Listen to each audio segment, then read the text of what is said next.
Cape Cod by Henry David Thoreau. Introduction. Of the group of notables who in the middle of the last century made the little Massachusetts town of Concord their home, and who thus conferred on it a literary fame both unique and enduring, Thoreau is the only one who was Concord-born. His neighbor, Emerson, had sought the place in mature life for rural retirement, and after it became his chosen retreat, Hawthorne, Alcott, and the others followed, but Thoreau, the most peculiar genius of them all, was native to the soil. In 1837, at the age of 20, he graduated from Harvard, and for 3 years taught school in his hometown. Then he applied himself to the business in which his father was engaged, the manufacture of lead pencils. He believed he could make a better pencil than any at that time in use, but when he succeeded and his friends congratulated him that he had now opened his way to fortune, he responded that he would never make another pencil. "Why should I?" said he. "I would not do again what I have done once." So he turned his attention to miscellaneous studies and to nature. When he wanted money he earned it by some piece of manual labor agreeable to him, as building a boat or a fence, planting, or surveying. He never married, very rarely went to church, did not vote, refused to pay a tax to the state, ate no flesh, drank no wine, used no tobacco, and for a long time he was simply an oddity in the estimation of his fellow townsmen. But when they at length came to understand him better they recognized his genuineness and sincerity and his originality, and they revered and admired him.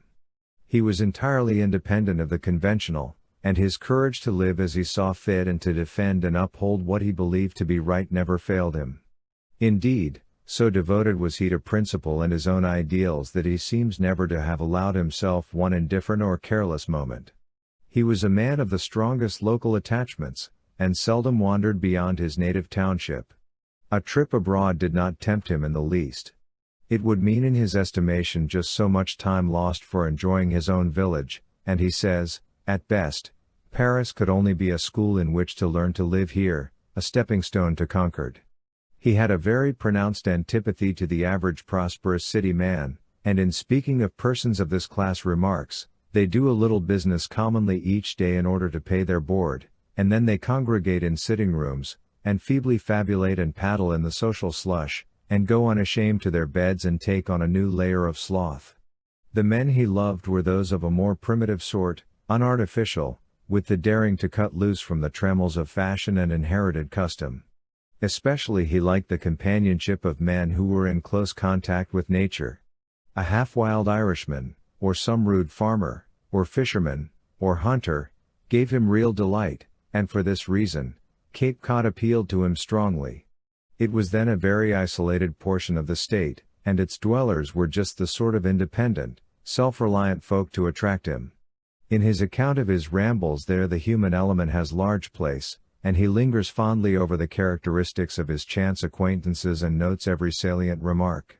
They, in turn, no doubt found him interesting, too, though the purposes of the wanderer were a good deal of a mystery to them, and they were inclined to think he was a peddler. His book was the result of several journeys, but the only trip of which he tells us in detail was in October. That month, therefore, was the one I chose for my own visit to the Cape when I went to secure the series of pictures that illustrate this edition, for I wished to see the region as nearly as possible in the same guise that Thoreau describes it.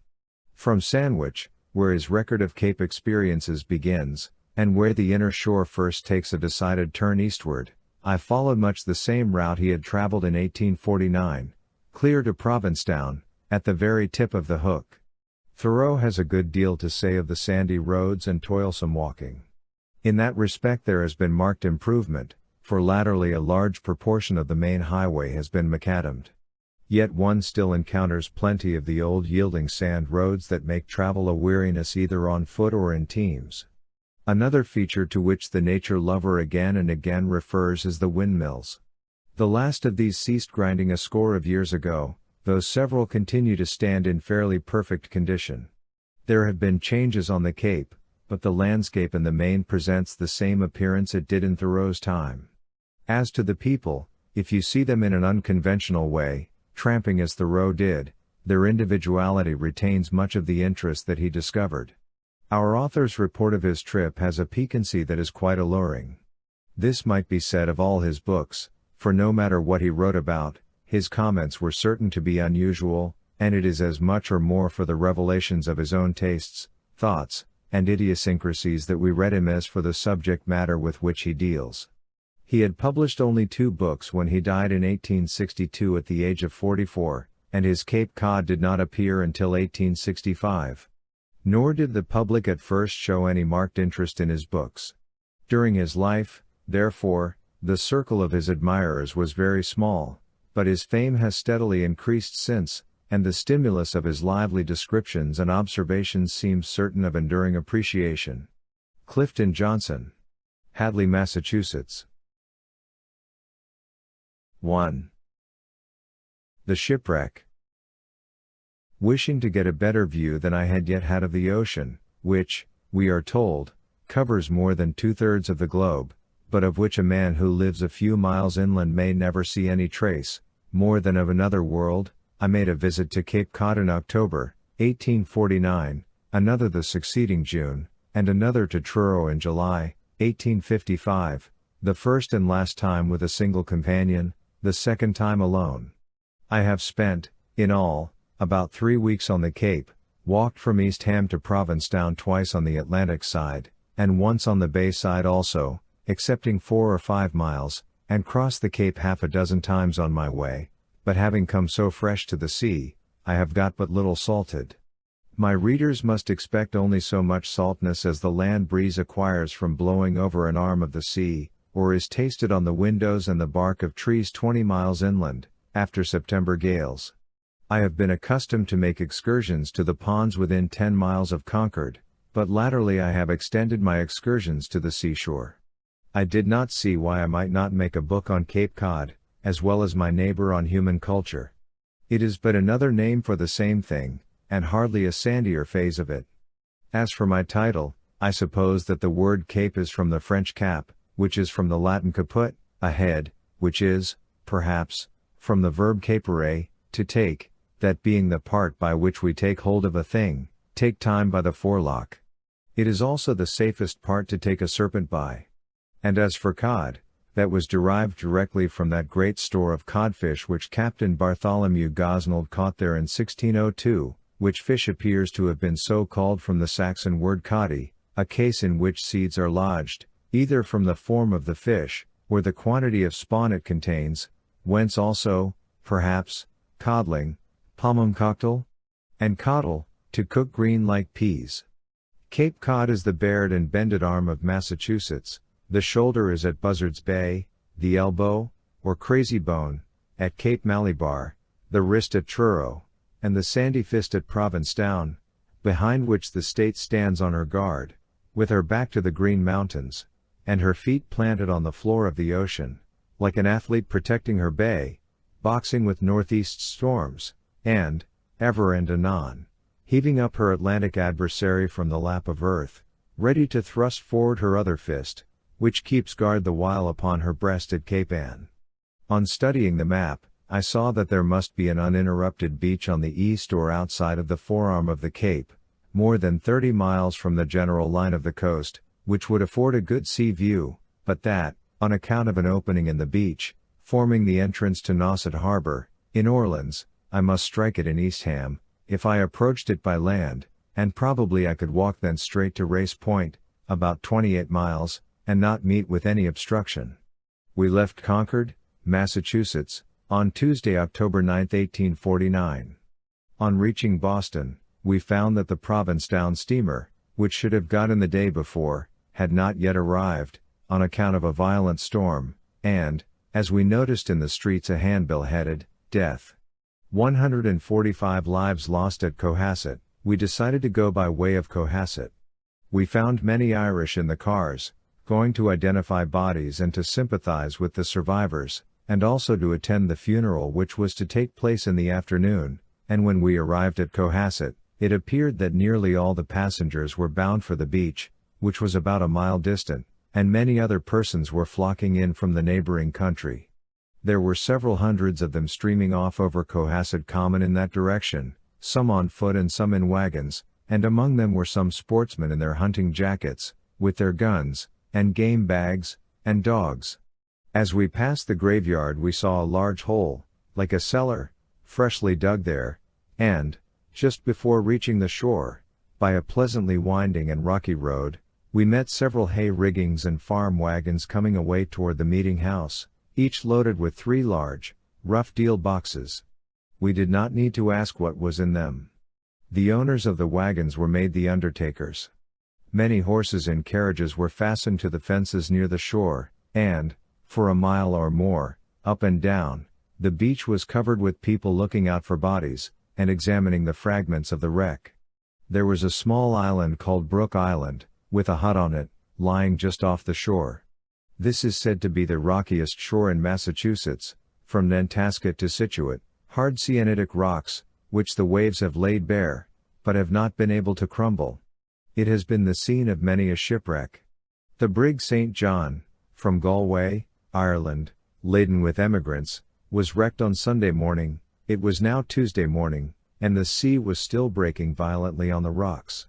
There were 18 or 20 of the same large boxes that I have mentioned, lying on a green hillside, a few rods from the water, and surrounded by a crowd. The bodies which had been recovered, 27 or 8 in all, had been collected there. Some were rapidly nailing down the lids, others were carting the boxes away, and others were lifting the lids, which were yet loose, and peeping under the cloths, for each body, with such rags as still adhered to it, was covered loosely with a white sheet. I witnessed no signs of grief, but there was a sober dispatch of business which was affecting. One man was seeking to identify a particular body, and one undertaker or carpenter was calling to another to know in what box a certain child was put. I saw many marble feet and matted heads as the cloths were raised, and one livid, swollen, and mangled body of a drowned girl, who probably had intended to go out to service in some American family, to which some rags still adhered, with a string, half concealed by the flesh, about its swollen neck, the coiled-up wreck of a human hulk, gashed by the rocks or fishes, so that the bone and muscle were exposed, but quite bloodless, merely red and white, with wide open and staring eyes, yet lustreless, deadlights, or like the cabin windows of a stranded vessel, filled with sand. Sometimes there were 2 or more children, or a parent and child, in the same box, and on the lid would perhaps be written with red chalk, Bridget such a one, and sister's child. The surrounding sward was covered with bits of sails and clothing. I have since heard, from one who lives by this beach, that a woman who had come over before, but had left her infant behind for her sister to bring, came and looked into these boxes and saw in one, probably the same whose superscription I have quoted, her child in her sister's arms, as if the sister had meant to be found thus, and within 3 days after, the mother died from the effect of that sight. We turned from this and walked along the rocky shore. In the first cove were strewn what seemed the fragments of a vessel, in small pieces mixed with sand and seaweed, and great quantities of feathers, but it looked so old and rusty, that I at first took it to be some old wreck which had lain there many years. I even thought of Captain Kidd, and that the feathers were those which seafowl had cast there, and perhaps there might be some tradition about it in the neighborhood. I asked a sailor if that was the St. John. He said it was. I asked him where she struck. He pointed to a rock in front of us, a mile from the shore, called the Grampus Rock, and added, "You can see a part of her now sticking up, it looks like a small boat." I saw it. It was thought to be held by the chain cables and the anchors. I asked if the bodies which I saw were all that were drowned. "Not a quarter of them," said he. "Where are the rest?" "Most of them right underneath that piece you see." It appeared to us that there was enough rubbish to make the wreck of a large vessel in this cove alone, and that it would take many days to cart it off. It was several feet deep, and here and there was a bonnet or a jacket on it. In the very midst of the crowd about this wreck, there were men with carts busily collecting the seaweed which the storm had cast up, and conveying it beyond the reach of the tide, though they were often obliged to separate fragments of clothing from it, and they might at any moment have found a human body under it. Drown who might, they did not forget that this weed was a valuable manure.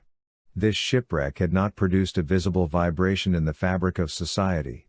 About a mile south we could see, rising above the rocks, the masts of the British brig which the St. John had endeavored to follow, which had slipped her cables and, by good luck, run into the mouth of Cohasset Harbor. A little further along the shore we saw a man's clothes on a rock, further, a woman's scarf, a gown, a straw bonnet, the brig's caboose, and one of her masts high and dry, broken into several pieces. In another rocky cove, several rods from the water, and behind rocks 20 feet high, lay a part of one side of the vessel, still hanging together. It was, perhaps, 40 feet long, by 14 wide. I was even more surprised at the power of the waves, exhibited on this shattered fragment, than I had been at the sight of the smaller fragments before.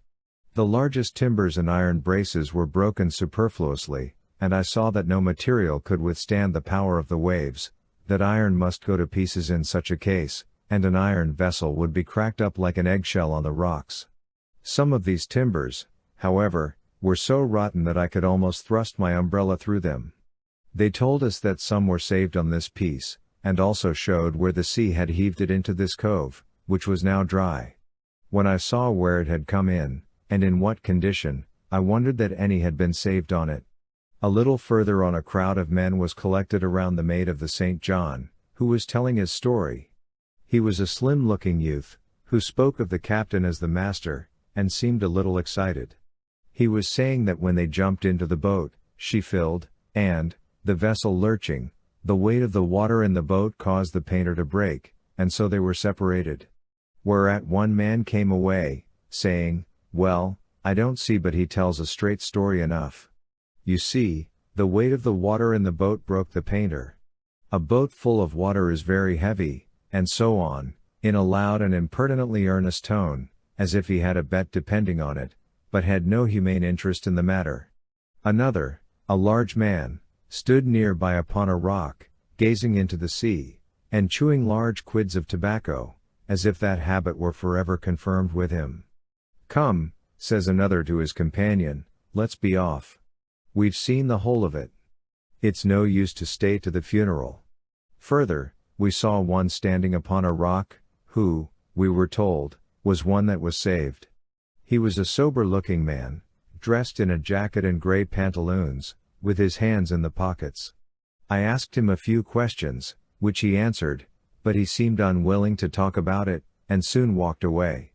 By his side stood one of the lifeboatmen, in an oilcloth jacket, who told us how they went to the relief of the British brig, thinking that the boat of the St. John, which they passed on the way, held all her crew, for the waves prevented their seeing those who were on the vessel, though they might have saved some had they known there were any there.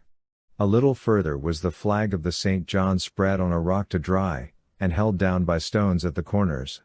This frail, but essential and significant portion of the vessel, which had so long been the sport of the winds, was sure to reach the shore. There were 1 or 2 houses visible from these rocks, in which were some of the survivors recovering from the shock which their bodies and minds had sustained. One was not expected to live. We kept on down the shore as far as a promontory called Whitehead, that we might see more of the Cohasset rocks. In a little cove, within half a mile, there were an old man and his son collecting, with their team, the seaweed which that fatal storm had cast up, as serenely employed as if there had never been a wreck in the world, though they were within sight of the Grampus rock, on which the St. John had struck. The old man had heard that there was a wreck, and knew most of the particulars, but he said that he had not been up there since it happened. It was the wreckweed that concerned him most, rockweed, kelp, and seaweed, as he named them, which he carted to his barnyard, and those bodies were to him but other weeds which the tide cast up, but which were of no use to him. We afterwards came to the lifeboat in its harbor, waiting for another emergency, and in the afternoon we saw the funeral procession at a distance, at the head of which walked the captain with the other survivors. On the whole, it was not so impressive a scene as I might have expected. If I had found one body cast upon the beach in some lonely place, it would have affected me more. I sympathized rather with the winds and waves, as if to toss and mangle these poor human bodies was the order of the day. If this was the law of nature, Why waste any time in awe or pity? If the last day were come, we should not think so much about the separation of friends or the blighted prospects of individuals. I saw that corpses might be multiplied, as on the field of battle, till they no longer affected us in any degree, as exceptions to the common lot of humanity. Take all the graveyards together, they are always the majority. It is the individual and private that demands our sympathy. A man can attend but one funeral in the course of his life, can behold but one corpse. Yet I saw that the inhabitants of the shore would be not a little affected by this event. They would watch their many days and nights for the sea to give up its dead, and their imaginations and sympathies would supply the place of mourners far away, who as yet knew not of the wreck. Many days after this, something white was seen floating on the water by one who was sauntering on the beach. It was approached in a boat, and found to be the body of a woman, which had risen in an upright position, whose white cap was blown back with the wind. I saw that the beauty of the shore itself was wrecked for many a lonely walker there, until he could perceive, at last, how its beauty was enhanced by wrecks like this, and it acquired thus a rarer and sublimer beauty still. Why care for these dead bodies? They really have no friends but the worms or fishes. Their owners were coming to the New World, as Columbus and the Pilgrims did. They were within a mile of its shores, but, before they could reach it, they emigrated to a newer world than ever Columbus dreamed of, yet one of whose existence we believe that there is far more universal and convincing evidence, though it has not yet been discovered by science, than Columbus had of this, not merely mariners' tales and some paltry driftwood and seaweed, but a continual drift and instinct to all our shores. I saw their empty hulks that came to land, but they themselves, meanwhile, were cast upon some shore yet further west, toward which we are all tending, and which we shall reach at last, it may be through storm and darkness, as they did. No doubt, we have reason to thank God that they have not been shipwrecked into life again. The mariner who makes the safest port in heaven, perchance, seems to his friends on earth to be shipwrecked, for they deem Boston harbor the better place, though perhaps invisible to them. A skillful pilot comes to meet him, and the fairest and balmiest gales blow off that coast. His good ship makes the land in halcyon days, and he kisses the shore in rapture there, while his old hulk tosses in the surf here. It is hard to part with one's body, but, no doubt, it is easy enough to do without it when once it is gone. All their plans and hopes burst like a bubble. Infants by the score dashed on the rocks by the enraged Atlantic Ocean. No, no. If the St. John did not make her port here, she has been telegraphed there. The strongest wind cannot stagger a spirit, it is a spirit's breath. A just man's purpose cannot be split on any grampus or material rock, but itself will split rocks till it succeeds. The verse is addressed to Columbus, dying, may, with slight alterations, be applied to the passengers of the St. John. Soon with them will all be over, soon the voyage will be begun. That shall bear them to discover, far away, a land unknown. Land that each, alone, must visit, but no tidings bring to men, for no sailor, once departed, ever hath returned again. No carved wood, no broken branches, ever drift from that far wild. He who on that ocean launches, meets no course of angel child. Undismayed, my noble sailors, then spread your canvas out, spirits. On a sea of ether, soon shall ye serenely float. Where the deep no plummet soundeth, fear no hidden breakers there, and the fanning wing of angels, shall your bark right onward bear. Quit, now, full of heart and comfort, these rude shores, they are of earth, where the rosy clouds are parting, there the blessed isles loom forth. One summer day, since this, I came this way, on foot, along the shore from Boston. It was so warm that some horses had climbed to the very top of the ramparts of the old fort at Hull, where there was hardly room to turn round, for the sake of the breeze. The Deuterostromonium, or Thorndale, was in full bloom along the beach, and, at sight of this cosmopolite, this Captain Cook among plants, carried in ballast all over the world, I felt as if I were on the highway of nations. Say, rather, this Viking, king of the bays, For it is not an innocent plant, it suggests not merely commerce, but its attendant vices, as if its fibers were the stuff of which pirates spin their yarns. I heard the voices of men shouting aboard a vessel, half a mile from the shore, which sounded as if they were in a barn in the country, they being between the sails. It was a purely rural sound.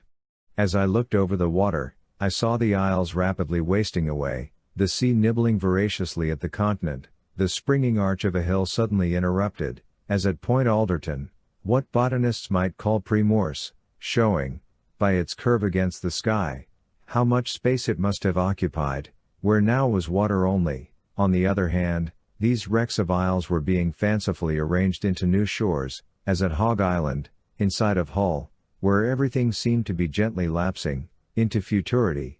This isle had got the very form of a ripple, and I thought that the inhabitants should bear a ripple for device on their shields, a wave passing over them, with the datura, which is said to produce mental alienation of long duration without affecting the bodily health, springing from its edge. See Note 1. The most interesting thing which I heard of, in this township of Hull, was an unfailing spring, whose locality was pointed out to me, on the side of a distant hill, as I was panting along the shore, though I did not visit it. Perhaps, if I should go through Rome, it would be some spring on the Capitoline Hill I should remember the longest.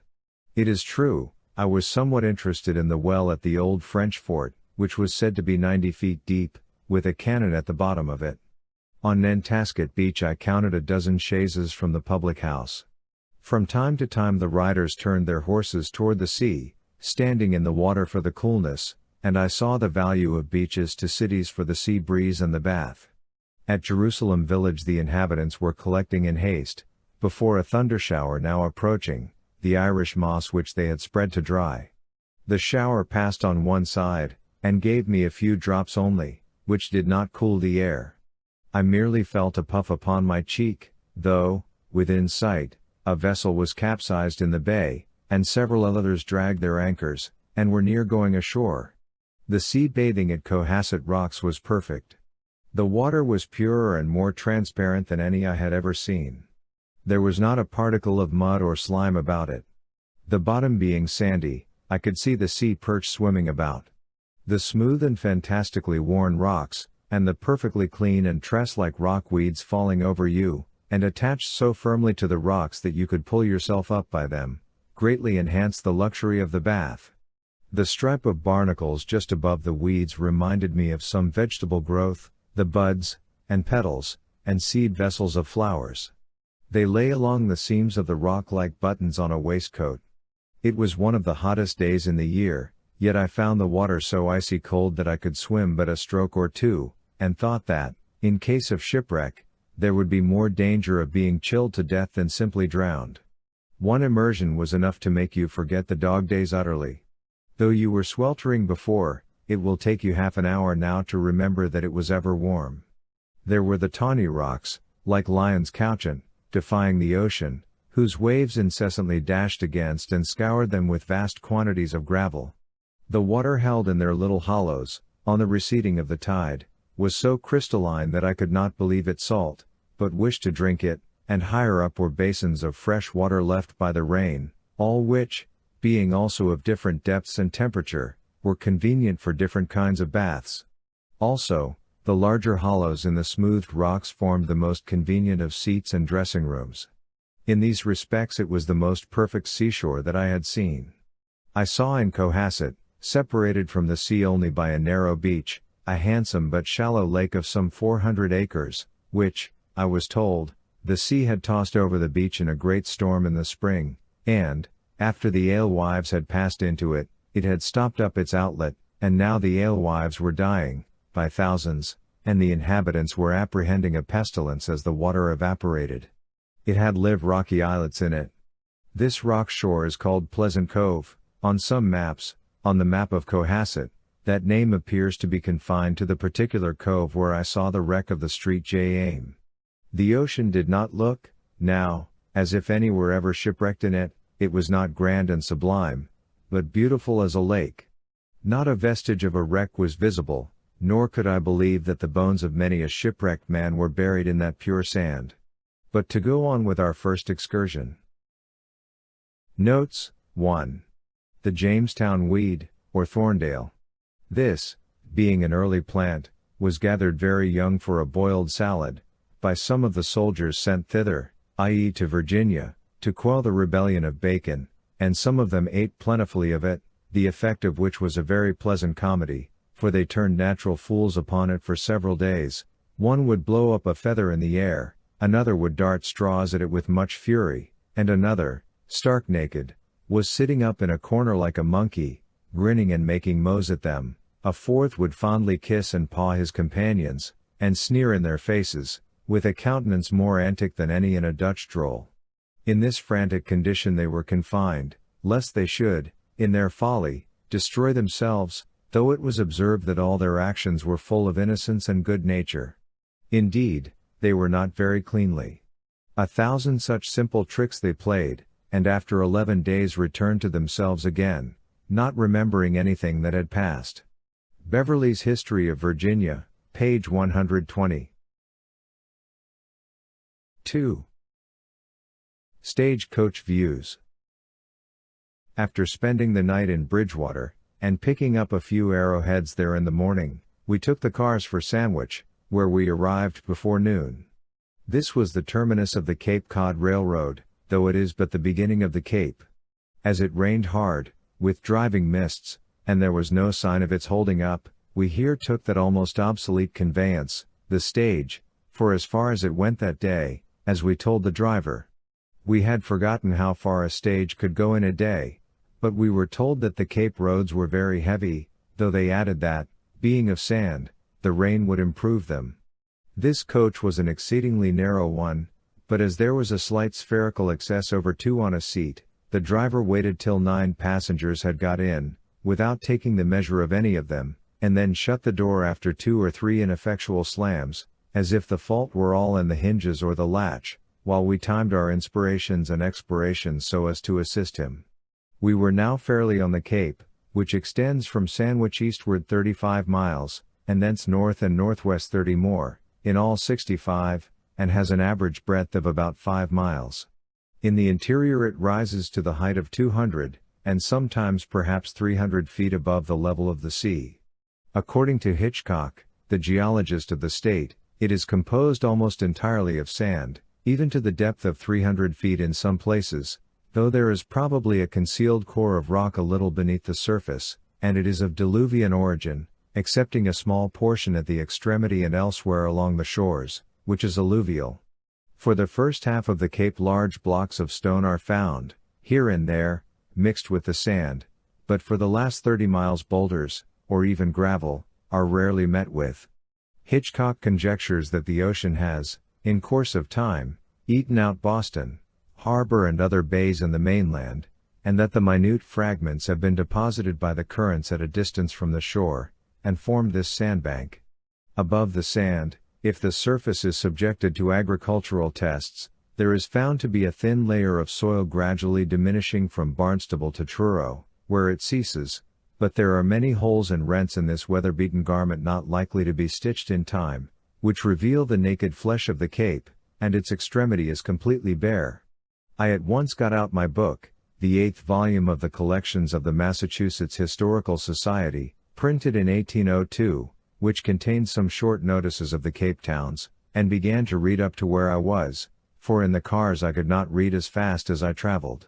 To those who came from the side of Plymouth, it said, after riding through a body of woods, 12 miles in extent, interspersed with but few houses, the settlement of Sandwich appears, with a more agreeable effect, to the eye of the traveler.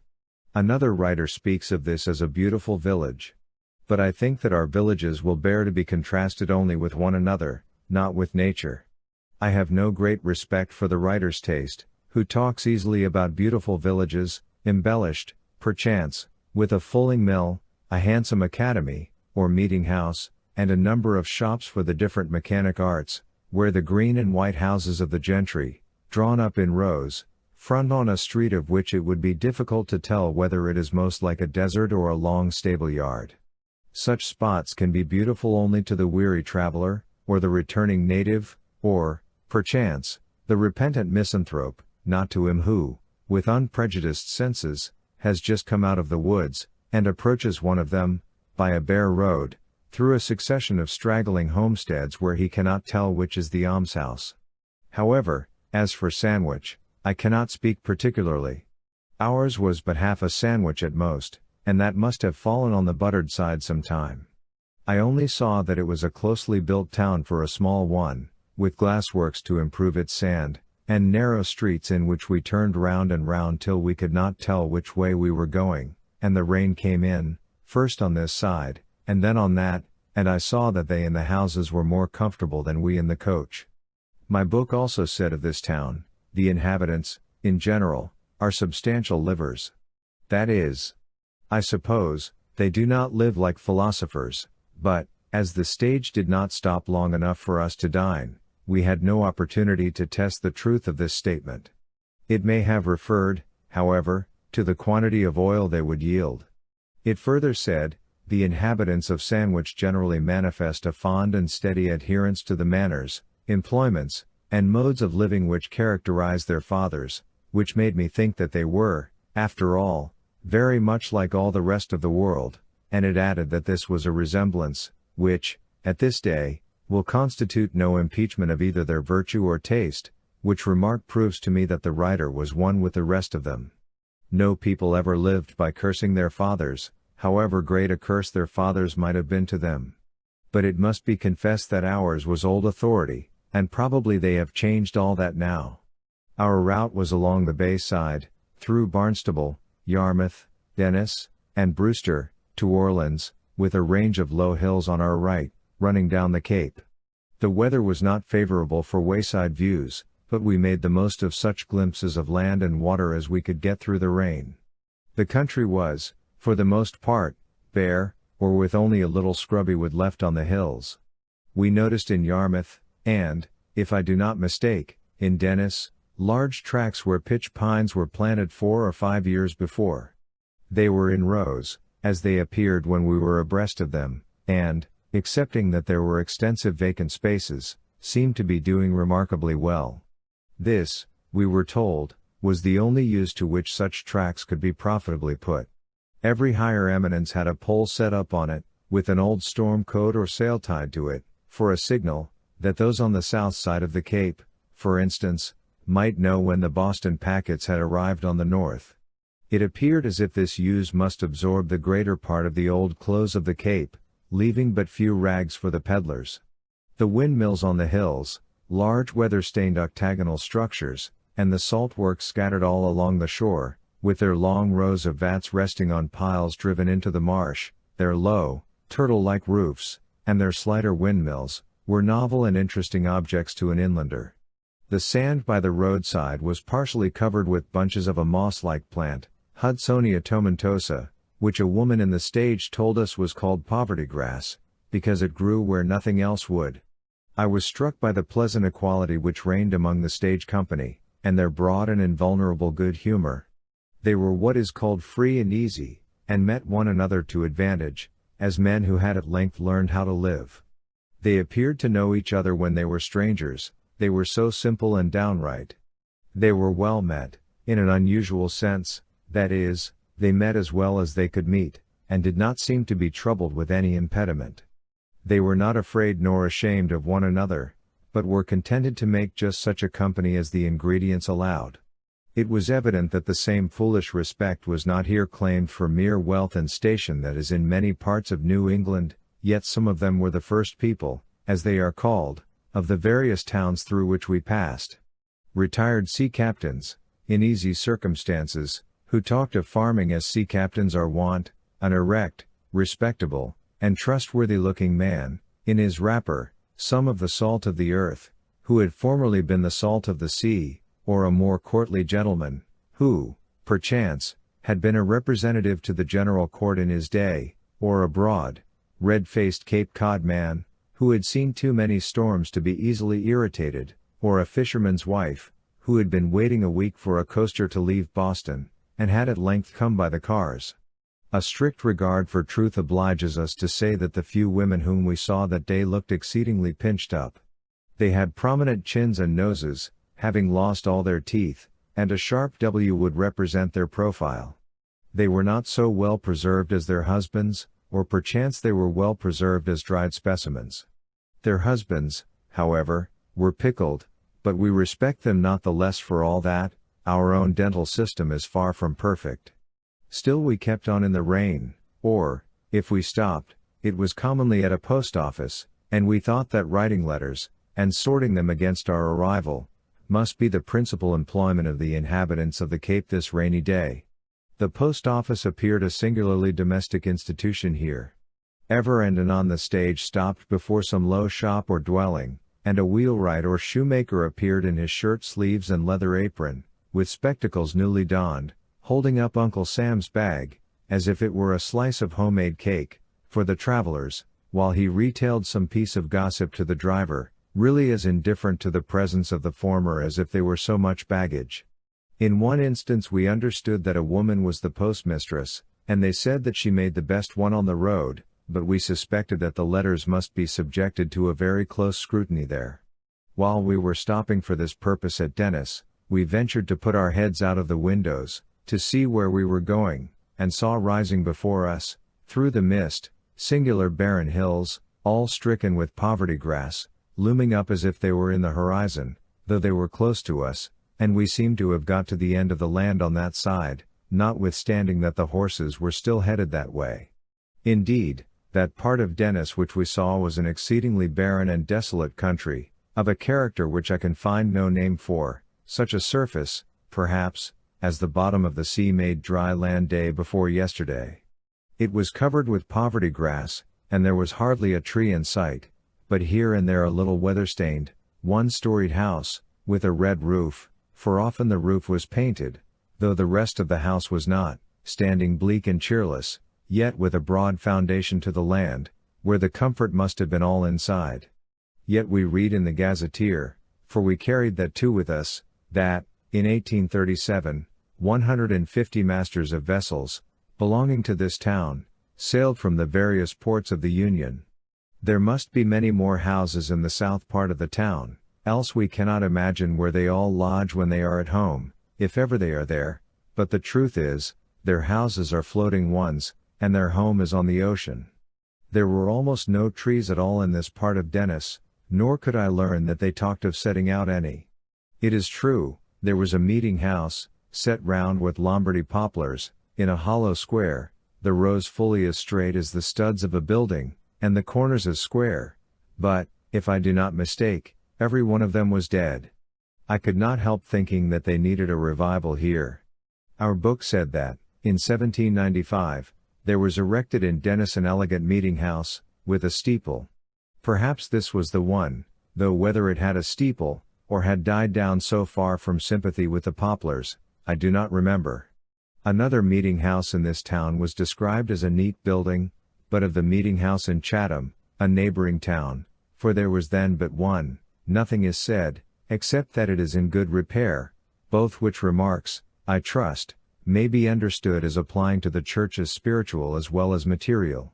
However, elegant meeting houses, from that Trinity one on Broadway, to this at Knobscusset, in my estimation, belong to the same category with beautiful villages. I was never in season to see one. Handsome is that handsome does. What they did for shade here, in warm weather, we did not know, though we read that fogs are more frequent in Chatham than in any other part of the country, and they serve in summer, instead of trees, to shelter the houses against the heat of the sun. To those who delight in extensive vision, is it to be inferred that the inhabitants of Chatham do not? They are unpleasant, but they are not found to be unhealthful. Probably, also, the unobstructed sea breeze answers the purpose of a fan. The historian of Chatham says further, that in many families there is no difference between the breakfast and supper, cheese, cakes, and pies being as common at the one as at the other. But that leaves us still uncertain whether they were really common at either. The road, which was quite hilly, here ran near the bayshore, having the bay on one side, and the rough hill of Scargo, said to be the highest land on the Cape, on the other. Of the wide prospect of the bay afforded by the summit of this hill, our guide says, the view has not much of the beautiful in it, but it communicates a strong emotion of the sublime. That is the kind of communication which we love to have made to us. We passed through the village of Suet, in Dennis, on Suet and Quivitnecks, of which it is said, when compared with Nobscusset, we had a misty recollection of having passed through, or near to, the latter. It may be denominated a pleasant village, but, in comparison with the village of Sandwich, there is little or no beauty in it. However, we liked Dennis well, better than any town we had seen on the Cape. It was so novel, and, in that stormy day, so sublimely dreary. Captain John Sears, of Suet, was the first person in this country who obtained pure marine salt by solar evaporation alone, though it had long been made in a similar way on the coast of France, and elsewhere. This was in the year 1776, at which time, on account of the war, salt was scarce and dear. The historical collections contain an interesting account of his experiments, which we read when we first saw the roofs of the salt works. Barnstable County is the most favorable locality for these works on our northern coast. There is so little fresh water here emptying into ocean. Quite recently there were about $2 million invested in this business here. But now the Cape is unable to compete with the importers of salt and the manufacturers of it at the west, and, accordingly, her salt works are fast going to decay.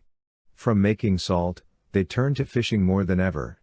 The gazetteer will uniformly tell you, under the head of each town, how many go a-fishing, and the value of the fish and oil taken, how much salt is made and used, how many are engaged in the coasting trade, how many in manufacturing palm leaf hats, leather, boots, shoes, and tinware, and then it has done, and leaves you to imagine the more truly domestic manufactures which are nearly the same all the world over.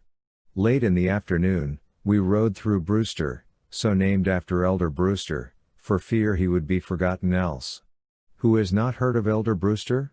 Who knows who he was? This appeared to be the modern-built town of the Cape, the favorite residence of retired sea captains. It is said that there are more masters and mates of vessels which sail on foreign voyages belonging to this place than to any other town in the country.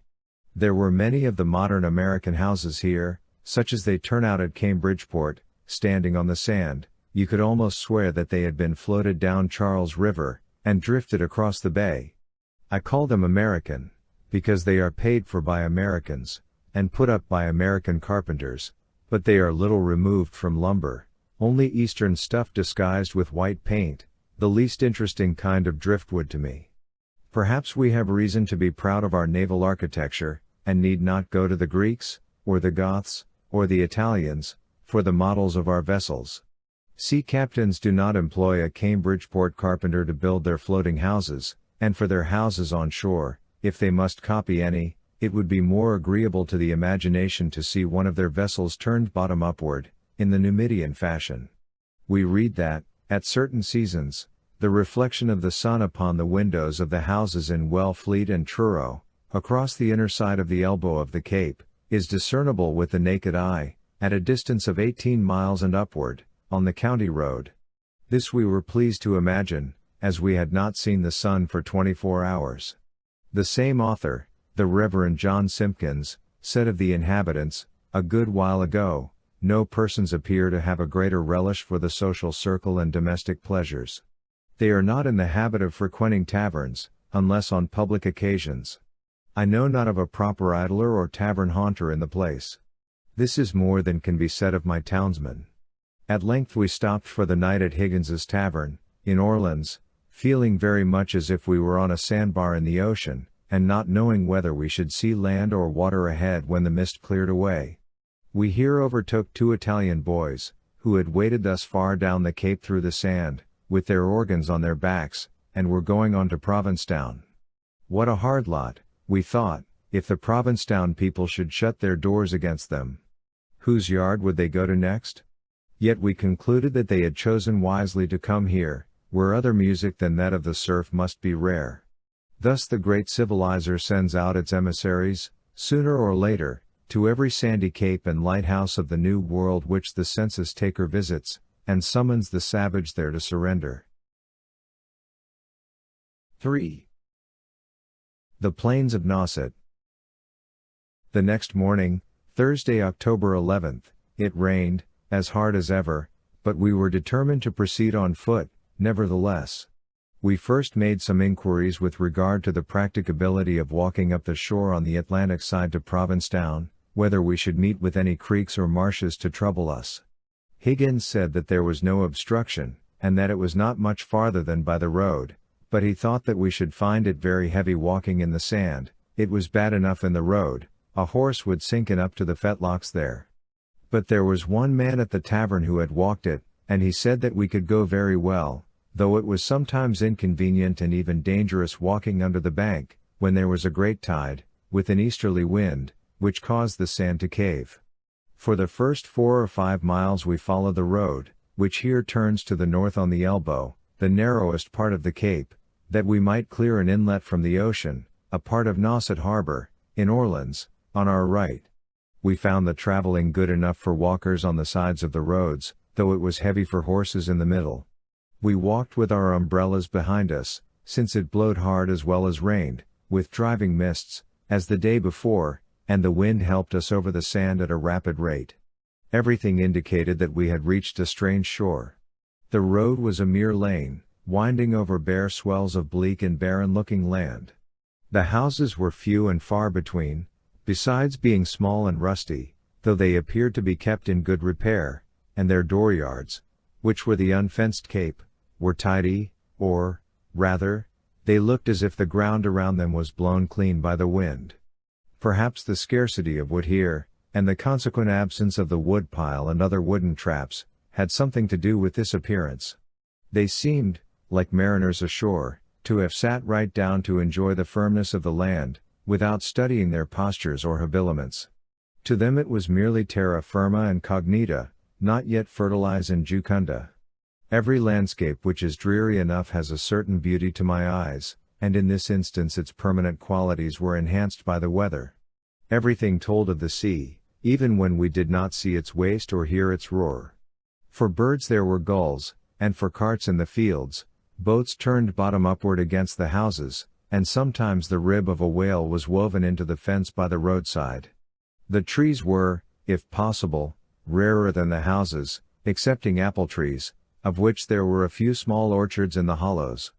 These were either narrow and high, with flat tops, having lost their side branches, like huge plum bushes growing in exposed situations, or else dwarfed and branching immediately at the ground, like quince bushes.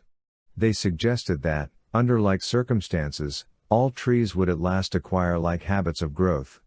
I afterward saw on the Cape many full-grown apple trees not higher than a man's head, one whole orchard, indeed, where all the fruit could have been gathered by a man standing on the ground, but you could hardly creep beneath the trees. Some, which the owners told me were 20 years old, were only 3½ feet high, spreading at 6 inches from the ground 5 feet each way, and being withal surrounded with boxes of tar to catch the cankerworms. They looked like plants in flower pots, and as if they might be taken into the house in the winter. In another place, I saw some not much larger than currant bushes, yet the owner told me that they had borne 1.5 barrels of apples that fall. If they had been placed close together, I could have cleared them all at a jump. I measured some near the Highland light in Truro, which had been taken from the shrubby woods thereabouts when young, and grafted. One, which had been set 10 years, was on an average 18 inches high, and spread 9 feet with a flat top. It had borne 1 bushel of apples 2 years before. Another, probably 20 years old from the seed, was 5 feet high, and spread 18 feet, branching, as usual, at the ground, so that you could not creep under it. This bore 1 barrel of apples 2 years before. The owner of these trees invariably used the personal pronoun in speaking of them, as, I got him out of the woods, but he doesn't bear. The largest that I saw in that neighborhood was 9 feet high to the topmost leaf, and spread 33 feet, branching at the ground 5 ways. In one yard I observed a single, very healthy-looking tree, while all the rest were dead or dying. The occupant said that his father had manured all but that one with blackfish. This habit of growth should, no doubt, be encouraged, and they should not be trimmed up, as some traveling practitioners have advised. In 1802 there was not a single fruit tree in Chatham, the next town to Orleans, on the south, and the old account of Orleans says, Fruit trees cannot be made to grow within a mile of the ocean. Even those which are placed at a greater distance are injured by the east winds, and, after violent storms in the spring, a saltish taste is perceptible on their bark. We noticed that they were often covered with a yellow lichen like rust, the Parmelia parietina. The most foreign and picturesque structures on the Cape, to an inlander, not excepting the salt works, are the windmills, grey-looking octagonal towers, with long timbers slanting to the ground in the rear, and their resting on a cartwheel, by which their fans are turned round to face the wind. These appeared also to serve in some measure for props against its force. A great circular rut was worn around the building by the wheel. The neighbors who assemble to turn the mill to the wind are likely to know which way it blows, without a weathercock. They look loose and slightly locomotive, like huge wounded birds, trailing a wing or a leg, and reminded one of pictures of the Netherlands. Being on elevated ground, and high in themselves, they serve as landmarks, for there are no tall trees, or other objects commonly, which can be seen at a distance in the horizon, though the outline of the land itself is so firm and distinct that an insignificant cone, or even precipice of sand, is visible at a great distance from over the sea. Sailors making the land commonly steer either by the windmills or the meeting houses. In the country, we are obliged to steer by the meeting houses alone. Yet the meeting house is a kind of windmill, which runs one day in 7, turned either by the winds of doctrine or public opinion, or more rarely by the winds of heaven, where another sort of grist is ground, of which, if it be not all bran or musty, if it be not plaster, we trust to make bread of life. There were, here and there, heaps of shells in the fields, where clams had been opened for bait, for Orleans is famous for its shellfish, especially clams, or, as our author says, to speak more properly, worms. The shores are more fertile than the dry land. The inhabitants measure their crops, not only by bushels of corn, but by barrels of clams. 1,000 barrels of clam bait are counted as equal in value to 6 or 8,000 bushels of Indian corn, and once they were procured without more labor or expense, and the supply was thought to be inexhaustible. For, runs the history, after a portion of the shore has been dug over, and almost all the clams taken up, at the end of 2 years, it is said, they are as plenty there as ever. It is even affirmed by many persons, that it is as necessary to stir the clam ground frequently as it is to hoe a field of potatoes, because, if this labor is omitted, the clams will be crowded too closely together, and will be prevented from increasing in size.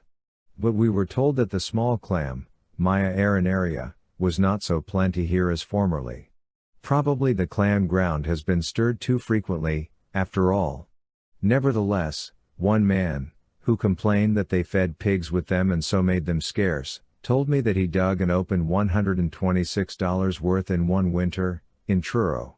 We crossed a brook, not more than 14 rods long, between Orleans and East Ham, called Jeremiah's Gutter. The Atlantic is said sometimes to meet the bay here, and isolate the northern part of the Cape.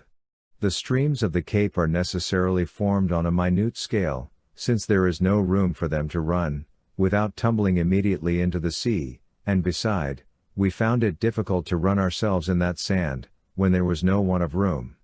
Hence, the least channel where water runs, or may run, is important, and is dignified with a name. We read that there is no running water in Chatham, which is the next town. The barren aspect of the land would hardly be believed if described. It was such soil, or rather land, as, to judge from appearances, no farmer in the interior would think of cultivating, or even fencing. Generally, the plowed fields of the Cape look white and yellow, like a mixture of salt and Indian meal. This is called soil. All an inlander's notions of soil and fertility will be confounded by a visit to these parts, and he will not be able, for some time afterward, to distinguish soil from sand. The historian of Chatham says of a part of that town, which has been gained from the sea, there is a doubtful appearance of a soil beginning to be formed. It is styled doubtful, because it would not be observed by every eye, and perhaps not acknowledged by many. We thought that this would not be a bad description of the greater part of the Cape. There is a beach on the west side of East Ham, which we crossed the next summer, half a mile wide, and stretching across the township, containing 1,700 acres, on which there is not now a particle of vegetable mold, though it formerly produced wheat. All sands are here called beaches, whether they are waves of water or of air that dash against them, since they commonly have their origin on the shore. The sand in some places, says the historian of East Ham, lodging against the beach grass, has been raised into hills 50 feet high, where 25 years ago no hills existed. In others it has filled up small valleys and swamps. Where a strong-rooted bush stood, the appearance is singular, a mass of earth and sand adheres to it, resembling a small tower. In several places, rocks, which were formerly covered with soil, are disclosed, and being lashed by the sand, driven against them by the wind, look as if they were recently dug from a quarry.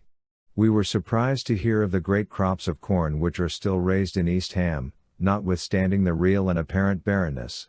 Our landlord in Orleans had told us that he raised 300 or 400 bushels of corn annually, and also of the great number of pigs which he fattened.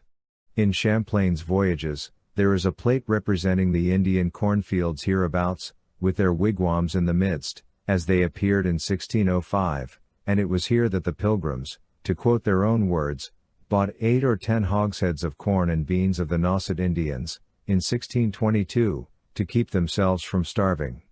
See Note 1.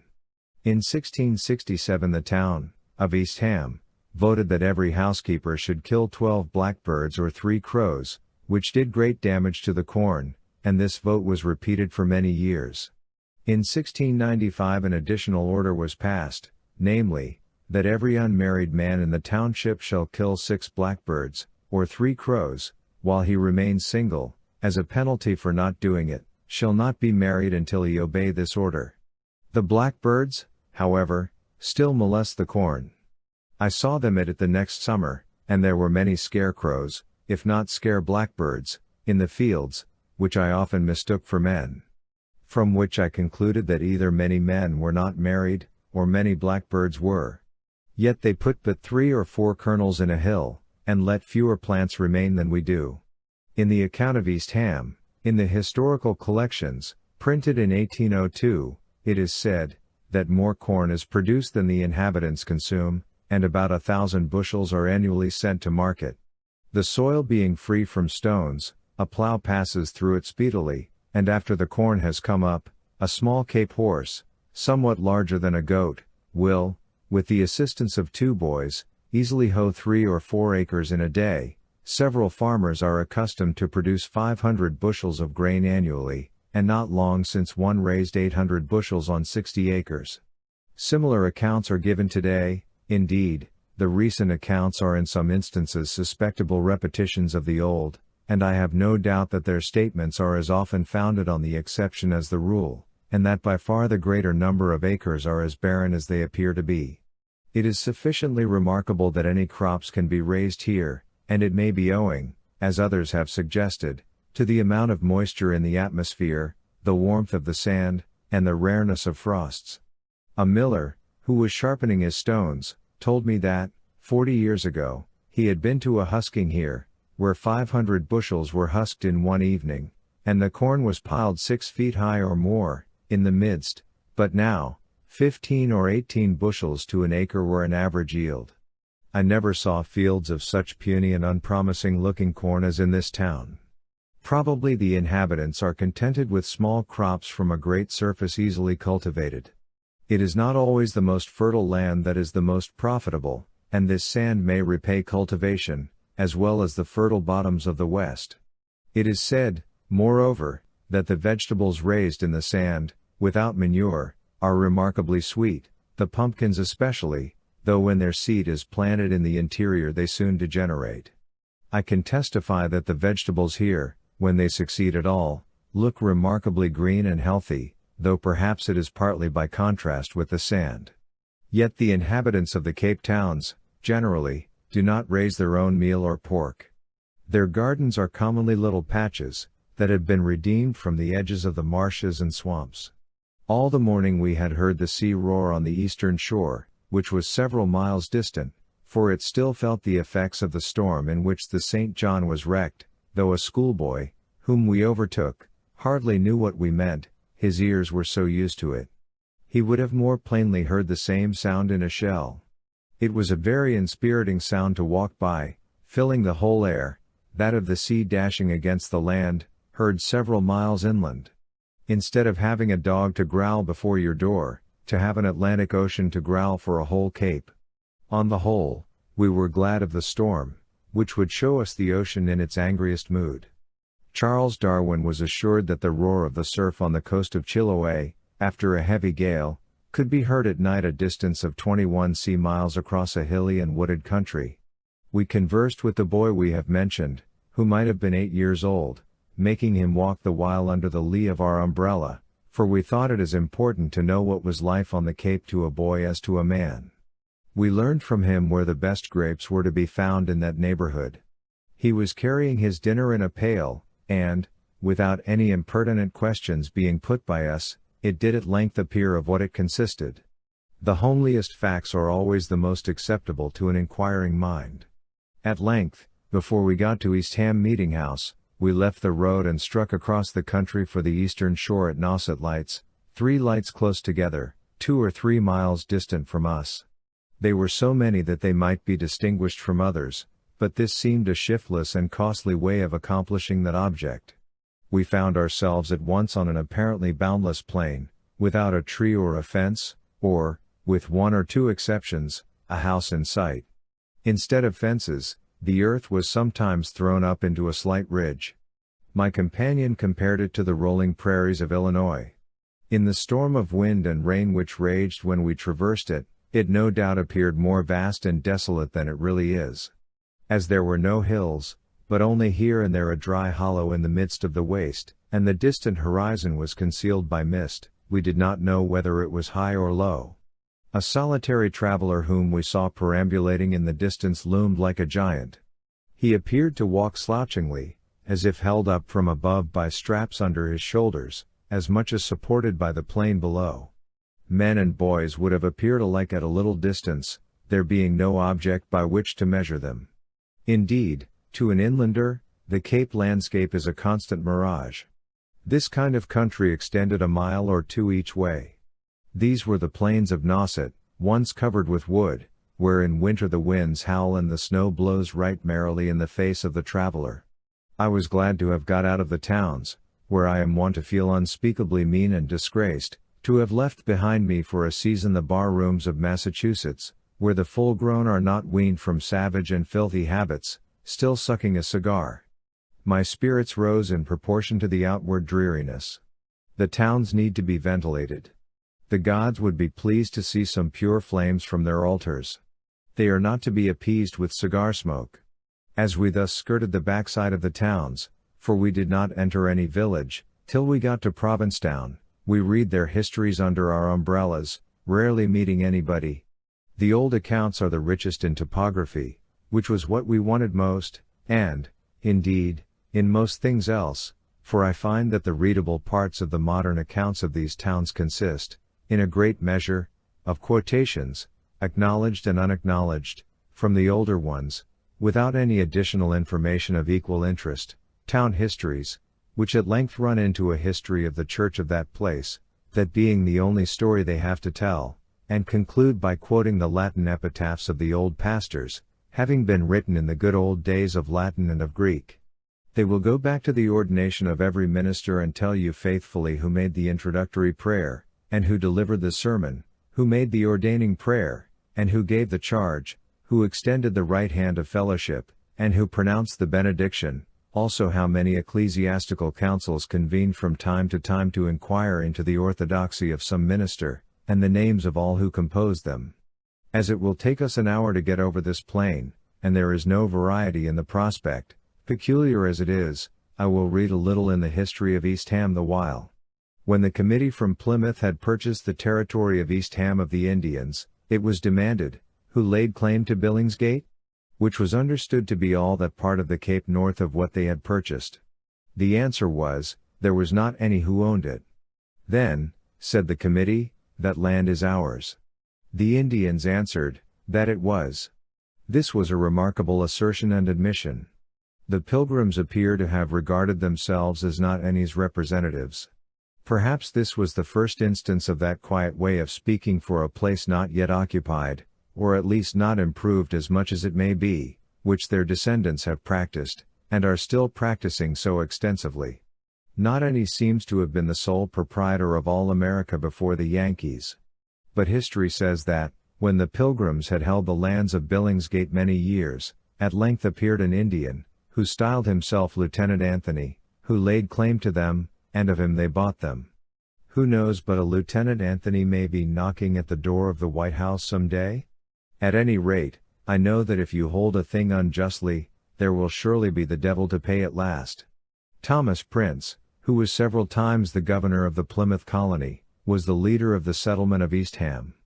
There was recently standing, on what was once his farm, in this town, a pear tree which is said to have been brought from England, and planted there by him, about 200 years ago. It was blown down a few months before we were there. A late account says that it was recently in a vigorous state, the fruit small, but excellent, and it yielded on an average 15 bushels. Some appropriate lines have been addressed to it, by a Mr. Hammond Doane, from which I will quote, partly because they are the only specimen of Cape Cod verse which I remember to have seen, and partly because they are not bad.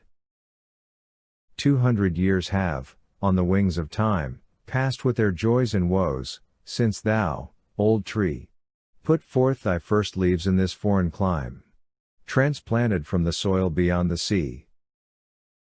That exiled band long since have passed away, and still, old tree, thou standest in the place, where Prince's hand did plant thee in his day, an undesigned memorial of his race. And time, of those out-honored fathers, when they came from Plymouth o'er and settled here, Doane, Higgins, Snow, and other worthy men, whose names their sons remember to revere. Old time has thinned thy boughs, old pilgrim tree, and bowed thee with the weight of many years, yet mid the frosts of age, thy bloom we see, and yearly still thy mellow fruit appears. There are some other lines which I might quote, if they were not tied to unworthy companions by the rhyme. When one ox will lie down, the yoke bears hard on him that stands up. One of the first settlers of Eastham was Deacon John Doane, who died in 1707, aged 110. Tradition says that he was rocked in a cradle several of his last years. That, certainly, was not an Achillean life. His mother must have let him slip when she dipped him into the liquor which was to make him invulnerable, and he went in, heels and all. Some of the stone bounds to his farm which he set up are standing today, with his initials cut in them. The ecclesiastical history of this town interested us somewhat. It appears that they very early built a small meeting house, 20 feet square, with a thatched roof through which they might fire their muskets, of course, at the devil. In 1662, the town agreed that a part of every whale cast on shore be appropriated for the support of the ministry. No doubt there seemed to be some propriety in thus leaving the support of the ministers to Providence, whose servants they are, and who alone rules the storms, for, when few whales were cast up, they might suspect that their worship was not acceptable. The ministers must have sat upon the cliffs in every storm, and watched the shore with anxiety. And, for my part, if I were a minister I would rather trust to the bowels of the billows, on the backside of Cape Cod, to cast up a whale for me, than to the generosity of many a country parish that I know. You cannot say of a country minister's salary, commonly, that it is very like a whale. Nevertheless, the minister who depended on whales cast up must have had a trying time of it. I would rather have gone to the Falkland Isles with a harpoon, and done with it. Think of a W. Hale having the breath of life beaten out of him by a storm, and dragging in over the bars and guzzles, for the support of the ministry. What a consolation it must have been to him. I have heard of a minister, who had been a fisherman, being settled in Bridgewater for as long a time as he could tell a cod from a haddock. Generous as it seems, this condition would empty most country pulpits forthwith, for it is long since the fishers of men were fishermen. Also, a duty was put on mackerel here to support a free school, in other words, the mackerel school was taxed in order that the children's school might be free. In 1665 the court passed a law to inflict corporal punishment on all persons, who resided in the towns of this government, who denied the scriptures. Think of a man being whipped on a spring morning till he was constrained to confess that the scriptures were true. It was also voted by the town that all persons who should stand out of the meeting house during the time of divine service should be set in the stocks. It behooved such a town to see that sitting in the meeting house was nothing akin to sitting in the stocks, lest the penalty of obedience to the law might be greater than that of disobedience. This was the East Ham famous of late years for its camp meetings, held in a grove nearby, to which thousands flocked from all parts of the bay. We conjectured that the reason for the perhaps unusual, if not unhealthful, development of the religious sentiment here was the fact that a large portion of the population are women whose husbands and sons are either abroad on the sea, or else drowned, and there is nobody but they and the ministers left behind. The old account says that hysteric fits are very common in Orleans, East Ham, and the towns below, particularly on Sunday, in the times of divine service. When one woman is affected, 5 or 6 others generally sympathize with her, and the congregation is thrown into the utmost confusion. Several old men suppose, unphilosophically and uncharitably, perhaps, that the will is partly concerned, and that ridicule and threats would have a tendency to prevent the evil. How this is now we did not learn.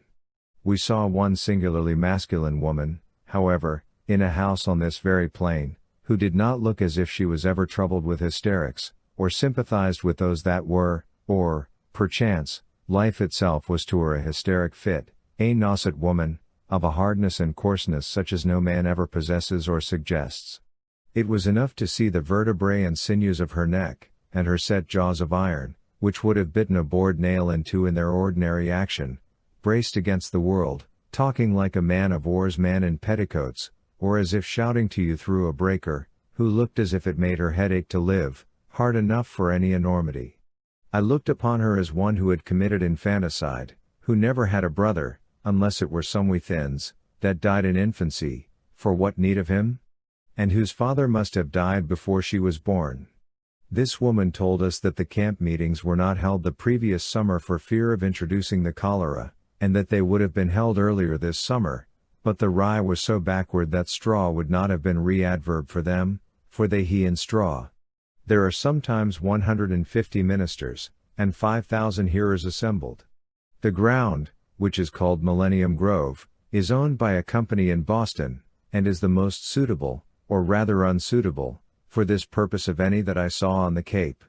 It is fenced, and the frames of the tents are at all times to be seen interspersed among the oaks. They have an oven and a pump, and keep all their kitchen utensils and tent coverings and furniture in a permanent building on the spot. They select a time for their meetings when the moon is full. A man is appointed to clear out the pump a week beforehand, while the ministers are clearing their throats, but, probably, the latter do not always deliver as pure a stream as the former. I saw the heaps of clamshells left under the tables, where they had feasted in previous summers, and supposed, of course, that was the work of the unconverted, or the backsliders and scoffers. It looked as if a camp meeting must be a singular combination of a prayer meeting and a picnic. The first minister settled here was the Reverend Samuel Treat, in 1672, a gentleman who is said to be entitled to a distinguished rank among the evangelists of New England. He converted many Indians, as well as white men, in his day, and translated the Confession of Faith into the Nauset language. These were the Indians concerning whom their first teacher, Richard Bourne, wrote to Gookin, in 1674, that he had been to see one who was sick, and there came from him very savory and heavenly expressions, but, with regard to the mass of them, he says, the truth is, that many of them are very loose in their course, to my heartbreaking sorrow. Mr. Treat is described as a Calvinist of the strictest kind, not one of those who, by giving up or explaining away, become like a porcupine disarmed of its quills, but a consistent Calvinist, who can dart his quills to a distance and courageously defend himself. There exists a volume of his sermons in manuscript, which, says a commentator, appear to have been designed for publication. I quote the following sentences at second hand, from a discourse on Luke 16:23, addressed to sinners, thou must ere long go to the bottomless pit. Hell hath enlarged herself, and is ready to receive thee. There is room enough for thy entertainment. Consider, thou art going to a place prepared by God on purpose to exalt his justice in, a place made for no other employment but torments. Hell is God's house of correction, and, remember, God doth all things like himself.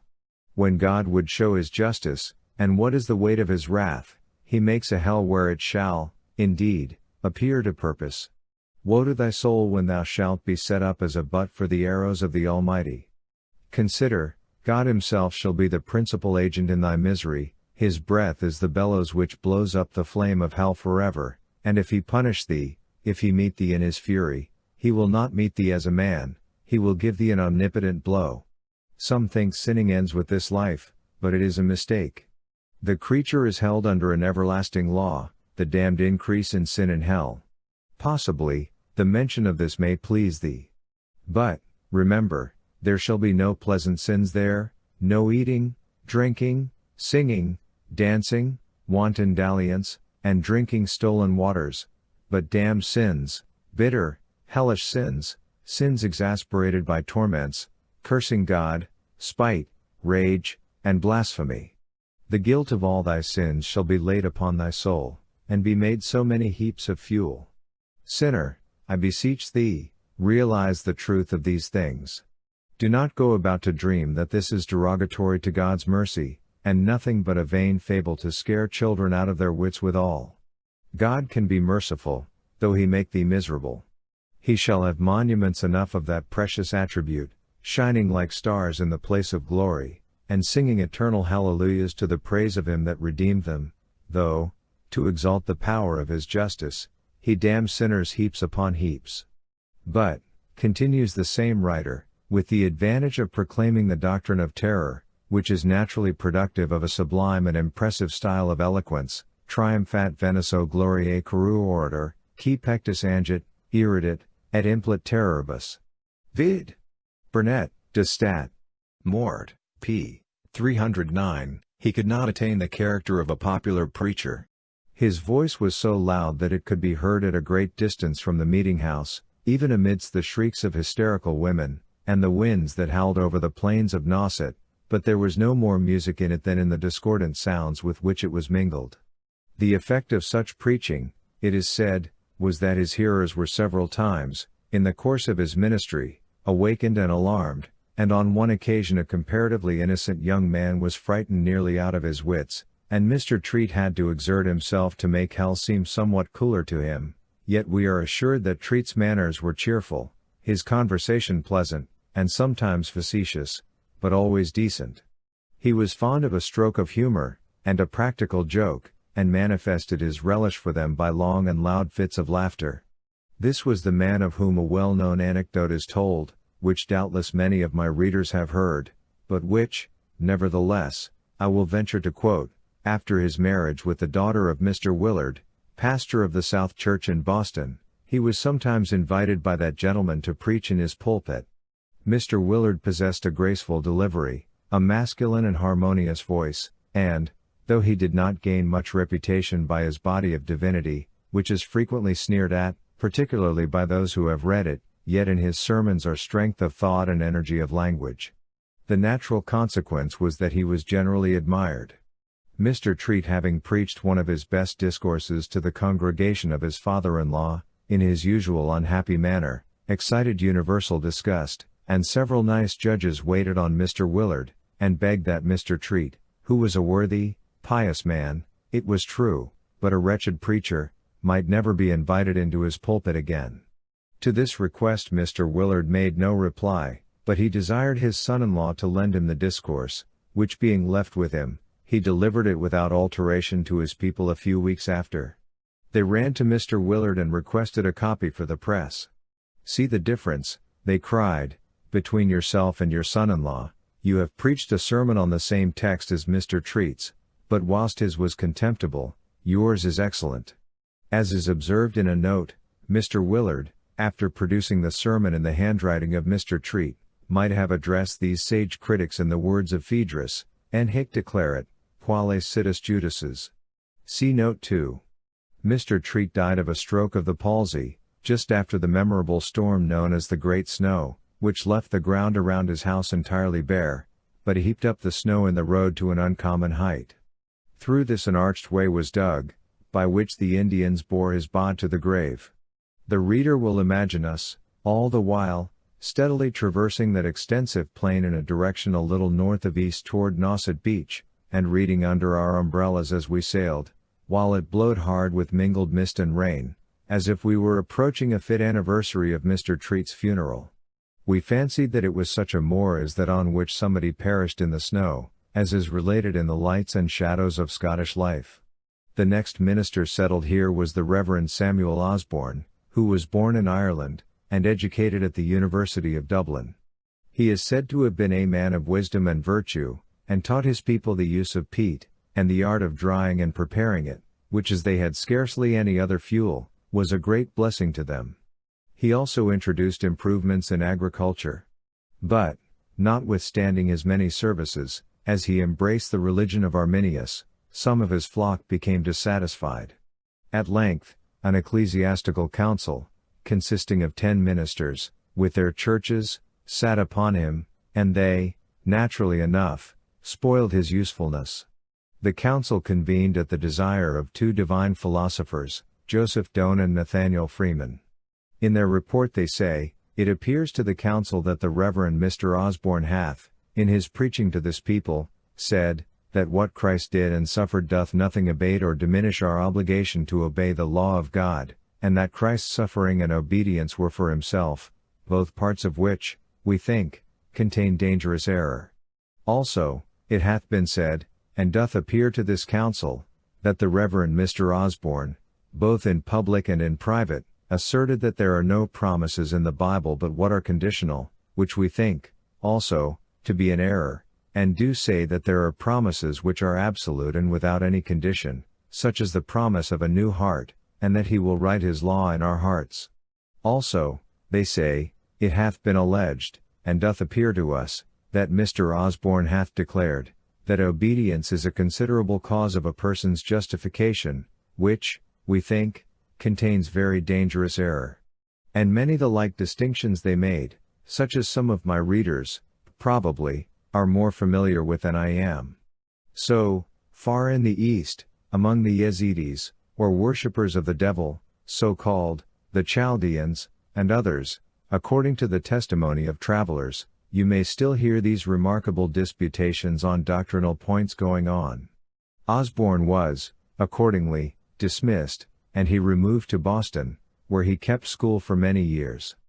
But he was fully justified, methinks, by his works in the peat meadow, one proof of which is, that he lived to be between 90 and 100 years old. The next minister was the Reverend Benjamin Webb, of whom, though a neighboring clergyman pronounced him the best man and the best minister whom he ever knew, yet the historian says that, as he spent his days in the uniform discharge of his duty, it reminds one of a country muster, and there were no shades to give relief to his character, not much can be said of him.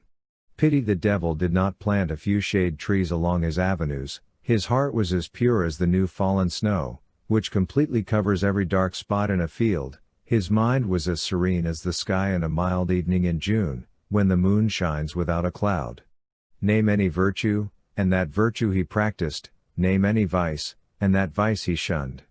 But if peculiar qualities marked his character, they were his humility, his gentleness, and his love of God. The people had long been taught by a son of thunder, Mr. Treat, in him they were instructed by a son of consolation, who sweetly allured them to virtue by soft persuasion, and by exhibiting the mercy of the Supreme Being, for his thoughts were so much in heaven that they seldom descended to the dismal regions below, and though of the same religious sentiments as Mr. Treat, yet his attention was turned to those glad tidings of great joy which a Saviour came to publish. We were interested to hear that such a man had trodden the plains of Nauset. Turning over further in our book, our eyes fell on the name of the Reverend Jonathan Bascom, of Orleans, Senex Emunc Nares, Doctus, et auctor elegantium verborum, facitis, et dulcis festique sermonize. And, again, on that of the Reverend Nathan Stone, of Dennis, vir humilis, mitis, blandus, advenarum hosps, there was need of him there, sus commodis in terra non studens, reconditus thesaurus in coelho. An easy virtue that, there, for methinks no inhabitant of Dennis could be very studious about his earthly commodity, but must regard the bulk of his treasures as in heaven. But probably the most just and pertinent character of all is that which appears to be given to the Reverend Ephraim Briggs, of Chatham, in the language of the later Romans, Sep, Sepes, Sepomes, Weshicum, which not being interpreted, we know not what it means, though we have no doubt it occurs somewhere in the Scriptures, probably in the Apostle Eliot's epistle to the Nipmucks. Let no one think that I do not love the old ministers. They were, probably, the best men of their generation, and they deserved that their biographies should fill the pages of the town histories. If I could but hear the glad tidings of which they tell, and which, perchance, they heard, I might write in a worthier strain than this. There was no better way to make the reader realize how wide and peculiar that plain was, and how long it took to traverse it, than by inserting these extracts in the midst of my narrative. Notes. 1. They touched after this at a place called Matashiest, where they got more corn, but their shallop being cast away in a storm, the governor was obliged to return to Plymouth on foot, 50 miles through the woods. According to Mort's relation, he came safely home, though weary and surbated, that is, footsore. Italian sobater, Latin sub or solea batter, to bruise the soles of the feet, v. dic. Not from acerbatus, embittered or aggrieved, as one commentator on this passage supposes. This word is a very rare occurrence, being applied only to governors and persons of like description, who are in that predicament, though such generally have considerable mileage allowed them, and might save their souls if they cared. 2. Lib v. Fab 5. 4. The beach. At length we reached the seemingly retreating boundary of the plain, and entered what had appeared at a distance an upland marsh, but proved to be dry sand covered with beach grass, the bearberry, bayberry, shrub oaks, and beach plum, slightly ascending as we approached the shore, then, crossing over a belt of sand on which nothing grew, though the roar of the sea sounded scarcely louder than before, and we were prepared to go half a mile farther, we suddenly stood on the edge of a bluff overlooking the Atlantic. Far below us was the beach, from half a dozen to a dozen rods in width, with a long line of breakers rushing to the strand. The sea was exceedingly dark and stormy, the sky completely overcast, the clouds still dropping rain, and the wind seemed to blow not so much as the exciting cause, as from sympathy with the already agitated ocean. The waves broke on the bars at some distance from the shore, and curving green or yellow as if over so many unseen dams, 10 or 12 feet high, like 1,000 waterfalls, rolled in foam to the sand. There was nothing but that savage ocean between us and Europe. Having got down the bank, and as close to the water as we could, where the sand was the hardest, leaving the Nauset lights behind us, we began to walk leisurely up the beach, in a northwest direction, towards Provincetown, which was about 25 miles distant, still sailing under our umbrellas with a strong aft wind, admiring in silence, as we walked, the great force of the ocean stream. Potomayo megasthenis okinoyo. The white breakers were rushing to the shore, the foam ran up the sand, and then ran back as far as we could see, and we imagined how much farther along the Atlantic coast, before and behind us, as regularly, to compare great things with small, as the master of a choir beats time with his white wand, and ever and anon a higher wave caused us hastily to deviate from our path, and we looked back on our tracks filled with water and foam. The breakers looked like droves of 1,000 wild horses of Neptune, rushing to the shore, with their white manes streaming far behind, and when at length the sun shone for a moment, their manes were rainbow tinted. Also, the long kelp weed was tossed up from time to time, like the tails of sea cows sporting in the brine. There was not a sail in sight, and we saw none that day, for they had all sought harbors in the late storm, and had not been able to get out again, and the only human beings whom we saw on the beach for several days were 1 or 2 wreckers looking for driftwood, and fragments of wrecked vessels. After an easterly storm in the spring, this beach is sometimes strewn with eastern wood from one end to the other, which, as it belongs to him who saves it, and the cape is nearly destitute of wood, is a godsend to the inhabitants. We soon met one of these wreckers, a regular Cape Cod man, with whom we parleyed, with a bleached and weather-beaten face, within whose wrinkles I distinguished no particular feature. It was like an old sail endowed with life, a hanging cliff of weather-beaten flesh, like one of the clay boulders which occurred in that sandbank. He had on a hat which had seen salt water, and a coat of many pieces and colors, though it was mainly the color of the beach, as if it had been sanded. His variegated back, for his coat had many patches, even between the shoulders, was a rich study to us, when we had passed him and looked round. It might have been dishonorable for him to have so many scars behind, it is true, if he had not had many more and more serious ones in front. He looked as if he sometimes saw a doughnut, but never descended to comfort, too grave to laugh, too tough to cry, as indifferent as a clam, like a sea clam with hat on and legs, that was out walking the strand. He may have been one of the pilgrims, peregrine white, at least, who is kept on the backside of the Cape, and let the centuries go by. He was looking for wrecks, old logs, waterlogged and covered with barnacles, or bits of boards and joists, even chips, which he drew out of the reach of the tide, and stacked up to dry. When the log was too large to carry far, he cut it up where the last wave had left it, or rolling it a few feet appropriated it by sticking 2 sticks into the ground crosswise above it. Some rotten trunk, which in Maine cumbers the ground, and is, perchance, thrown into the water on purpose, is here thus carefully picked up, split and dried, and husbanded. Before winter the wrecker painfully carries these things up the bank on his shoulders by a long diagonal slanting path made with a hoe in the sand, if there is no hollow at hand. You may see his hooked pikestaff always lying on the bank ready for use. He is the true monarch of the beach, whose right there is none to dispute, and he is as much identified with it as a beach bird. Krantz, in his account of Greenland, quotes de Logan's relation of the ways and usages of the Greenlanders, and says, "Whoever finds driftwood, or the spoils of a shipwreck on the strand, enjoys it as his own, though he does not live there. But he must haul it ashore and lay a stone upon it, as a token that some one has taken possession of it, and this stone is the deed of security, for no other Greenlander will offer to meddle with it afterwards." Such is the instinctive law of nations.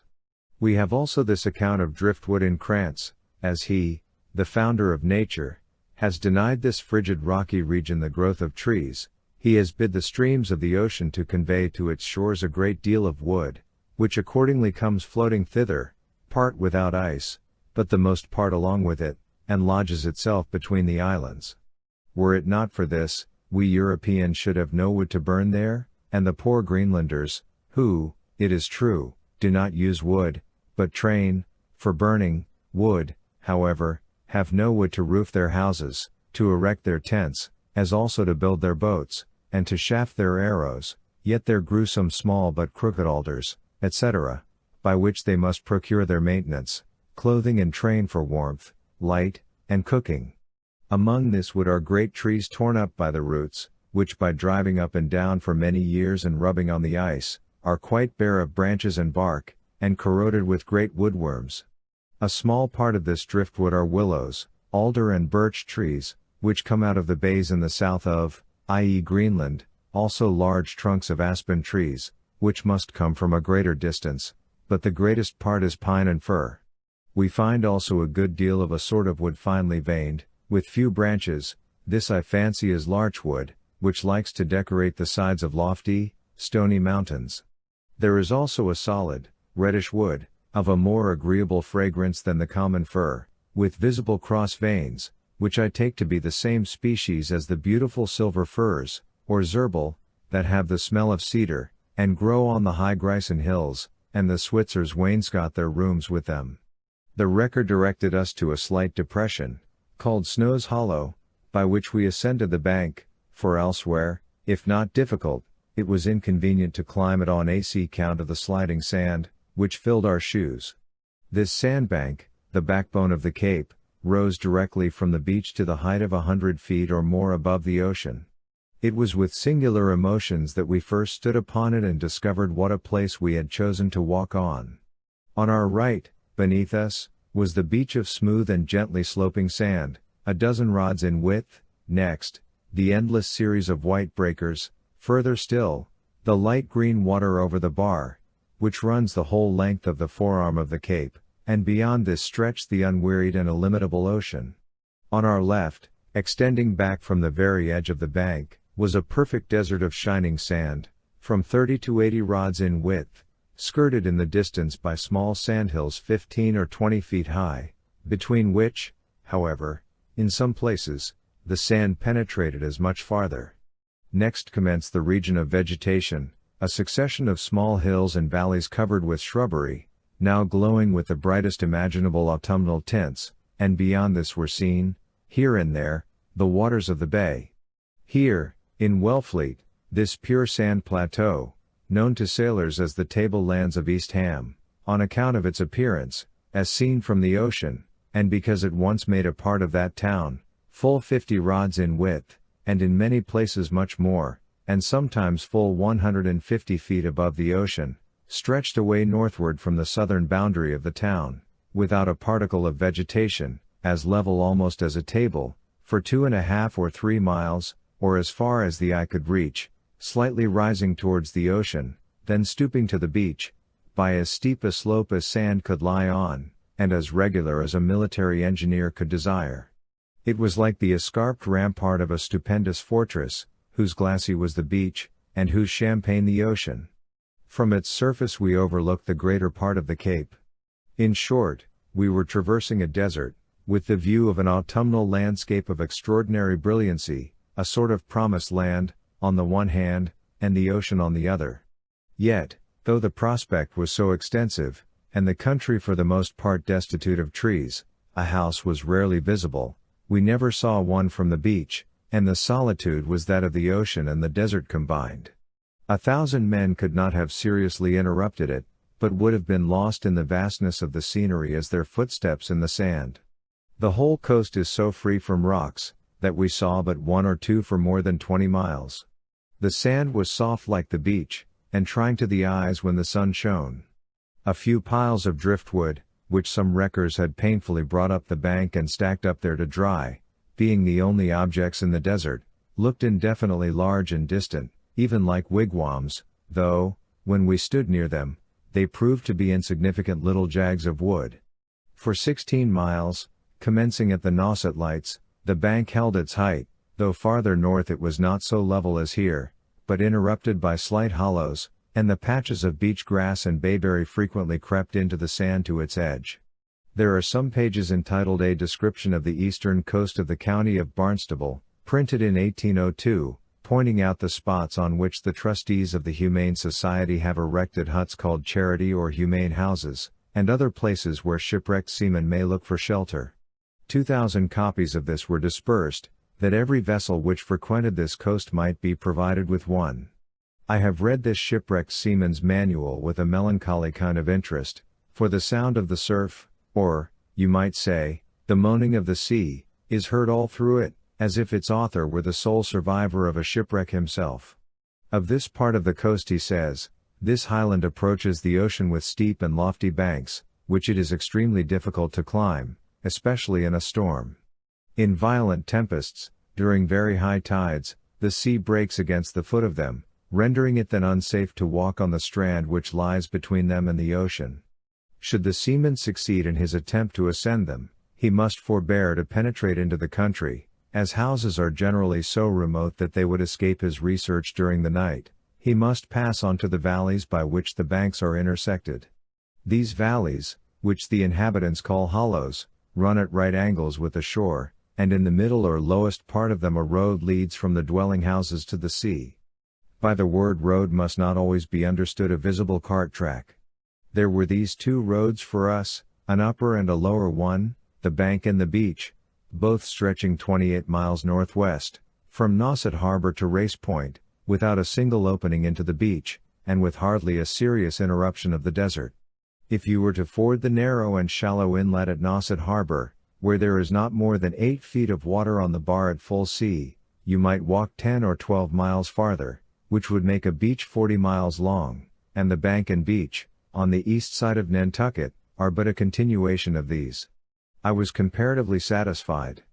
There I had got the cape under me, as much as if I were riding it barebacked. It was not as on the map, or seen from the stagecoach, but there I found it all out of doors, huge and real, Cape Cod. As it cannot be represented on a map, color it as you will, the thing itself, than which there is nothing more like it, no truer picture or account, which you cannot go farther and see. I cannot remember what I thought before that it was.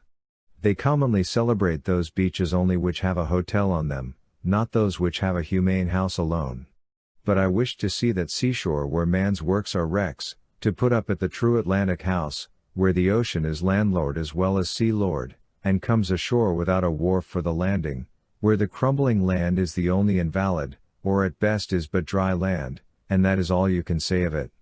We walked on quite at our leisure, now on the beach, now on the bank, sitting from time to time on some damp log, maple or yellow birch, which had long followed the seas, but had now at last settled on land, or under the lee of a sandhill, on the bank, that we might gaze steadily on the ocean. The bank was so steep that, where there was no danger of its caving, we sat on its edge, as on a bench. It was difficult for us landsmen to look out over the ocean without imagining land in the horizon, yet the clouds appeared to hang low over it, and rest on the water as they never do on the land, perhaps on account of the great distance to which we saw. The sand was not without advantage, for, though it was heavy walking in it, it was soft to the feet, and, notwithstanding that it had been raining nearly 2 days, when it held up for half an hour, the sides of the sandhills, which were porous and sliding, afforded a dry seat. All the aspects of this desert are beautiful, whether you behold it in fair weather or foul, or when the sun is just breaking out after a storm, and shining on its moist surface in the distance, it is so white, and pure, and level, and each slight inequality and track is so distinctly revealed, and when your eyes slide off this, they fall on the ocean. In summer the mackerel gulls, which here have their nests among the neighboring sandhills, pursue the traveler anxiously, now and then diving close to his head with a squeak, and he may see them, like swallows, chase some crow which has been feeding on the beach, almost across the cape. Though for some time I have not spoken of the roaring of the breakers, and the ceaseless flux and reflux of the waves, yet they did not for a moment cease to dash and roar, with such a tumult that if you had been there, you could scarcely have heard my voice the while, and they are dashing and roaring this very moment, though it may be with less din and violence, for there the sea never rests. We were wholly absorbed by this spectacle and tumult, and like Chryses, though in a different mood from him, we walked silent along the shore of the resounding sea. Vd akion paratina polyphloisphoi thalassus. See Note 1. I put in a little Greek now and then, partly because it sounds so much like the ocean, though I doubt if Homer's Mediterranean Sea ever sounded so loud as this. The attention of those who frequent the camp meetings at Eastham is said to be divided between the preaching of the Methodists and the preaching of the billows on the backside of the Cape, for they all stream over here in the course of their stay. I trust that in this case the loudest voice carries it. With what effect may we suppose the ocean to say, my hearers? To the multitude on the bank. On that side some John and Maffet, on this, the Reverend Polyphloisboios Thalassa. There was but little weed cast up here, and that kelp chiefly, there being scarcely a rock for rockweed to adhere to. Who has not had a vision from some vessel's deck, when he had still his land legs on, of this great brown apron, drifting half upright, and quite submerged through the green water, clasping a stone or a deep-sea mussel in its unearthly fingers? I have seen it carrying a stone half as large as my head. We sometimes watched a mass of this cable-like weed, as it was tossed up on the crest of a breaker, waiting with interest to see it come in, as if there were some treasure buoyed up by it, but we were always surprised and disappointed at the insignificance of the mass which had attracted us. As we looked out over the water, the smallest objects floating on it appeared indefinitely large. We were so impressed by the vastness of the ocean, and each one bore so large a proportion to the whole ocean, which we saw. We were so often disappointed in the size of such things as came ashore, the ridiculous bits of wood or weed, with which the ocean labored, that we began to doubt whether the Atlantic itself would bear a still closer inspection, and would not turn out to be a but small pond, if it should come ashore to us. This kelp, or weed, tangle, devil's apron, sole leather, or ribbon weed, as various species are called, appeared to us a singularly marine and fabulous product, a lit invention for Neptune to adorn his car with, or a freak of Proteus. All that is told of the sea has a fabulous sound to an inhabitant of the land, and all its products have a certain fabulous quality, as if they belonged to another planet, from seaweed to a sailor's yarn, or a fish story. In this element the animal and vegetable kingdoms meet and are strangely mingled.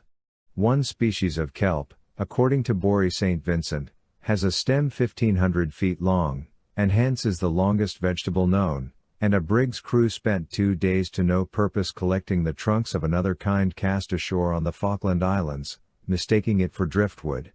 See Harvey on algae. This species looked almost edible, at least, I thought that if I were starving I would try it.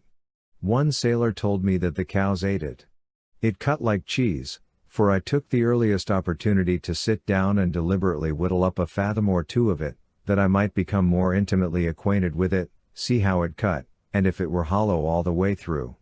The blade looked like a broad belt, whose edges had been quilled, or as if stretched by hammering, and it was also twisted spirally. The extremity was generally worn and ragged from the lashing of the waves.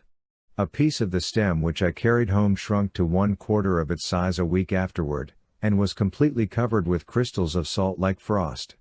The reader will excuse my greenness, though it is not sea greenness, like his, perchance, for I live by a river shore, where this weed does not wash up. When we consider in what meadows it grew, and how it was raked, and in what kind of hay whether got in or out, we may well be curious about it. One who is weatherwise has given the following account of the matter. When descends on the Atlantic, the gigantic storm wind of the equinox, landward in his wrath he scourges the toiling surges, laden with seaweed from the rocks. From Bermuda's reefs, from edges of sunken ledges, on some far-off bright Azore. From Bahama and the dashing, silver-flashing, surges of San Salvador. From the trembling surf that buries, the Orkney and Skerries, answering the hoarse Hebrides. And from wrecks and ships and drifting, spars, uplifting, on the desolate rainy seas. Ever drifting, drifting, drifting, on the shifting currents of the restless main. But he was not thinking of this shore, when he added, till, in sheltered coves and reaches, of sandy beaches, all have found repose again. These weeds were the symbols of those grotesque and fabulous thoughts which have not yet got into the sheltered coves of literature. Ever drifting, drifting, drifting, on the shifting currents of the restless heart, and not yet in books recorded, they, like hoarded household words, no more depart. The beach was also strewn with beautiful sea jellies, which the wreckers called sun squall, one of the lowest forms of animal life, some white, some wine-colored, and a foot in diameter. I at first thought that they were a tender part of some marine monster, which the storm or some other foe had mangled. What right has the sea to bear in its bosom such tender things as sea jellies and mosses, when it has such a boisterous shore that the stoutest fabrics are wrecked against it? Strange that it should undertake to dandle such delicate children in its arm. I did not at first recognize these for the same which I had formerly seen in myriads in Boston harbor, rising, with a waving motion, to the surface, as if to meet the sun, and discoloring the waters far and wide, so that I seemed to be sailing through a mere sunfish soup. They say that when you endeavor to take one up, it will spill out the other side of your hand like quicksilver. Before the land rose out of the ocean, and became dry land, chaos reigned, and between high and low water mark, where she is partially disrobed and rising, a sort of chaos reigns still, which only anomalous creatures can inhabit. Mackerel gulls were all the while flying over our heads and amid the breakers, sometimes 2 white ones pursuing a black one, quite at home in the storm, though they are as delicate organizations as sea jellies and mosses, and we saw that they were adapted to their circumstances rather by their spirits than their bodies. Theirs must be an essentially wilder, that is, less human, nature than that of larks and robins. Their note was like the sound of some vibrating metal, and harmonized well with the scenery and the roar of the surf, as if one had rudely touched the strings of the lyre, whichever lies on the shore, a ragged shred of ocean music tossed aloft on the spray. But if I were required to name a sound the remembrance of which most perfectly revives the impression which the beach has made, it would be the dreary peep of the piping plover, Charadrius melodus, which haunts there. Their voices, too, are heard as a fugacious part in the dirge which is ever played along the shore for those mariners who have been lost in the deep since first it was created.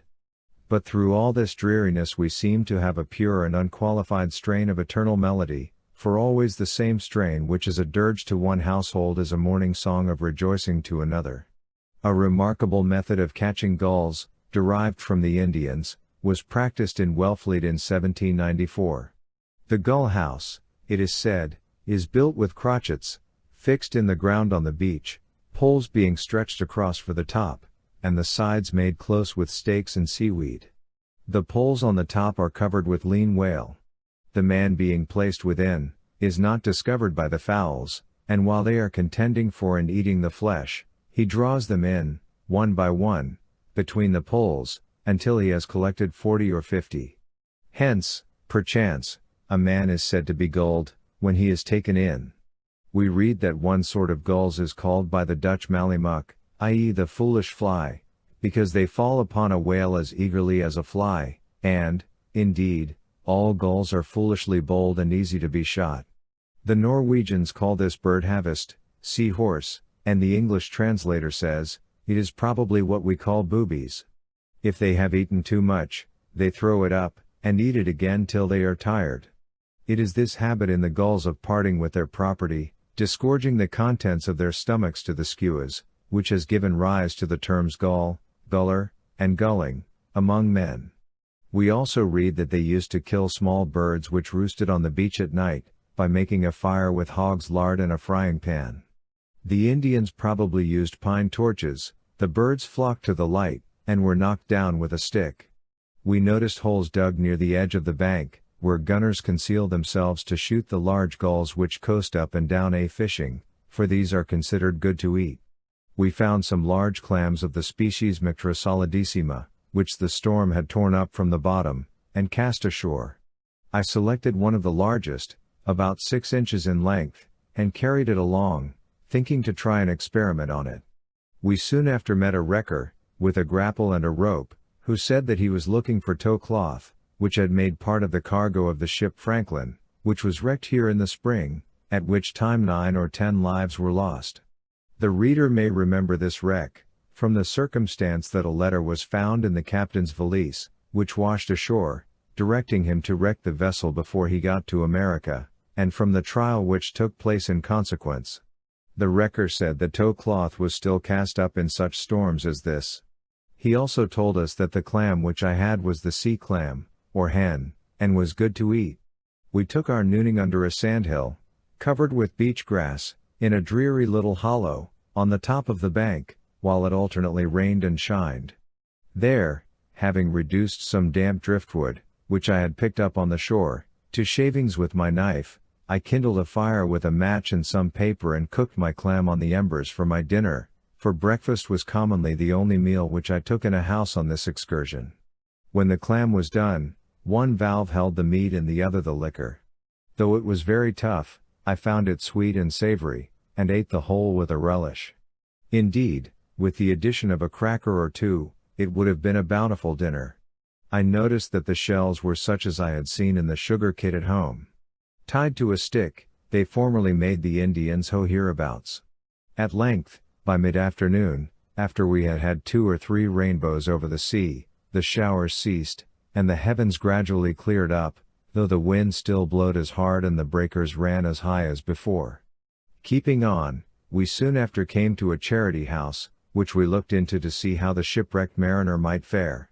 Far away in some desolate hollow by the seaside, just within the bank, stands a lonely building on piles driven into the sand, with a slight nail put through the staple, which a freezing man can bend, with some straw, perchance, on the floor on which he may lie, or which he may burn in the fireplace to keep him alive.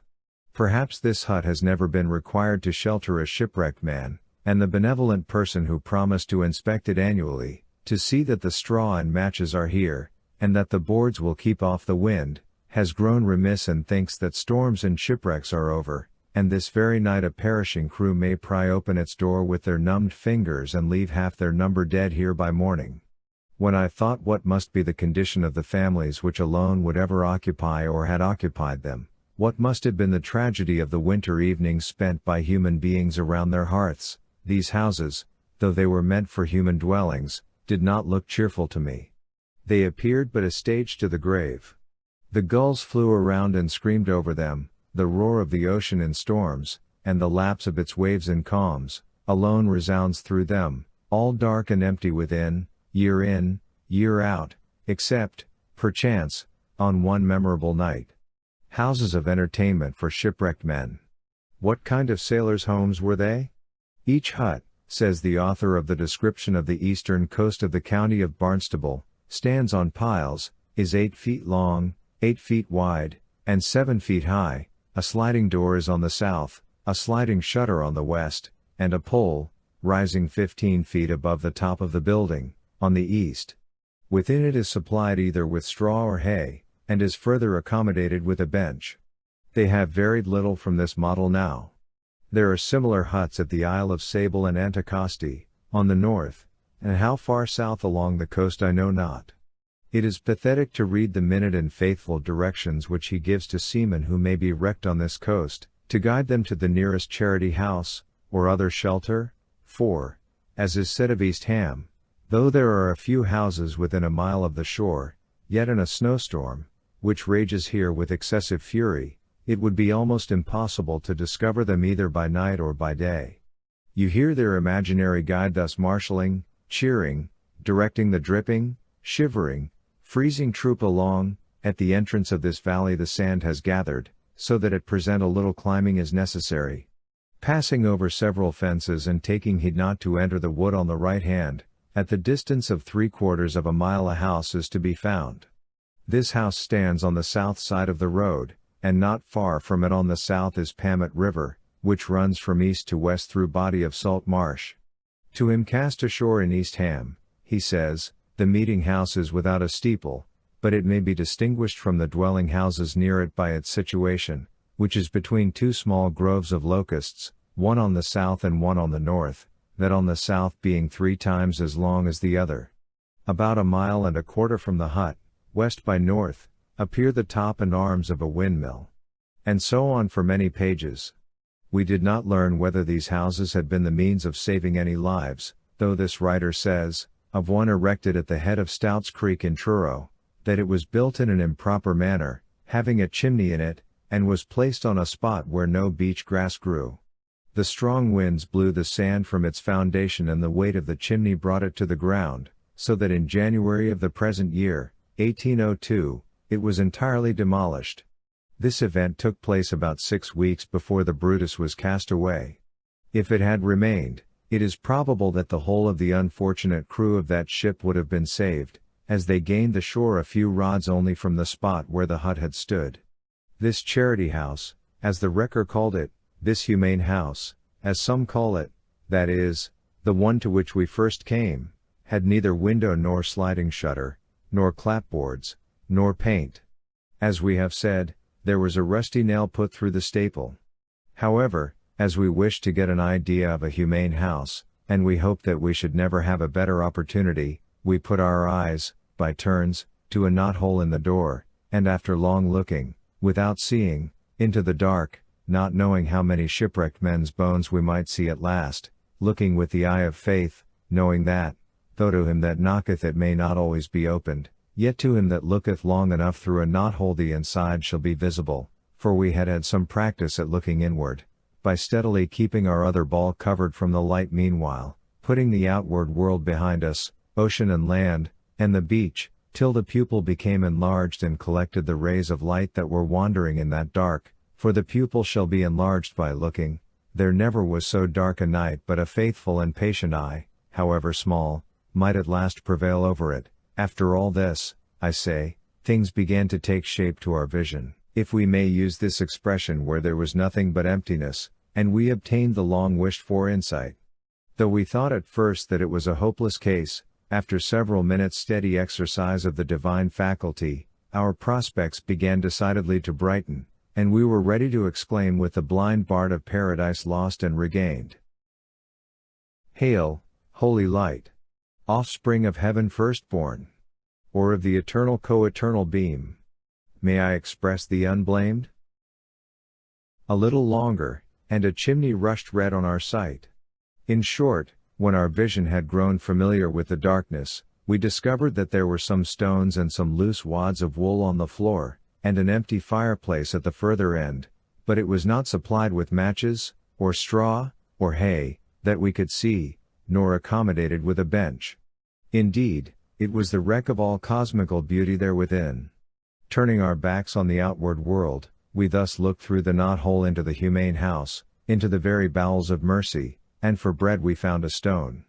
It was literally a great cry, of sea mews outside, and a little wool. However, we were glad to sit outside, under the lee of the humane house, to escape the piercing wind, and there we thought how cold is charity. How inhumane humanity. This, then, is what charity hides. Virtues antique and far away with ever a rusty nail over the latch, and very difficult to keep in repair, withal, it is so uncertain whether any will ever gain the beach near you. So we shivered round about, not being able to get into it, ever and anon looking through the knot-hole into that night without a star, until we concluded that it was not a humane house at all, but a seaside box, now shut up, belonging to some of the family of night or chaos, where they spent their summers by the sea, for the sake of the sea breeze, and that it was not proper for us to be prying into their concerns. My companion had declared before this that I had not a particle of sentiment, in rather absolute terms, to my astonishment, but I suspect he meant that my legs did not ache just then, though I am not wholly a stranger to that sentiment. But I did not intend this for a sentimental journey. Notes. 1. We have no word in English to express the sound of many waves, dashing at once, whether gently or violently, polyplois voyos to the ear, and, in the ocean's gentle moods, an anarrhythmon gelasma to the eye. 5. The Wellfleet Oysterman.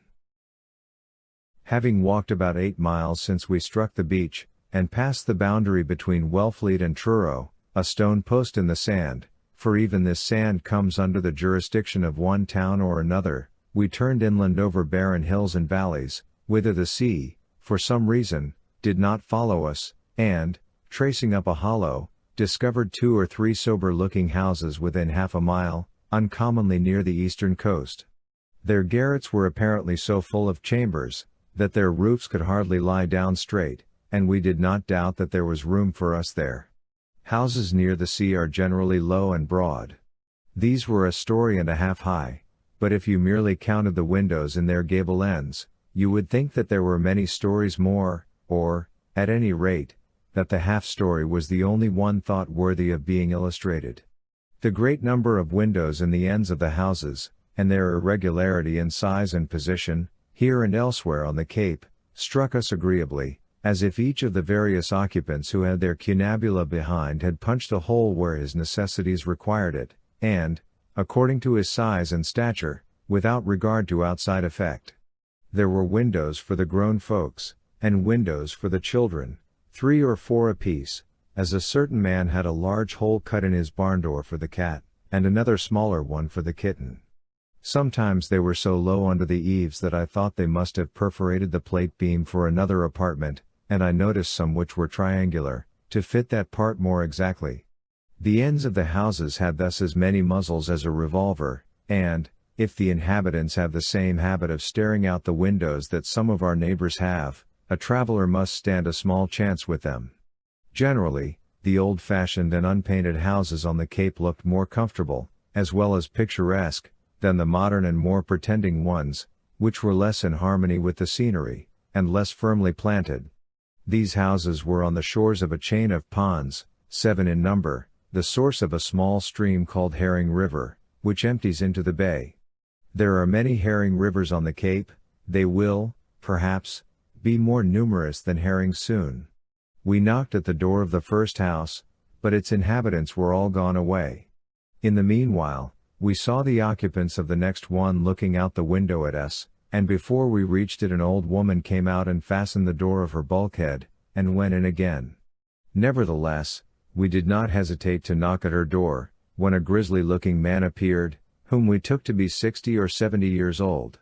He asked us, at first, suspiciously, where we were from, and what our business was, to which we returned plain answers. "How far is Concord from Boston?" he inquired. 20 miles by railroad. 20 miles by railroad, he repeated. Didn't you ever hear of Concord of Revolutionary fame? Didn't I ever hear of Concord? Why, I heard the guns fire at the Battle of Bunker Hill. They hear the sound of heavy cannon across the bay. I am almost 90, I am 88-year-old. I was 14-year-old at the time of Concord fight, and where were you then? We were obliged to confess that we were not in the fight. Well, walk in, we'll leave it to the women, said he. So we walked in, surprised, and sat down, an old woman taking our hats and bundles, and the old man continued, drawing up to the large, old-fashioned fireplace. I am a poor good-for-nothing critter, as Isaiah says, I am all broken down this year. I am under petticoat government here. The family consisted of the old man, his wife, and his daughter, who appeared nearly as old as her mother, a fool, her son, a brutish-looking, middle-aged man, with a prominent lower face, who was standing by the hearth when we entered, but immediately went out, and a little boy of 10. While my companion talked with the women, I talked with the old man. They said that he was old and foolish, but he was evidently too knowing for them. These women, said he to me, are both of them poor good-for-nothing critters. This one is my wife. I married her 64 years ago. She is 84 years old, and as deaf as an adder, and the other is not much better. He thought well of the Bible, or at least he spoke well, and did not think ill of it, for that would not have been prudent for a man of his age. He said that he had read it attentively for many years, and he had much of it at his tongue's end. He seemed deeply impressed with a sense of his own nothingness, and would repeatedly exclaim, I am a nothing. What I gather from my Bible is just this, that man is a poor good-for-nothing critter, and everything is just as God sees fit and disposes. May I ask your name? I said. Yes, he answered, I am not ashamed to tell my name. My name is. My great-grandfather came over from England and settled here. He was an old Wellfleet Oysterman, who had acquired a competency in that business, and had sons still engaged in it. Nearly all the oyster shops and stands in Massachusetts, I am told, are supplied and kept by natives of Wellfleet, and a part of this town is still called Billingsgate from the oysters having been formerly planted there, but the native oysters are said to have died in 1770. Various causes are assigned for this, such as a ground frost, the carcasses of blackfish kept to rot in the harbor, and the like, but the most common account of the matter is, and I find that a similar superstition with regard to the disappearance of fishes exists almost everywhere, that when Wellfleet began to quarrel with the neighboring towns about the right to gather them, yellow specks appeared in them, and Providence caused them to disappear. A few years ago 60,000 bushels were annually brought from the south and planted in the harbor of Wellfleet till they attained the proper relish of Billingsgate, but now they are imported commonly full-grown, and laid down near their markets, at Boston and elsewhere, where the water, being a mixture of salt and fresh, suits them better. The business was said to be still good and improving. The old man said that the oysters were liable to freeze in the winter, if planted too high, but if it were not so cold as to strain their eyes they were not injured. The inhabitants of New Brunswick have noticed that ice will not form over an oyster bed, unless the cold is very intense indeed, and when the bays are frozen over the oyster beds are easily discovered by the water above them remaining unfrozen, or as the French residents say, degel. Our host said that they kept them in cellars all winter. Without anything to eat or drink? I asked. Without anything to eat or drink, he answered. Can the oysters move? Just as much as my shoe. But when I caught him saying that they bedded themselves down in the sand, flat side up, round side down, I told him that my shoe could not do that, without the aid of my foot in it, at which he said that they merely settled down as they grew, if put down in a square they would be found so, but the clam could move quite fast. I have since been told by oystermen of Long Island, where the oyster is still indigenous and abundant, that they are found in large masses attached to the parent in their midst, and are so taken up with their tongues, in which case, they say, the age of the young proves that there could have been no motion for 5 or 6 years at least. And Buckland in his Curiosities of Natural History, page 50, says, an oyster who has once taken up his position and fixed himself when quite young can never make a change. Oysters, nevertheless, that have not fixed themselves, but remain loose at the bottom of the sea, have the power of locomotion. They open their shells to their fullest extent, and then suddenly contracting them, the expulsion of the water forwards gives a motion backwards. A fisherman at Guernsey told me that he had frequently seen oysters moving in this way. Some still entertain the question whether the oyster was indigenous in Massachusetts Bay, and whether Wellfleet Harbor was a natural habitat of this fish, but, to say nothing of the testimony of old oystermen, which, I think, is quite conclusive, though the native oyster may now be extinct there, I saw that their shells, opened by the Indians, were strewn all over the Cape. Indeed, the Cape was at first thickly settled by Indians on account of the abundance of these and other fish. We saw many traces of their occupancy after this, in Truro, near Great Hollow, and at High Head, near East Harbor River, oysters, clams, cockles, and other shells, mingled with ashes and the bones of deer and other quadrupeds. I picked up half a dozen arrowheads, and in an hour or two could have filled my pockets with them. The Indians lived about the edges of the swamps, then probably in some instances ponds, for shelter and water. Moreover, Champlain in the edition of his Voyages printed in 1613, says that in the year 1606 he and Poutrincourt explored a harbor, Barnstable Harbor, in the southerly part of what is now called Massachusetts Bay, in latitude 42 degrees, about 5 leagues south, 1 point west of Cap Blanc, Cape Cod, and there they found many good oysters, and they named it Le Port aux Oysters, Oyster Harbor. In one edition of his map, 1632, the RO sky is drawn emptying into the same part of the bay, and on the map Novi Belgi, in Ogilby's America, 1670, the words Port aux Oysters are placed against the same place. Also William Wood, who left New England in 1633, speaks, in his New England's Prospect, published in 1634, of a great oyster bank in Charles River, and of another in the Mystic, each of which obstructed the navigation of its river.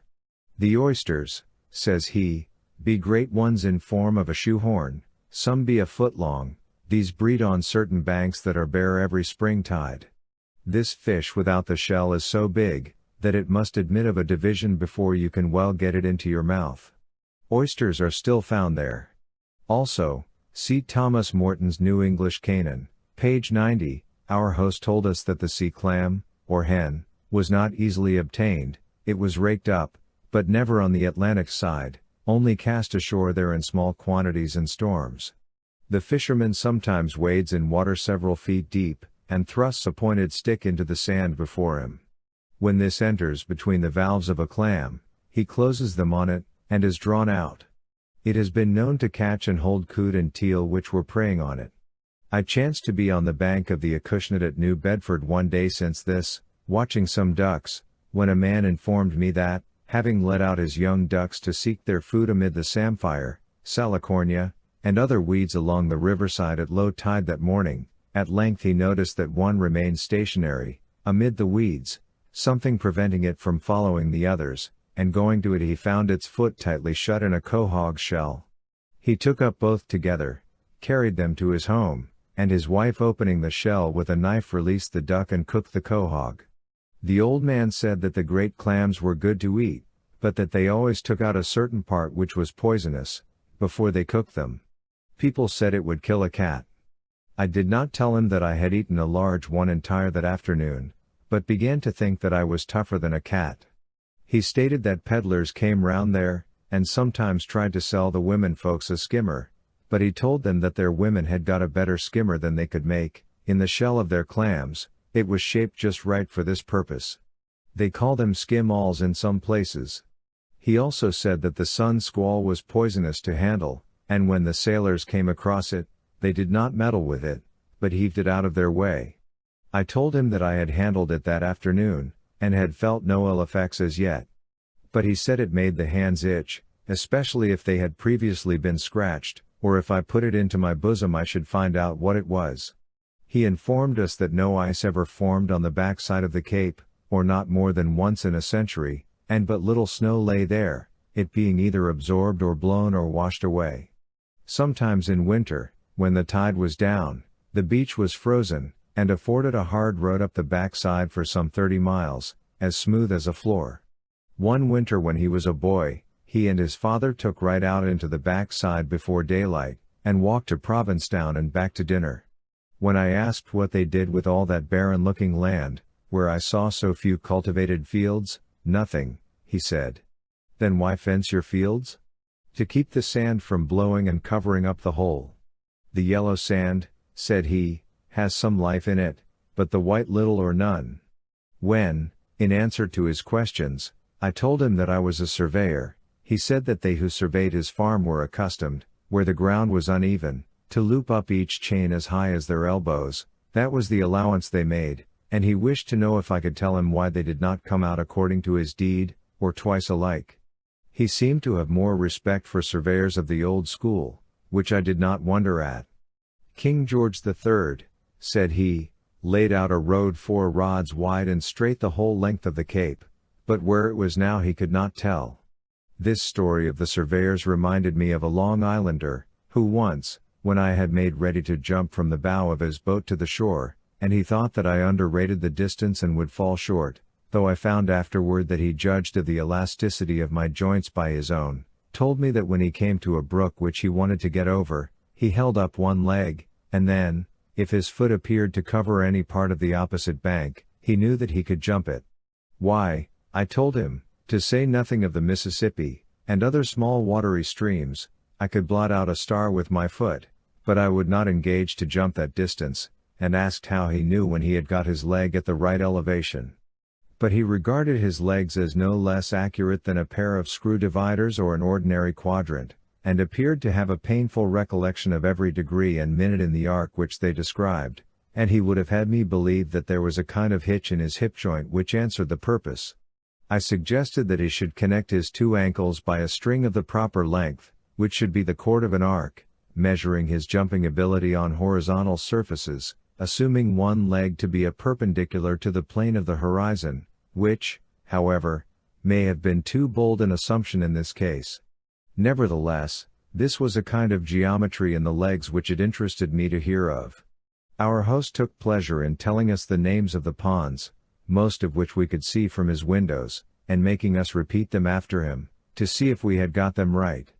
They were Gull Pond, the largest and a very handsome one, clear and deep, and more than a mile in circumference, Newcomb's, Sweat's, Slough, Horseleech, Round, and Herring Ponds, all connected at high water, if I do not mistake. The coast surveyors had come to him for their names, and he told them of one which they had not detected. He said that they were not so high as formerly. There was an earthquake about 4 years before he was born, which cracked the pans of the ponds, which were of iron, and caused them to settle. I did not remember to have read of this. Innumerable gulls used to resort to them, but the large gulls were now very scarce, for, as he said, the English robbed their nests far in the north, where they breed. He remembered well when gulls were taken in the gull house, and when small birds were killed by means of a frying pan and fire at night. His father once lost a valuable horse from this cause. A party from Wellfleet having lighted their fire for this purpose, one dark night, on Billingsgate Island, 20 horses which were pastured there, and this colt among them, being frightened by it, and endeavoring in the dark to cross the passage which separated them from the neighboring beach, and which was then fordable at low tide, were all swept out to sea and drowned. I observed that many horses were still turned out to pasture all summer on the islands and beaches in Wellfleet, East Ham, and Orleans, as a kind of common. He also described the killing of what he called wild hens here, after they had gone to roost in the woods, when he was a boy. Perhaps they were prairie hens, pinnated grouse. He liked the beach pea, Lathyrus maritimus, cooked green, as well as the cultivated. He had seen it growing very abundantly in Newfoundland, where also the inhabitants ate them, but he had never been able to obtain any ripe for seed. We read, under the head of Chatham, that in 1555, during a time of great scarcity, the people about Orford, in Sussex, England, were preserved from perishing by eating the seeds of this plant, which grew there in great abundance on the seacoast. Cows, horses, sheep, and goats eat it. But the writer who quoted this could not learn that they had ever been used in Barnstable County. He had been a voyager, then? Oh, he had been about the world in his day. He once considered himself a pilot for all our coast, but now they had changed the name so he might be bothered. He gave us to taste what he called the summer sweeting, a pleasant apple which he raised, and frequently grafted from, but had never seen growing elsewhere, except once, 3 trees on Newfoundland, or at the Bay of Chaleur, I forget which, as he was sailing by. He was sure that he could tell the tree at a distance. At length the fool, whom my companion called the wizard, came in, muttering between his teeth, "Damn book peddlers, all the time talking about books. Better do something. Damn 'em? I'll shoot 'em. Got a doctor down here? Damn him, I'll get a gun and shoot him," never once holding up his head. Whereat the old man stood up and said in a loud voice, as if he was accustomed to command, and this was not the first time he had been obliged to exert his authority there, "John, go sit down, mind your business, we've heard you talk before, precious little you'll do, your bark is worse than your bite." But, without minding, John muttered the same gibberish over again, and then sat down at the table which the old folks had left. He ate all there was on it, and then turned to the apples, which his aged mother was paring, that she might give her guests some applesauce for breakfast, but she drew them away and sent him off. When I approached this house the next summer, over the desolate hills between it and the shore, which are worthy to have been the birthplace of Ossian, I saw the wizard in the midst of a cornfield on the hillside, but, as usual, he loomed so strangely, that I mistook him for a scarecrow. This was the merriest old man that we had ever seen, and one of the best preserved. His style of conversation was coarse and plain enough to have suited Rabelais. He would have made a good Panurge. Or rather he was a sober Silenus, and we were the boys Chromis and Nasalus, who listened to his story. Not by Haemonian hills the Thracian bard, nor awful Phoebus was on Pindus heard, with deeper silence or with more regard. There was a strange mingling of past and present in his conversation, for he had lived under King George, and might have remembered when Napoleon and the moderns generally were born. He said that one day, when the troubles between the colonies and the mother country first broke out, as he, a boy of 15, was pitching hay out of a cart, one Doane, an old Tory, who was talking with his father, a good Whig, said to him, "Why, Uncle Bill, you might as well undertake to pitch that pond into the ocean with a pitchfork, as for the colonies to undertake to gain their independence." He remembered well General Washington, and how he rode his horse along the streets of Boston, and he stood up to show us how he looked. He was a rather large and portly looking man, a manly and resolute looking officer, with a pretty good leg as he sat on his horse. There, I'll tell you, this was the way with Washington. Then he jumped up again, and bowed gracefully to right and left, making show as if he were waving his hat. Said he, that was Washington. He told us many anecdotes of the Revolution, and was much pleased when we told him that we had read the same in history, and that his account agreed with the written. "Oh," he said, I know. I was a young fellow of 16, with my ears wide open, and a fellow of that age, you know, is pretty wide awake, and likes to know everything that's going on." "Oh, I know." He told us the story of the wreck of the Franklin, which took place there the previous spring, how a boy came to his house early in the morning to know whose boat that was by the shore, for there was a vessel in distress, and he, being an old man, first ate his breakfast, and then walked over to the top of the hill by the shore, and sat down there, having found a comfortable seat, to see the ship wrecked. She was on the bar, only a quarter of a mile from him, and still nearer to the men on the beach, who had got a boat ready, but could render no assistance on account of the breakers, for there was a pretty high sea running. There were the passengers all crowded together in the forward part of the ship, and some were getting out of the cabin windows and were drawn on deck by the others. "I saw the captain get out his boat," said he had one little one, and then they jumped into it one after another, down as straight as an arrow. I counted them. There were 9. One was a woman, and she jumped as straight as any of them. Then they shoved off. The sea took them back, one wave went over them, and when they came up there were 6 still clinging to the boat. I counted them. The next wave turned the boat bottom upward, and emptied them all out. None of them ever came ashore alive. There were the rest of them all crowded together on the forecastle, the other parts of the ship being under water. They had seen all that happened to the boat. At length a heavy sea separated the forecastle from the rest of the wreck, and set it inside of the worst breaker, and the boat was able to reach them, and it saved all that were left, but one woman. He also told us of the steamer Cambria's getting aground on his shore a few months before we were there, and of her English passengers who roamed over his grounds, and who, he said, thought the prospect from the high hill by the shore the most delightsome they had ever seen, and also of the pranks which the ladies played with his scoop net in the ponds. He spoke of these travelers with their purses full of guineas, just as our provincial fathers used to speak of British bloods in the time of King George III. Quid loquar? Why repeat what he told us? Aut silum nisi, quam fama secuta est. Congedas succinctam latrantibus inguina monstris. Dulicias vexas rates, et gurgit in alto. A timidos nautas cannabis lacerus marinis?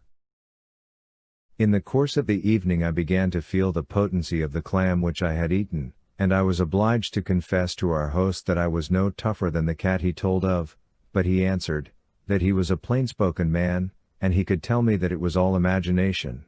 At any rate, it proved an emetic in my case, and I was made quite sick by it for a short time, while he laughed at my expense. I was pleased to read afterward, in Mort's relation of the landing of the Pilgrims in Provincetown harbor, these words: "We found great mussels. The old editor says that they were undoubtedly sea clams, and very fat and full of sea pearl, but we could not eat them, for they made us all sick that did eat, as well sailors as passengers, but they were soon well again." It brought me nearer to the Pilgrims to be thus reminded by a similar experience that I was so like them. Moreover, it was a valuable confirmation of their story, and I am prepared now to believe every word of Mort's relation. I was also pleased to find that man and the clam lay still at the same angle to one another. But I did not notice sea pearl. Like Cleopatra, I must have swallowed it. I have since dug these clams on a flat in the bay and observed them. They could squirt full 10 feet before the wind, as appeared by the marks of the drops on the sand. "Now I'm going to ask you a question," said the old man, "and I don't know as you can tell me, but you are a learned man, and I never had any learning, only what I got by nature." It was in vain that we reminded him that he could quote Josephus to our confusion. I've thought, if I ever met a learned man I should like to ask him this question. "Can you tell me how Axie is spelt, and what it means?" "Axie," says he, "there's a girl over here is named Axie. Now what is it? What does it mean? Is it scripture? I've read my Bible 25 years over and over, and I never came across it. Did you read it 25 years for this object?" I asked. "Well, how is it spelt? Wife, how is it spelt?" She said, "It is in the Bible, I've seen it." "Well, how do you spell it?" "I don't know. ACH, AC, SEH, say, Axe. Does that spell Axie?" "Well, do you know what it means?"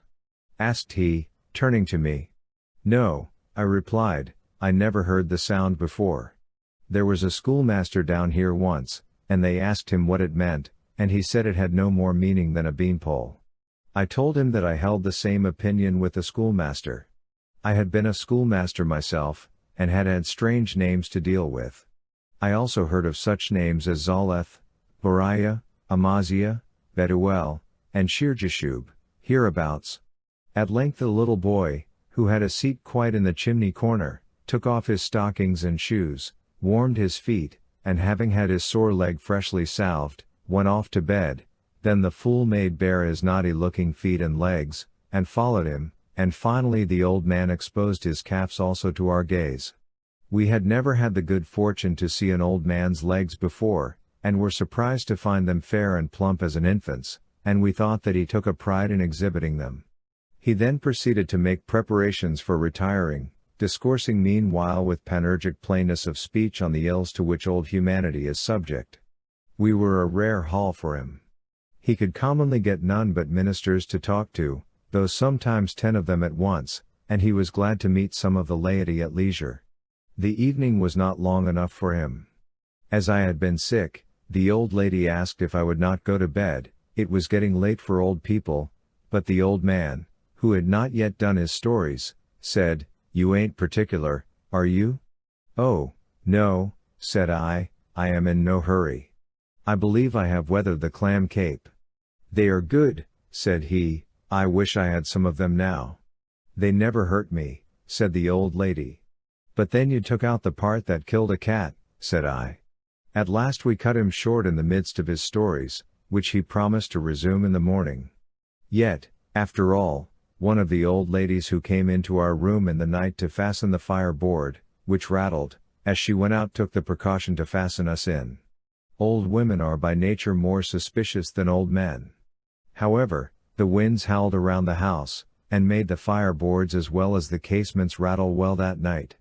It was probably a windy night for any locality, but we could not distinguish the roar which was proper to the ocean from that which was due to the wind alone. The sounds which the ocean makes must be very significant and interesting to those who live near it. When I was leaving the shore at this place the next summer, and had got a quarter of a mile distant, ascending a hill, I was startled by a sudden, loud sound from the sea, as if a large steamer were letting off steam by the shore, so that I caught my breath and felt my blood run cold for an instant, and I turned about, expecting to see one of the Atlantic steamers thus far out of her course, but there was nothing unusual to be seen. There was a low bank at the entrance of the hollow, between me and the ocean, and suspecting that I might have risen into another stratum of air in ascending the hill, which had wafted to me only the ordinary roar of the sea, I immediately descended again, to see if I lost hearing of it, but, without regard to my ascending or descending, it died away in a minute or two, and yet there was scarcely any wind all the while. The old man said that this was what they called the rut, a peculiar roar of the sea before the wind changes, which, however, he could not account for. He thought that he could tell all about the weather from the sounds which the sea made. Old Jocelyn, who came to New England in 1638, has it among his weather signs, that the resounding of the sea from the shore, and murmuring of the winds in the woods, without apparent wind, showeth wind to follow. Being on another part of the coast one night since this, I heard the roar of the surf a mile distant, and the inhabitants said it was a sign that the wind would work round east, and we should have rainy weather. The ocean was heaped up somewhere at the eastward, and this roar was occasioned by its effort to preserve its equilibrium, the wave reaching the shore before the wind. Also the captain of a packet between this country and England told me that he sometimes met with a wave on the Atlantic coming against the wind, perhaps in a calm sea, which indicated that at a distance the wind was blowing from an opposite quarter, but the undulation had traveled faster than it. Sailors tell of tide rips and groundswells, which they suppose to have been occasioned by hurricanes and earthquakes, and to have traveled many hundred, and sometimes even 2,000 or 3,000 miles. Before sunrise the next morning they let us out again, and I ran over to the beach to see the sun come out of the ocean. The old woman of 84 winters was already out in the cold morning wind, bareheaded, tripping about like a young girl, and driving up the cow to milk. She got the breakfast with dispatch, and without noise or bustle, and meanwhile the old man resumed his stories, standing before us, who were sitting, with his back to the chimney, and ejecting his tobacco juice right and left into the fire behind him, without regard to the various dishes which were there preparing. At breakfast we had eels, buttermilk cake, cold bread, green beans, donuts, and tea. The old man talked a steady stream, and when his wife told him he had better eat his breakfast, he said, "Don't hurry me, I have lived too long to be hurried." I ate of the applesauce and the doughnuts, which I thought had sustained the least detriment from the old man's shots, but my companion refused the applesauce, and ate of the hot cake and green beans, which had appeared to him to occupy the safest part of the hearth. But on comparing notes afterward, I told him that the buttermilk cake was particularly exposed, and I saw how it suffered repeatedly, and therefore I avoided it, but he declared that, however that might be, he witnessed that the applesauce was seriously injured, and had therefore declined that. After breakfast we looked at his clock, which was out of order, and oiled it with some hen's grease, for one of sweet oil, for he scarcely could believe that we were not tinkers or peddlers. Meanwhile he told a story about visions, which had reference to a crack in the clock case made by frost one night. He was curious to know to what religious sect we belonged. He said that he had been to hear 13 kinds of preaching in 1 month, when he was young, but he did not join any of them. He stuck to his Bible. There was nothing like any of them in his Bible. While I was shaving in the next room, I heard him ask my companion to what sect he belonged, to which he answered, "Oh, I belong to the Universal Brotherhood." "What's that?"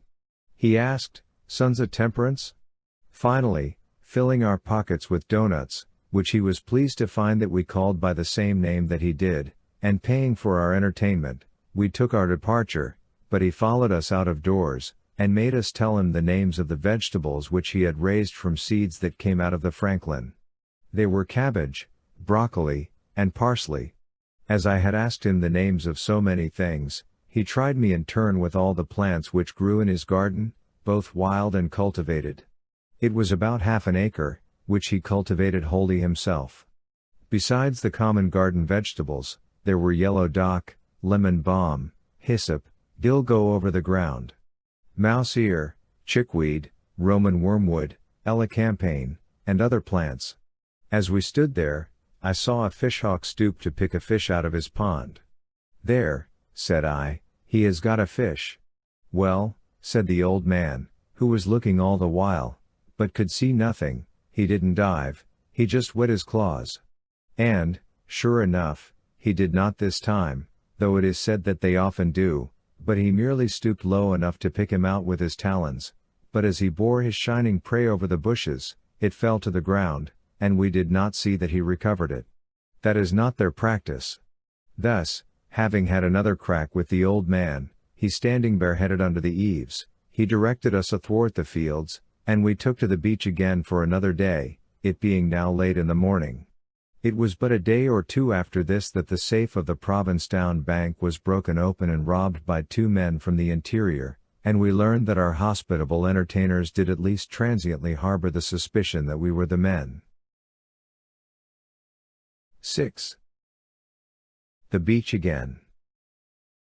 Our way to the high sandbank, which I have described as extending all along the coast, led, as usual, through patches of bayberry bushes which straggled into the sand. This, next to the shrub oak, was perhaps the most common shrub thereabouts. I was much attracted by its odoriferous leaves and small gray berries which are clustered about the short twigs, just below the last year's growth. I know of but 2 bushes in Concord, and they, being staminate plants, do not bear fruit. The berries gave it a venerable appearance, and they smelled quite spicy, like small confectionery. Robert Beverly, in his History of Virginia, published in 1705, states that at the mouth of their rivers, and all along upon the sea and bay, and near many of their creeks and swamps, grows the myrtle, bearing a berry, of which they make a hard brittle wax, of a curious green color, which by refining becomes almost transparent.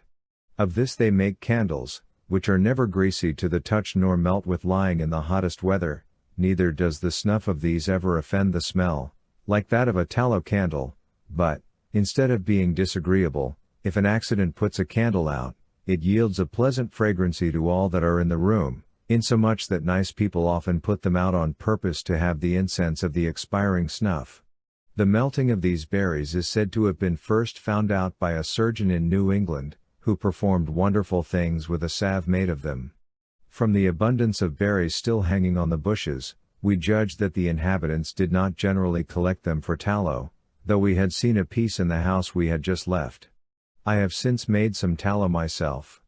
Holding a basket beneath the bare twigs in April, I rubbed them together between my hands and thus gathered about a quart in 20 minutes, to which were added enough to make 3 pints, and I might have gathered them much faster with a suitable rake and a large shallow basket. They have little prominences like those of an orange all creased in tallow, which also fills the interstices down to the stone. The oily part rose to the top, making it look like a savory black broth, which smelled much like balm or other herb tea. You let it cool, then skim off the tallow from the surface, melt this again and strain it. I got about 1/4 pound weight from my 3 pints, and more yet remained within the berries. A small portion cooled in the form of small flattish hemispheres, like crystallizations, the size of a kernel of corn. Nuggets I called them as I picked them out from amid the berries. Loudon says, that cultivated trees are said to yield more wax than those that are found wild. See Duplessis, Vegeto Resinue, Volume 2. p. 60. If you get any pitch on your hands in the pine woods, you have only to rub some of these berries between your hands to start it off. But the ocean was the grand fact there, which made us forget both bayberries and men. Today the air was beautifully clear, and the sea no longer dark and stormy, though the waves still broke with foam along the beach, but sparkling and full of life. Already that morning I had seen the day break over the sea as if it came out of its bosom. The saffron-robed Dawn rose in haste from the streams of ocean, that she might bring light to immortals and to mortals. The sun rose visibly at such a distance over the sea that the cloud bank in the horizon, which at first concealed him, was not perceptible until he had risen high behind it, and plainly broke and dispersed it, like an arrow. But as yet I looked at him as rising over land, and could not, without an effort, realize that he was rising over the sea. Already I saw some vessels on the horizon, which had rounded the cape in the night, and were now well on their watery way to other lands. We struck the beach again in the south part of Truro. In the early part of the day, while it was flood tide and the beach was narrow and soft, we walked on the bank, which was very high here, but not so level as the day before, being more interrupted by slight hollows. The author of the description of the eastern coast says of this part, that the bank is very high and steep. From the edge of it west, there is a strip of sand 100 yards in breadth.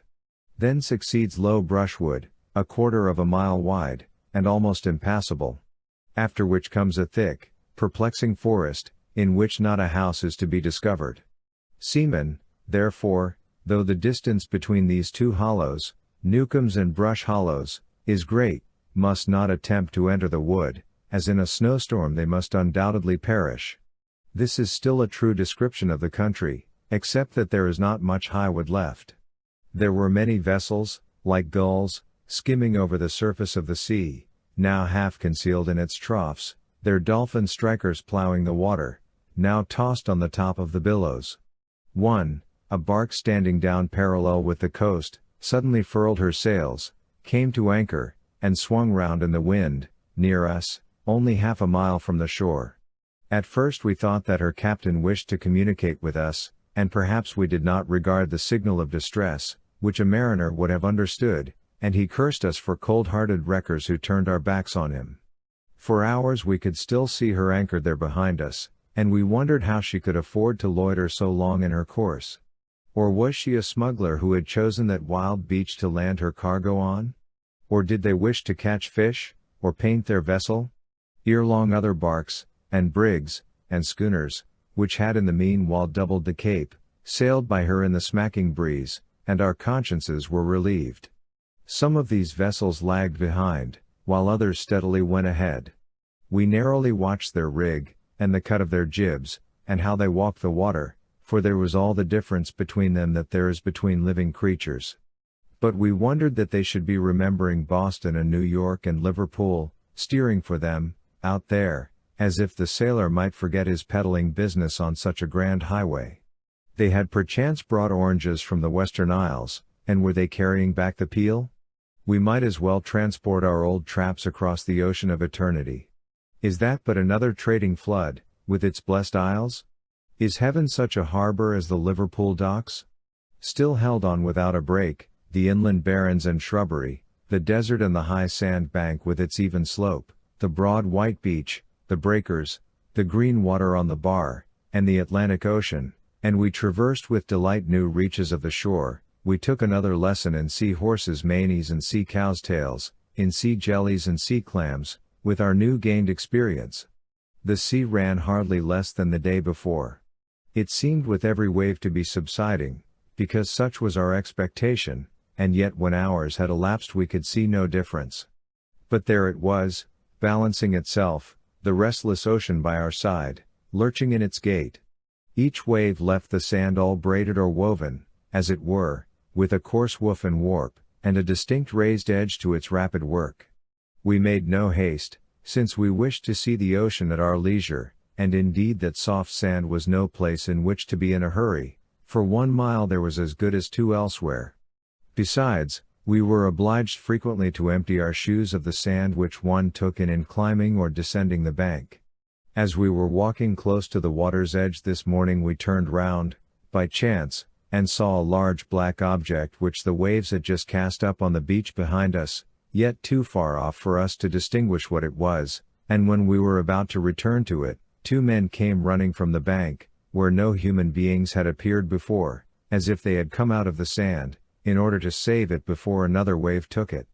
As we approached, it took successively the form of a huge fish, a drowned man, a sail or a net, and finally of a mass of tow cloth, part of the cargo of the Franklin, which the men loaded into a cart. Objects on the beach, whether men or inanimate things, look not only exceedingly grotesque, but much larger and more wonderful than they actually are.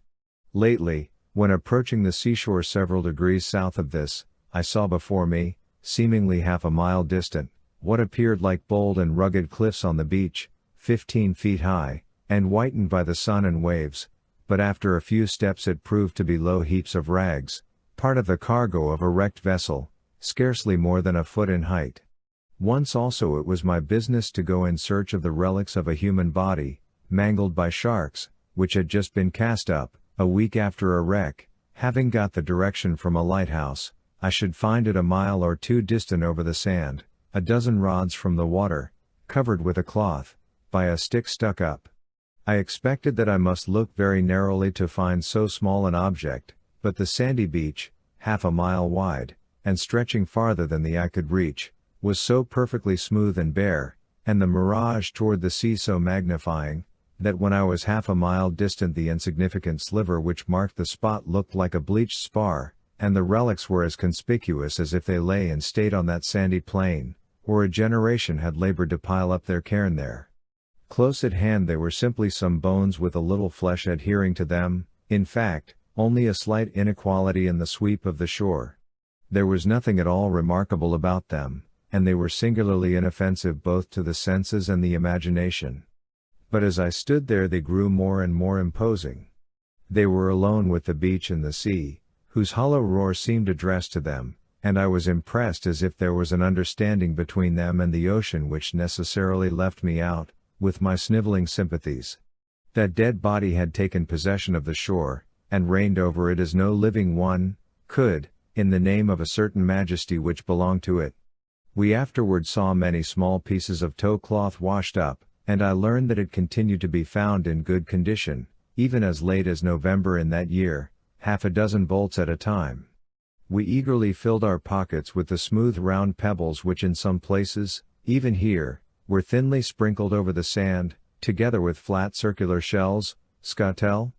But, as we had read, when they were dry they had lost their beauty, and at each sitting we emptied our pockets again of the least remarkable, until our collection was well culled. Every material was rolled into the pebble formed by the waves, not only stones of various kinds, but the hard coal which some vessel had dropped, bits of glass, and in one instance a mass of peat 3 feet long, where there was nothing like it to be seen for many miles. All the great rivers of the globe are annually, if not constantly, discharging great quantities of lumber, which drifts to distant shores. I have also seen very perfect pebbles of brick, and bars of Castile soap from a wreck rolled into perfect cylinders, and still spirally streaked with red, like a barber's pole.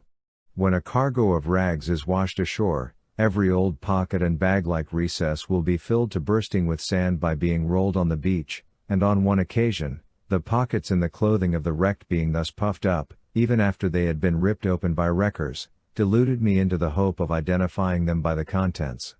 A pair of gloves looked exactly as if filled by a hand.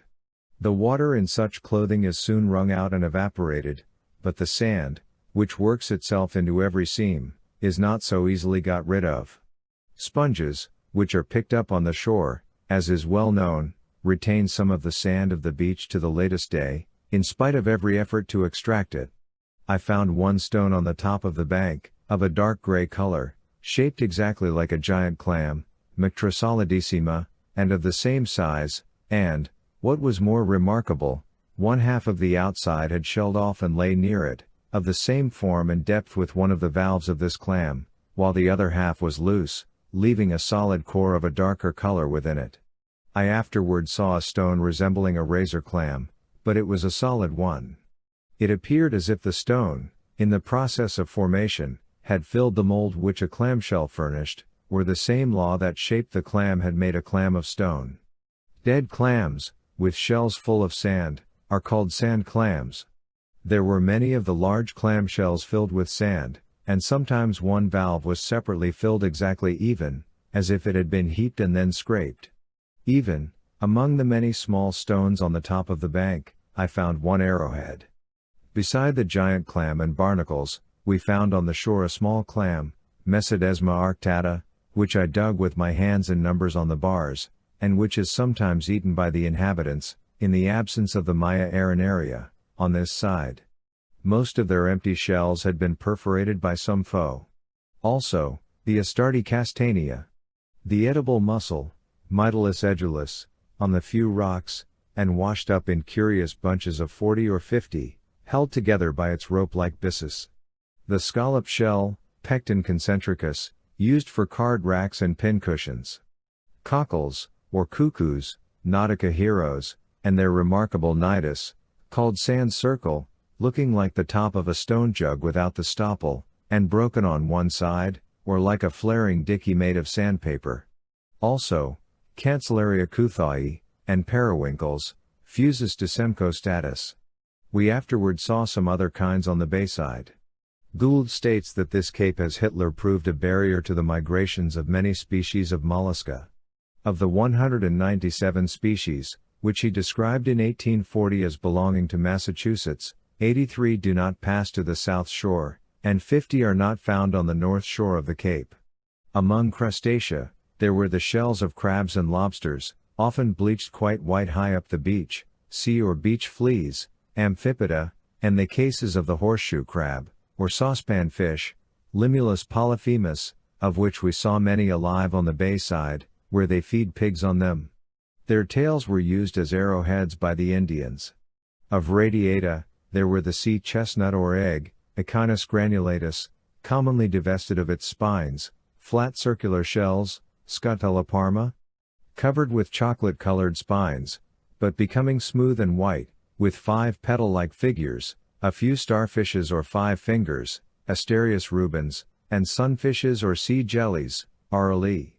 There was also at least one species of sponge.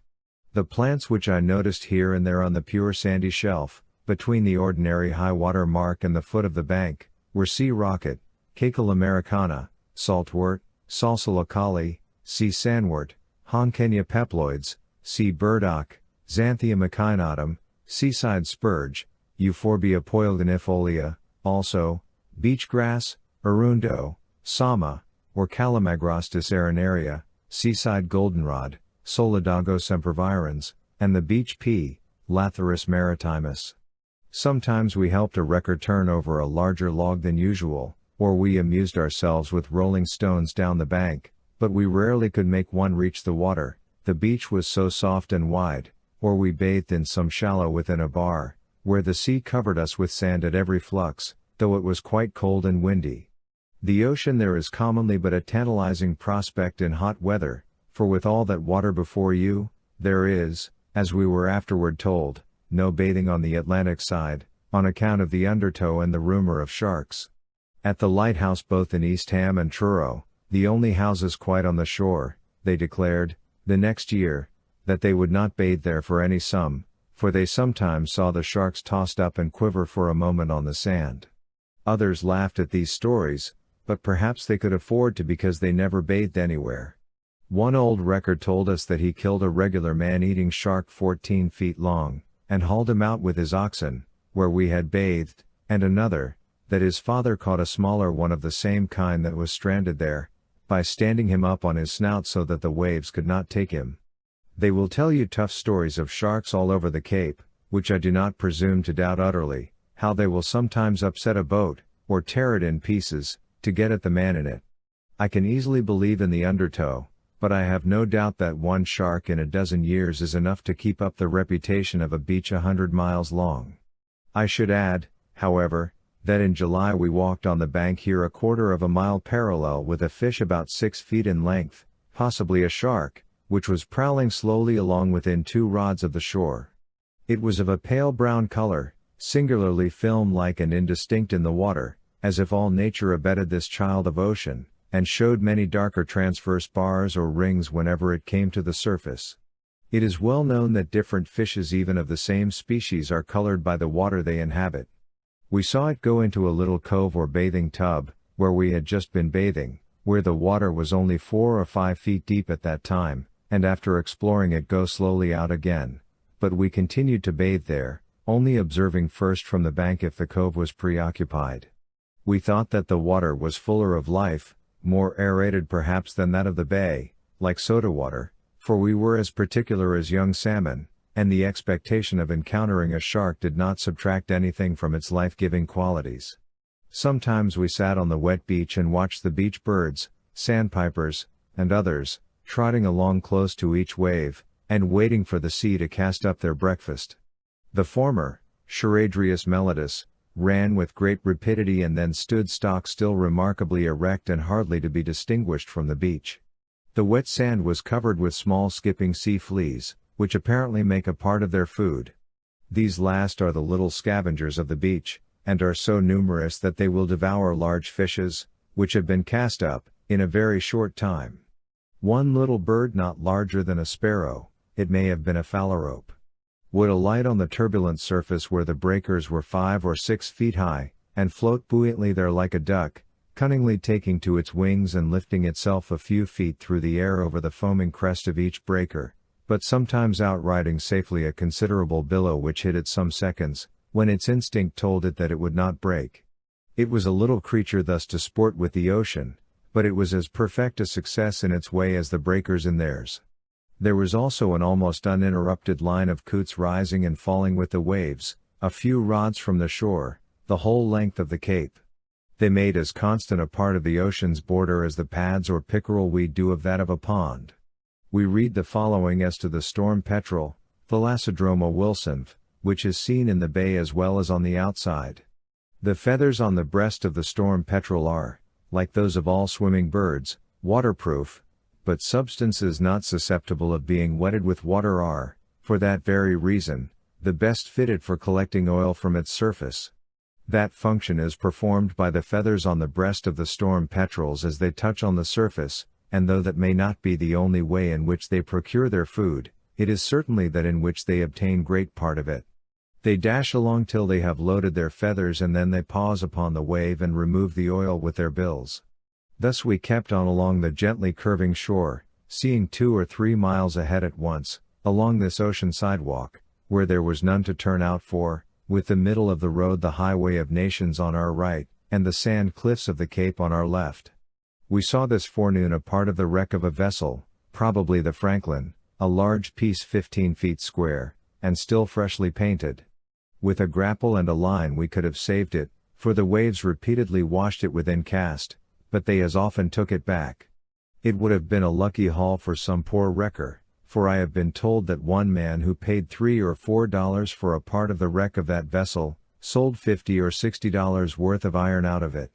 Another, the same who picked up the captain's valise with the memorable letter in it, showed me, growing in his garden, many pear and plum trees which washed ashore from her, all nicely tied up and labeled, and he said that he might have got $500 worth, for a Mr. Bell was importing the nucleus of a nursery to be established near Boston. His turnip seed came from the same source. Also valuable spars from the same vessel and from the cactus lay in his yard. In short, the inhabitants visit the beach to see what they have caught as regularly as a fisherman his weir or a lumberer his boom, the Cape is their boom. I heard of one who had recently picked up 20 barrels of apples in good condition, probably a part of a deck load thrown over in a storm.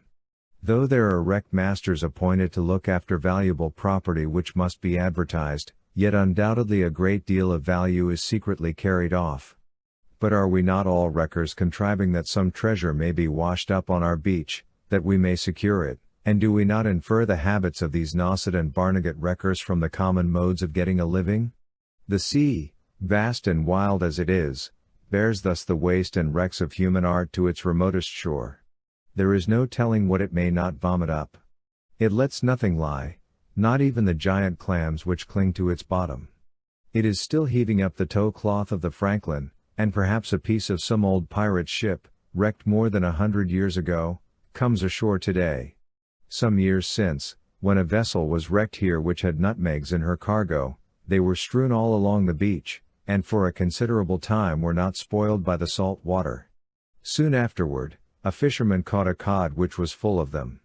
Why, then, might not the Spice Islanders shake their nutmeg trees into the ocean, and let all nations who stand in need of them pick them up?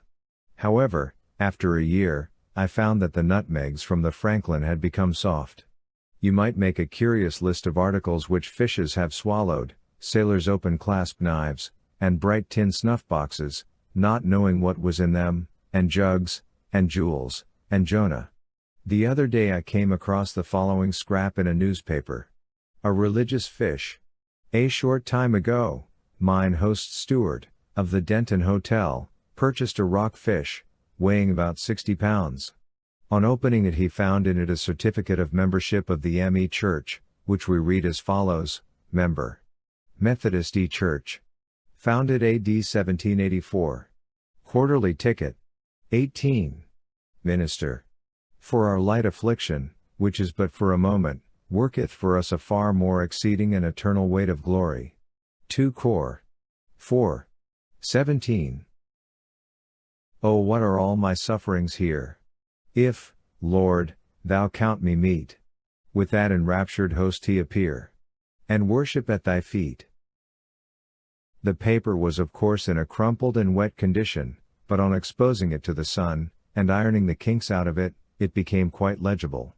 Denton, M.D., Journal. From time to time we saved a wreck ourselves, a box or barrel, and set it on its end, and appropriated it with crossed sticks, and it will lie there perhaps, respected by brother wreckers, until some more violent storm shall take it, really lost to man until wrecked again. We also saved, at the cost of wet feet only, a valuable cord and buoy, part of a seine, with which the sea was playing, for it seemed ungracious to refuse the least gift which so great a personage offered you. We brought this home and still use it for a garden line. I picked up a bottle half buried in the wet sand, covered with barnacles, but stoppled tight, and half full of red ale, which still smacked of juniper, all that remained I fancied from the wreck of a rowdy world, that great salt sea on the one hand, and this little sea of ale on the other, preserving their separate characters. What if it could tell us its adventures over countless ocean waves? Man would not be man through such ordeals as it had passed. But as I poured it slowly out onto the sand, it seemed to me that man himself was like a half-emptied bottle of pale ale, which time had drunk so far, yet stoppled tight for a while, and drifting about in the ocean of circumstances, but destined ere long to mingle with the surrounding waves, or be spilled amid the sands of a distant shore. In the summer I saw 2 men fishing for bass hereabouts. Their bait was a bullfrog, or several small frogs in a bunch, for one of squid. They followed a retiring wave and whirling their lines round and round their heads with increasing rapidity, threw them as far as they could into the sea, then retreating, sat down, flat on the sand, and waited for a bite. It was literally, walking down to the shore, and throwing your line into the Atlantic. I should not have known what might take hold of the other end, whether Proteus or another. At any rate, if you could not pull him in, why, you might let him go without being pulled in yourself. And they knew by experience that it would be a striped bass, or perhaps a cod, for these fishes play along near the shore. From time to time we sat under the lee of a sandhill on the bank, thinly covered with coarse beach grass, and steadily gazed on the sea, or watched the vessels going south, all blessings of the bay of course. We could see a little more than half a circle of ocean. Besides the glimpses of the bay which we got behind us, the sea there was not wild and dreary in all respects, for there were frequently 100 sail in sight at once on the Atlantic.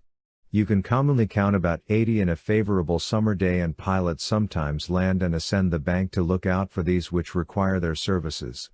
These had been waiting for fair weather, and had come out of Boston harbor together. The same is the case when they have been assembled in the Vineyard Sound, so that you may see but few one day, and a large fleet the next. Schooners with many jibs and stay sails crowded all the sea road, square-rigged vessels with their great height and breadth of canvas were ever and anon appearing out of the far horizon, or disappearing and sinking into it. Here and there a pilot boat was towing its little boat astern towards some distant foreigner who had just fired a gun, the echo of which along the shore sounded like the caving of the bank. We could see the pilot looking through his glass toward the distant ship which was putting back to speak with him. He sails many a mile to meet her, and now she puts her sails aback, and communicates with him alongside, sends some important message to the owners, and then bids farewell to these shores for good and all, or, perchance a propeller passed and made fast to some disabled craft, or one that had been becalmed, whose cargo of fruit might spoil. Those silently, and for the most part incommunicatively, going about their business, they were, no doubt, a source of cheerfulness and a kind of society to one another. Today it was the purple sea, an epithet which I should not before have accepted. There were distinct patches of the color of a purple grape with the bloom rubbed off. But first and last the sea is of all colors.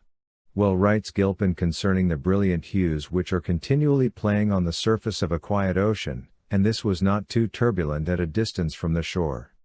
Beautiful, says he, no doubt in a high degree are those glimmering tints which often invest the tops of mountains, but they are mere coruscations compared with these marine colors, which are continually varying and shifting into each other in all the vivid splendor of the rainbow, through the space often of several leagues.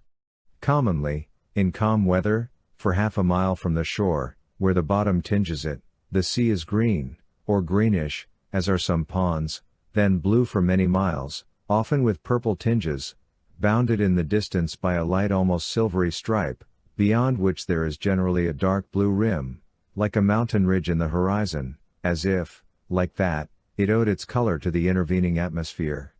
On another day it will be marked with long streaks, alternately smooth and rippled, light-colored and dark, even like our inland meadows in a freshet, and showing which way the wind sets. Thus we sat on the foaming shore, looking on the wine-colored ocean. Thin Ephalis polus, Arun epioinopapantone.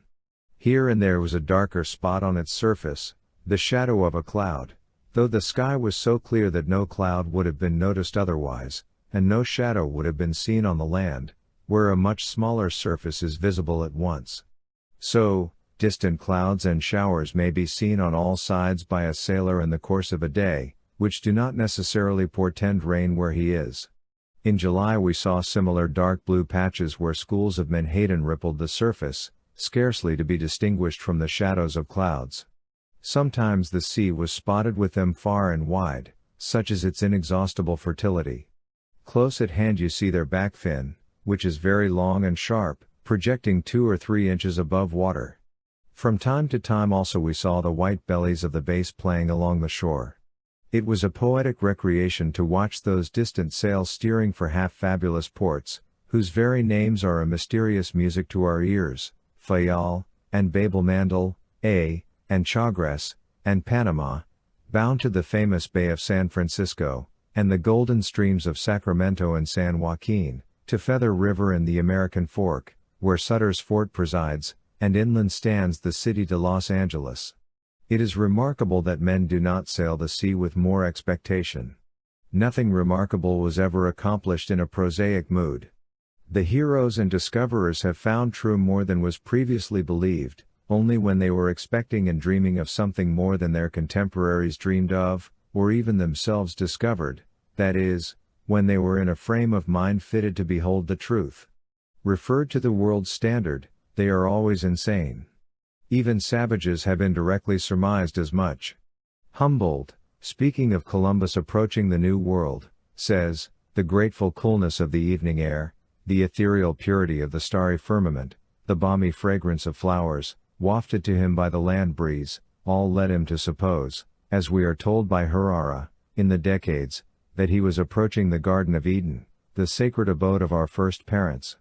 The Orinoco seemed to him one of the four rivers which, according to the venerable tradition of the ancient world, flowed from paradise, to water and divide the surface of the earth, newly adorned with plants."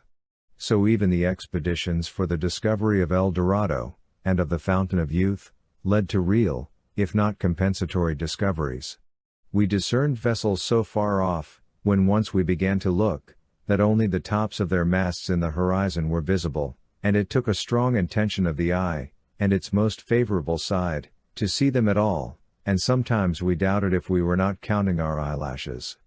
Charles Darwin states that he saw, from the base of the Andes, the masts of the vessels at anchor in the Bay of Valparaiso, although not less than 26 geographical miles distant, and that Anson had been surprised at the distance at which his vessels were discovered from the coast, without knowing the reason, namely, the great height of the land and the transparency of the air. Steamers may be detected much farther than sailing vessels, for, as one says, when their hulls and masts of wood and iron are down, their smoky masts and streamers still betray them, and the same writer, speaking of the comparative advantages of bituminous and anthracite coal for war steamers, states that, from the ascent of the columns of smoke above the horizon, the motions of the steamers in Calais harbor, on the coast of France, are at all times observable at Ramsgate, on the English coast, from the first lighting of the fires to the putting out at sea, and that in America the steamers burning the fat bituminous coal can be tracked at sea at least 70 miles before the hulls become visible, by the dense columns of black smoke pouring out of their chimneys, and trailing along the horizon.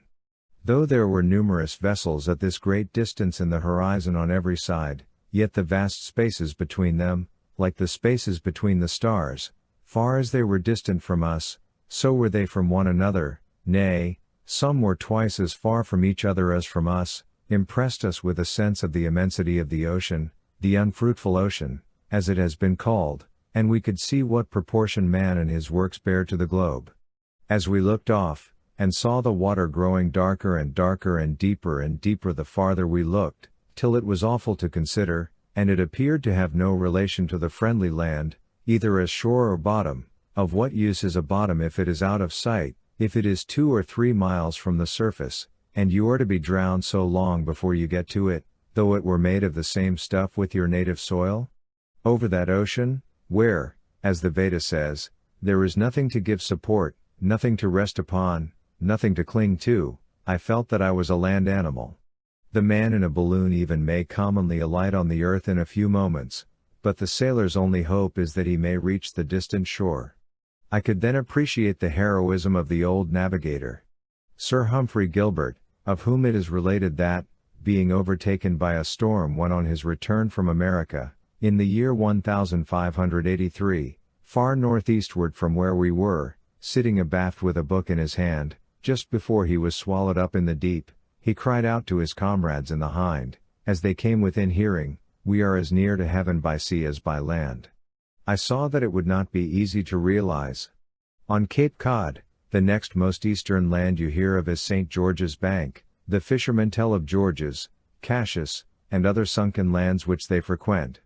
Every Cape man has a theory about George's Bank having been an island once, and in their accounts they gradually reduce the shallowness from 6, 5, 4, 2 fathoms, to somebody's confident assertion that he has seen a mackerel gull sitting, on a piece of dry land there.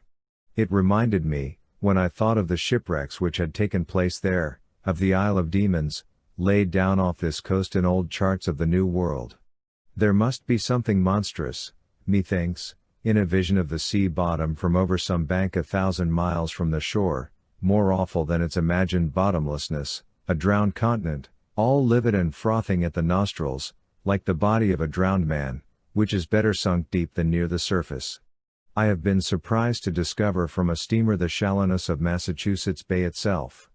Off Billingsgate Point I could have touched the bottom with a pole, and I plainly saw it variously shaded with seaweed, at 5 or 6 miles from the shore.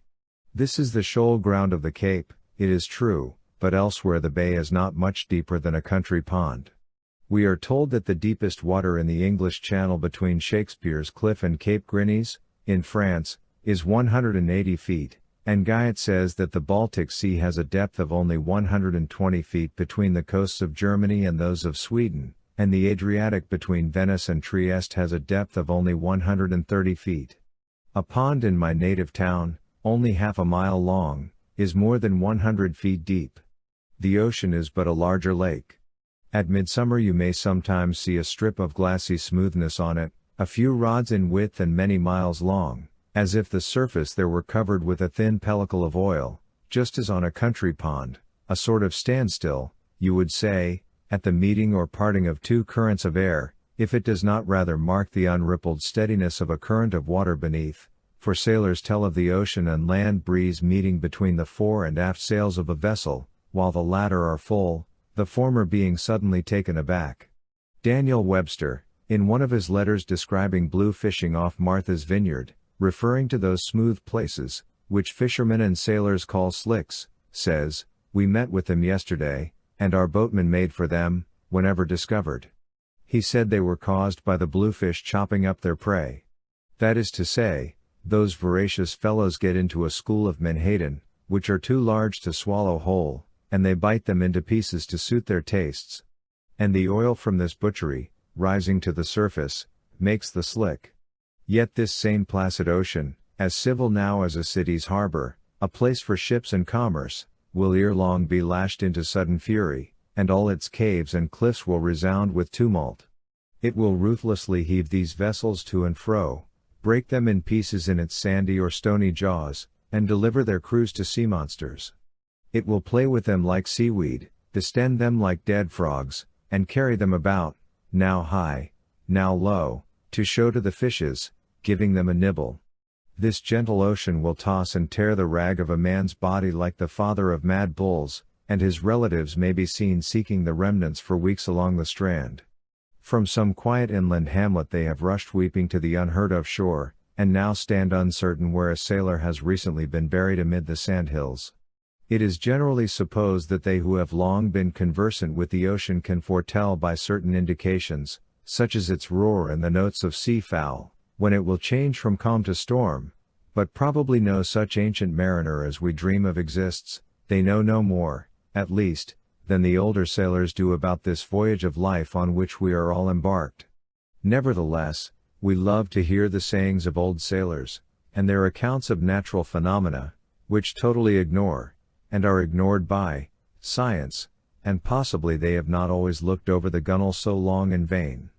Calm repeats a story which was told him in Philadelphia by a Mr. Cock, who was one day sailing to the West Indies in a small yacht, with an old man on board who was well acquainted with those seas. The old man, sounding the depth, called to the mate to tell Mr. Cock to launch the boats immediately, and to put a sufficient number of men into them, in order to tow the yacht during the calm, that they might reach the island before them as soon as possible, as within 24 hours there would be a strong hurricane. Mr. Cock asked him what reasons he had to think so. The old man replied that, on sounding, he saw the lead in the water at a distance of many fathoms more than he had seen it before, that therefore the water was become clear all of a sudden, which he looked upon as a certain sign of an impending hurricane in the sea.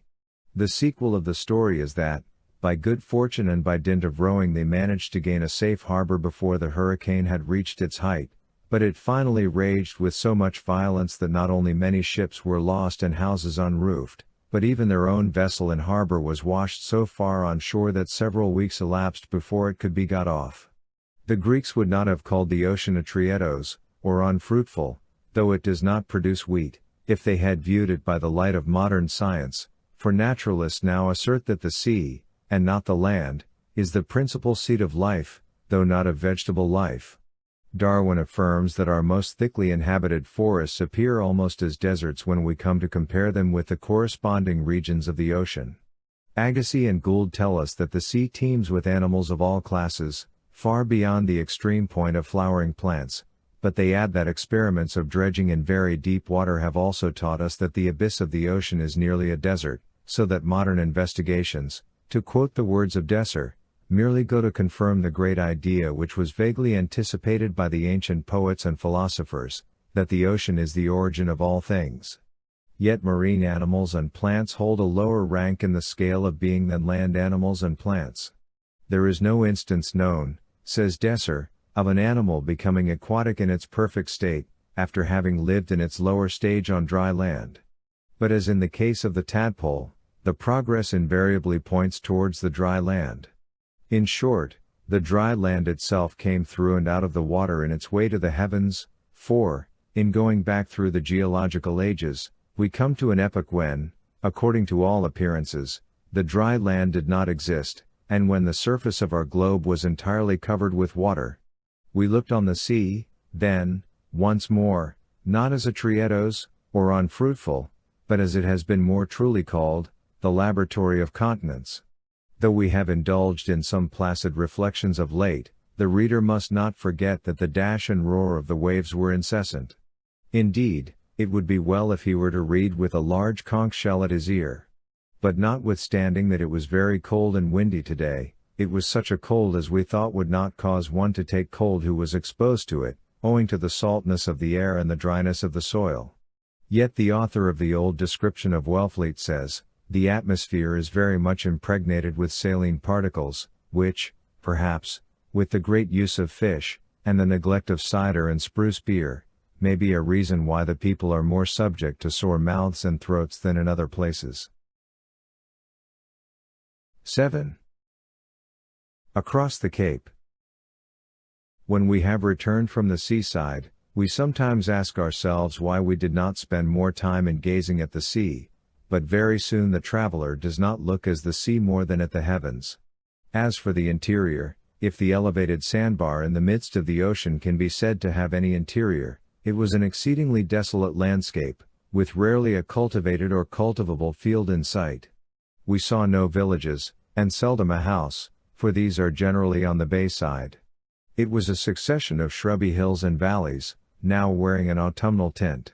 You would frequently think, from the character of the surface, the dwarfish trees, and the bearberries around, that you were on the top of a mountain. The only wood in East Ham was on the edge of Wellfleet. The pitch pines were not commonly more than 15 or 18 feet high. The larger ones covered with lichens, often hung with the long grey usnea. There is scarcely a white pine on the forearm of the Cape. Yet in the northwest part of East Ham, near the campground, we saw, the next summer, some quite rural, and even sylvan retreats, for the Cape, were small rustling groves of oaks and locusts and whispering pines, on perfectly level ground, made a little paradise. The locusts, both transplanted and growing naturally about the houses there, appeared to flourish better than any other tree. There were thin belts of wood in Wellfleet and Truro, a mile or more from the Atlantic, but, for the most part, we could see the horizon through them, or, if extensive, the trees were not large. Both oaks and pines had often the same flat look with the apple trees. Commonly, the oak woods 25 years old were a mere scraggy shrubbery 9 or 10 feet high, and we could frequently reach to their topmost leaf. Much that is called woods was about half as high as this, only patches of shrub oak, bayberry, beech plum, and wild roses, overrun with woodbine. When the roses were in bloom, these patches in the midst of the sand displayed such a profusion of blossoms, mingled with the aroma of the bayberry, that no Italian or other artificial rose garden could equal them. They were perfectly Elysian, and realized my idea of an oasis in the desert. Huckleberry bushes were very abundant, and the next summer they bore a remarkable quantity of that kind of gall called huckleberry apple, forming quite handsome though monstrous blossoms. But it must be added, that this shrubbery swarmed with wood ticks, sometimes very troublesome parasites, and which it takes very horny fingers to crack. The inhabitants of these towns have a great regard for a tree, though their standard for one is necessarily neither large nor high, and when they tell you of the large trees that once grew here, you must think of them, not as absolutely large, but large compared with the present generation. They're brave old oaks, of which they speak with so much respect, and which they will point out to you as relics of the primitive forest, 100 or 150, for aught they know, 200 years old, have a ridiculously dwarfish appearance, which excites a smile in the beholder. The largest and most venerable which they will show you in such a case are, perhaps, not more than 20 or 25 feet high. I was especially amused by the Lilliputian old oaks in the south part of Truro. To the inexperienced eye, which appreciated their proportions only, they might appear vast as the tree which saved His Royal Majesty, but measured, they were dwarfed at once almost into lichens which a deer might eat up in a morning. Yet they will tell you that large schooners were once built of timber which grew in Wellfleet. The old houses also are built of the timber of the Cape, but instead of the forests in the midst of which they originally stood, barren heaths, with poverty grass for heather, now stretch away on every side. The modern houses are built of what is called dimension timber, imported from Maine, all ready to be set up, so that commonly they do not touch it again with an axe. Almost all the wood used for fuel is imported by vessels or currents, and of course all the coal. I was told that probably a quarter of the fuel and a considerable part of the lumber used in North Truro was driftwood. Many get all their fuel from the beach. Of birds not found in the interior of the state, at least in my neighborhood, I heard, in the summer, the black-throated bunting, Fringilla americana, amid the shrubbery, and in the open land the upland plover, Totanus bartramius, whose quivering notes were ever and anon prolonged into a clear, somewhat plaintive, yet hawk-like scream, which sounded at a very indefinite distance. The bird may have been in the next field, though it sounded a mile off. Today we were walking through Truro, a town of about 1,800 inhabitants. We had already come to Pamet River, which empties into the bay. This was the limit of the pilgrim's journey up the Cape from Provincetown, when seeking a place for settlement. It rises in a hollow within a few rods of the Atlantic, and one who lives near its source told us that in high tides the sea leaked through, yet the wind and waves preserve intact the barrier between them, and thus the whole river is steadily driven westward butt end foremost, fountainhead, channel, and lighthouse at the mouth, all together. Early in the afternoon we reached the Highland light, whose white tower we had seen rising out of the bank in front of us for the last mile or two. It is 14 miles from the Nauset lights, on what is called the Clay Pounds, an immense bed of clay abutting on the Atlantic, and, as the keeper told us, stretching quite across the Cape, which is here only about 2 miles wide. We perceived at once a difference in the soil, for there was an interruption of the desert, and a slight appearance of a sod under our feet, such as we had not seen for the last 2 days. After arranging to lodge at the lighthouse, we rambled across the Cape to the bay, over a singularly bleak and barren-looking country, consisting of rounded hills and hollows, called by geologists diluvial elevations and depressions, a kind of scenery which has been compared to a chopped sea, though this suggests too sudden a transition. There is a delineation of this very landscape in Hitchcock's Report on the Geology of Massachusetts, a work which, by its size at least, reminds one of a diluvial elevation itself. Looking southward from the lighthouse, the Cape appeared like an elevated plateau, sloping very regularly, though slightly, downward from the edge of the bank on the Atlantic side, about 150 feet above the ocean, to that on the bay side. On traversing this we found it to be interrupted by broad valleys or gullies, which become the hollows in the bank when the sea has worn up to them. They are commonly at right angles with the shore, and often extend quite across the Cape. Some of the valleys, however, are circular, 100 feet deep without any outlet, as if the Cape had sunk in those places, or its sands had run out. The few scattered houses which we passed, being placed at the bottom of the hollows for shelter and fertility, were, for the most part, concealed entirely, as much as if they had been swallowed up in the earth. Even a village with its meeting house, which we had left little more than a stone's throw behind, had sunk into the earth, spire and all, and we saw only the surface of the upland and the sea on either hand. When approaching it, we had mistaken the belfry for a summer house on the plain. We began to think that we might tumble into a village before we were aware of it, as into an ant-lion's hole, and be drawn into the sand irrecoverably. The most conspicuous objects on the land were a distant windmill, or a meeting house standing alone, for only they could afford to occupy an exposed place. A great part of the township, however, is a barren, heath-like plain, and perhaps 1/3 of it lies in common, though the property of individuals. The author of the old description of Truro, speaking of the soil, says, "The snow, which would be of essential service to it provided it lay level and covered the ground, is blown into drifts and into the sea." This peculiar open country, with here and there a patch of shrubbery, extends as much as 7 miles, or from Pamet River on the south to High Head on the north, and from ocean to bay.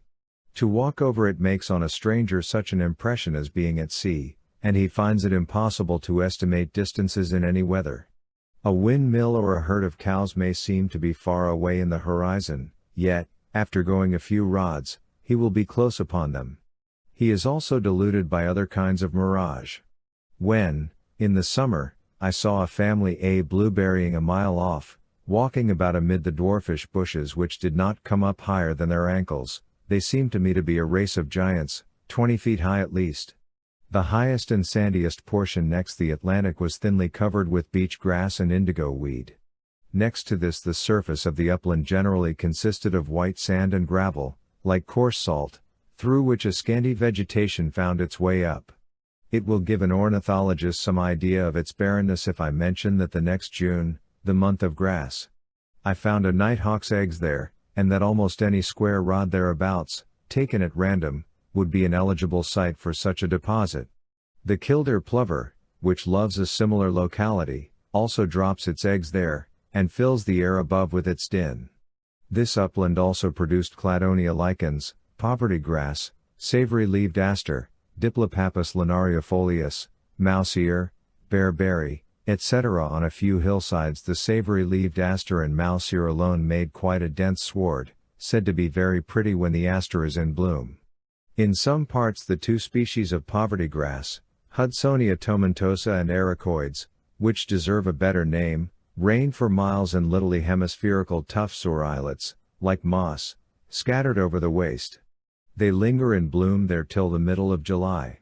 Occasionally near the beach these rounded beds, as also those of the sea sandwort, Honkenia peploids, were filled with sand within an inch of their tops, and were hard, like large anthills, while the surrounding sand was soft. In summer, if the poverty grass grows at the head of a hollow looking toward the sea, in a bleak position where the wind rushes up, the northern or exposed half of the tuft is sometimes all black and dead like an oven broom, while the opposite half is yellow with blossoms, the whole hillside thus presenting a remarkable contrast when seen from the poverty-stricken and the flourishing side. This plant, which in many places would be esteemed an ornament, is here despised by many on account of its being associated with barrenness. It might well be adopted for the Barnstable coat of arms, in a field sabaloo. I should be proud of it. Here and there were tracts of beach grass mingled with the seaside goldenrod and beach pea, which reminded us still more forcibly of the ocean. We read that there was not a brook in Truro. Yet there were deer here once, which must often have panted in vain, but I am pretty sure that I afterward saw a small freshwater brook emptying into the south side of Pamet River, though I was so heedless as not to taste it. At any rate, a little boy nearby told me that he drank at it. There was not a tree as far as we could see, and that was many miles each way, the general level of the upland being about the same everywhere. Even from the Atlantic side we overlooked the bay, and saw to Manomet Point in Plymouth, and better from that side because it was the highest. The almost universal bareness and smoothness of the landscape were as agreeable as novel, making it so much the more like the deck of a vessel. We saw vessels sailing south into the bay, on the one hand, and north along the Atlantic shore, on the other, all with an aft wind.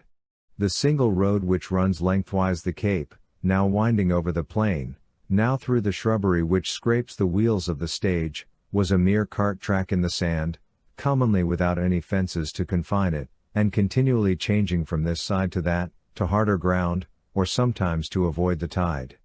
But the inhabitants travel the waste here in their pilgrim wise and staff in hand, by narrow footpaths, through which the sand flows out and reveals the nakedness of the land. We shuddered at the thought of living there and taking our afternoon walks over those barren swells, where we could overlook every step of our walk before taking it, and would have to pray for a fog or a snowstorm to conceal our destiny. The walker there must soon eat his heart. In the north part of the town there is no house from shore to shore for several miles, and it is as wild and solitary as the western prairies used to be.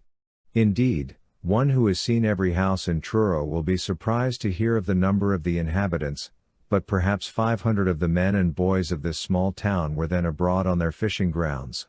Only a few men stay at home to till the sand or watch for blackfish. The farmers are fishermen farmers and understand better plowing the sea than the land. They do not disturb their sands much, though there is a plenty of seaweed in the creeks, to say nothing of blackfish occasionally rotting the shore. Between the pond and East Harbor village there was an interesting plantation of pitch pines, 20 or 30 acres in extent, like those which we had already seen from the stage. One who lived near said that the land was purchased by two men for a shilling or 25 cents an acre. Some is not considered worth writing a deed for. This soil or sand, which was partially covered with poverty and beach grass, sorrel, etc., was furrowed at intervals of about 4 feet and the seed dropped by a machine. The pines had come up admirably and grown the first year 3 or 4 inches, and the second 6 inches and more. Where the seed had been lately planted the white sand was freshly exposed in an endless furrow winding round and round the sides of the deep hollows, in a vertical spiral manner, which produced a very singular effect, as if you were looking into the reverse side of a vast banded shield. This experiment, so important to the Cape, appeared very successful, and perhaps the time will come when the greater part of this kind of land in Barnstable County will be thus covered with an artificial pine forest, as has been done in some parts of France. In that country 12,500 acres of downs had been thus covered in 1811 near Bayonne. They are called pignatas, and according to Loudon constitute the principal riches of the inhabitants, where there was a drifting desert before. It seemed a nobler kind of grain to raise than corn even. A few years ago Truro was remarkable among the Cape towns for the number of sheep raised in it, but I was told that at this time only 2 men kept sheep in the town, and in 1855, a Truro boy 10 years old told me that he had never seen one. They were formerly pastured on the unfenced lands or general fields, but now the owners were more particular to assert their rights, and it cost too much for fencing. The rails are cedar from Maine, and 2 rails will answer for ordinary purposes, but 4 are required for sheep. This was the reason assigned by one who had formerly kept them for not keeping them any longer. Fencing stuff is so expensive that I saw fences made with only 1 rail, and very often the rail when split was carefully tied with a string. In one of the villages I saw the next summer a cow tethered by a rope 6 rods long, the rope long in proportion as the feed was short and thin. 60 rods, all the cables of the Cape, would have been no more than fair. Tethered in the desert for fear that she would get into Arabia Felix. I helped a man weigh a bundle of hay which he was selling to his neighbor, holding one end of a pole from which it swung by a steelyard hook, and this was just half his whole crop. In short, the country looked so barren that I several times refrained from asking the inhabitants for a string or a piece of wrapping paper, for fear I should rob them, for they plainly were obliged to import these things as well as rails, and where there were no newsboys, I did not see what they would do for waste paper. The objects around us, the makeshifts of fishermen ashore, often made us look down to see if we were standing on terra firma. In the wells everywhere a block and tackle were used to raise the bucket, instead of a windlass, and by almost every house was laid up a spar or a plank or 2 full of auger holes, saved from a wreck. The windmills were partly built of these, and they were worked into the public bridges. The lighthouse keeper, who was having his barn shingled, told me casually that he had made 3,000 good shingles for that purpose out of a mast. You would sometimes see an old or used for a rail. Frequently also some fair weather finery ripped off a vessel by a storm near the coast was nailed up against an outhouse. I saw fastened to a shed near the lighthouse a long new sign with the words Anglo-Saxon on it in large gilt letters, as if it were a useless part which the ship could afford to lose, or which the sailors had discharged at the same time with the pilot. But it interested somewhat as if it had been a part of the Argo, clipped off in passing through the Symplegades. To the fisherman, the Cape itself is a sort of store ship laden with supplies, a safer and larger craft which carries the women and children, the old men and the sick, and indeed sea phrases are as common on it as on board a vessel. Thus is it ever with a seagoing people. The old Northmen used to speak of the keel ridge of the country, that is, the ridge of the Dofrafield Mountains, as if the land were a boat turned bottom up. I was frequently reminded of the Northmen here. The inhabitants of the Cape are often at once farmers and sea rovers. They are more than Vikings or kings of the bays, for their sway extends over the open sea also. A farmer in Wellfleet, at whose house I afterward spent a night, who had raised 50 bushels of potatoes the previous year, which is a large crop for the Cape, and had extensive salt works, pointed to his schooner, which lay in sight, in which he and his man and boy occasionally ran down the coast trading as far as the Capes of Virginia. This was his market cart, and his hired man knew how to steer her. Thus he drove 2 teams afield. Ere the high seas appeared, under the opening eyelids of the Mom. Though probably he would not hear much of the gray fly on his way to Virginia. A great proportion of the inhabitants of the Cape are always thus abroad about their teaming on some ocean highway or other, and the history of one of their ordinary trips would cast the Argonautic expedition into the shade. I have just heard of a Cape Cod captain who was expected home in the beginning of the winter from the West Indies, but was long since given up for lost, till his relations at length have heard with joy, that, after getting within 40 miles of Cape Cod Light, he was driven back by 9 successive gales to Key West, between Florida and Cuba, and was once again shaping his course for home. Thus he spent his winter. In ancient times the adventures of these 2 or 3 men and boys would have been made the basis of a myth, but now such tales are crowded into a line of shorthand signs, like an algebraic formula in the shipping news. Wherever over the world, said Palfrey in his oration at Barnstable, you see the stars and stripes floating, you may have good hope that beneath them some one will be found who can tell you the soundings of Barnstable, or Wellfleet, or Chatham Harbor. I passed by the home of somebody's, or everybody's, Uncle Bill, one day over on the Plymouth shore. It was a schooner half keeled up on the mud. We aroused the master out of a sound sleep at noonday, by thumping on the bottom of his vessel till he presented himself at the hatchway, for we wanted to borrow his clam digger. Meaning to make him a call, I looked out the next morning, and lo! He had run over to the Pines the evening before, fearing an easterly storm. He outrode the great gale in the spring of 1851, dashing about alone in Plymouth Bay. He goes after rockweed, lighters vessels, and saves wrecks. I still saw him lying in the mud over at the Pines in the horizon, which place he could not leave if he would till flood tide. But he would not then probably. This waiting for the tide is a singular feature in life by the seashore. A frequent answer is, well, you can't start for 2 hours yet. It is something new to a landsman, and at first he is not disposed to wait. History says that 2 inhabitants of Truro were the first who adventured to the Falkland Isles in pursuit of whales. This voyage was undertaken in the year 1774, by the advice of Admiral Montagu of the British Navy, and was crowned with success. At the pond village we saw a pond 3/8 of a mile long densely filled with cattail flags, 7 feet high, enough for all the coopers in New England.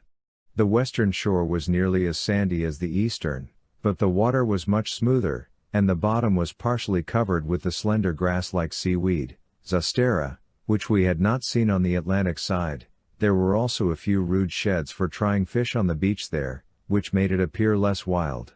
In the few marshes on this side we afterward saw samphire, rosemary, and other plants new to us inlanders.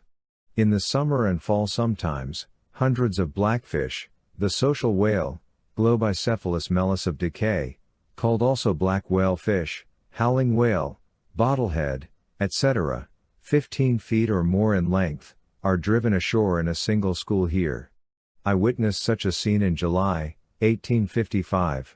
A carpenter who was working at the lighthouse arriving early in the morning remarked that he did not know but he had lost $50 by coming to his work, for as he came along the bay side he heard them driving a school of blackfish ashore, and he had debated with himself whether he should not go and join them and take his share, but had concluded to come to his work. After breakfast I came over to this place, about 2 miles distant, and near the beach met some of the fishermen returning from their chase. Looking up and down the shore, I could see about a mile south some large black masses on the sand, which I knew must be blackfish, and a man or two about them. As I walked along towards them I soon came to a huge carcass whose head was gone and whose blubber had been stripped off some weeks before. The tide was just beginning to move it, and the stench compelled me to go a long way round. When I came to Great Hollow I found a fisherman and some boys on the watch, and counted about 30 blackfish, just killed, with many lance wounds, and the water was more or less bloody around. They were partly on shore and partly in the water, held by a rope round their tails till the tide should leave them. A boat had been somewhat stove by the tail of one. They were a smooth shining black, like India rubber, and had remarkably simple and lumpish forms for animated creatures, with a blunt round snout or head, whale-like, and simple stiff-looking flippers.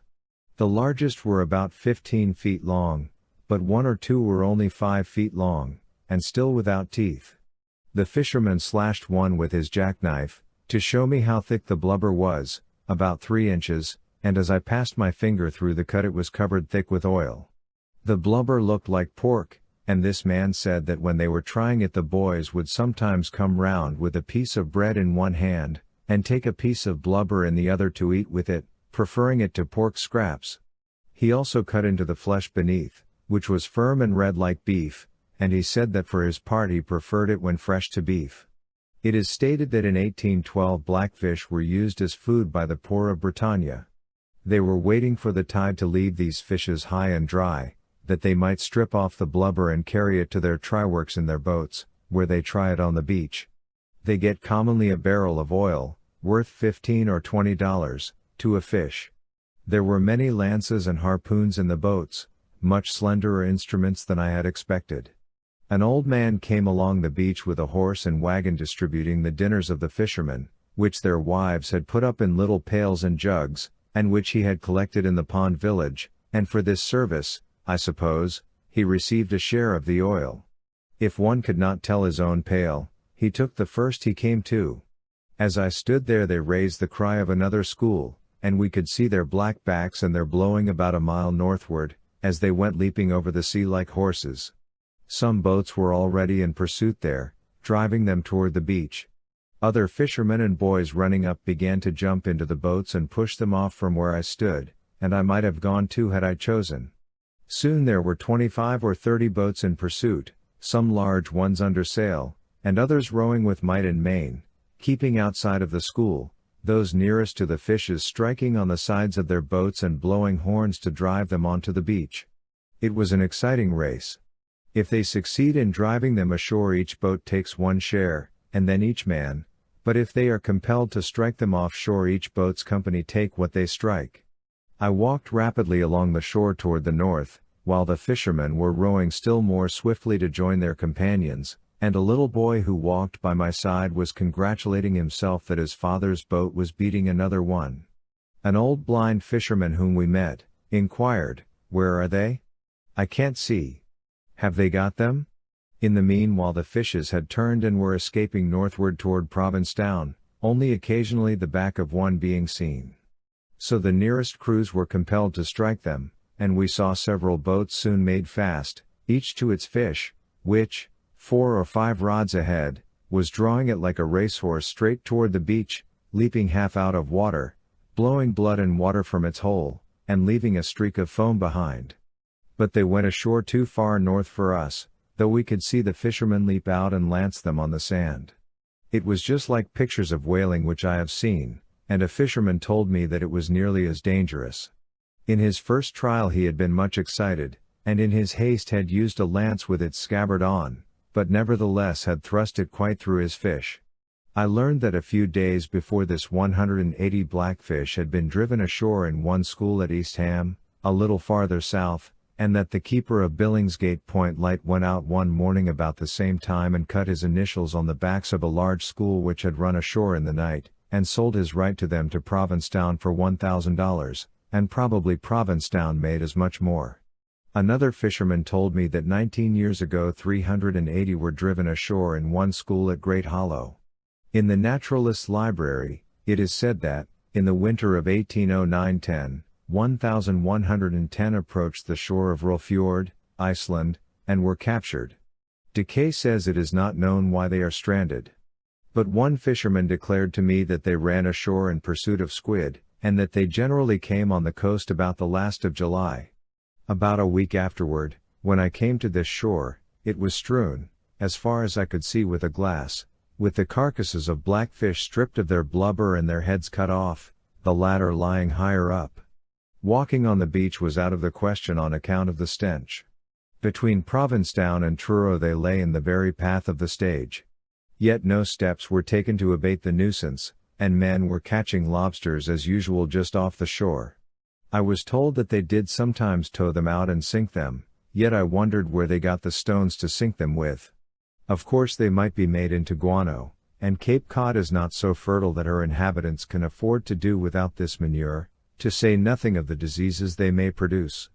After my return home, wishing to learn what was known about the blackfish, I had recourse to the reports of the zoological surveys of the state, and I found that Storer had rightfully omitted it in his report on the fishes, since it is not a fish, so I turned to Emmons's report of the mammalia, but was surprised to find that the seals and whales were omitted by him, because he had had no opportunity to observe them.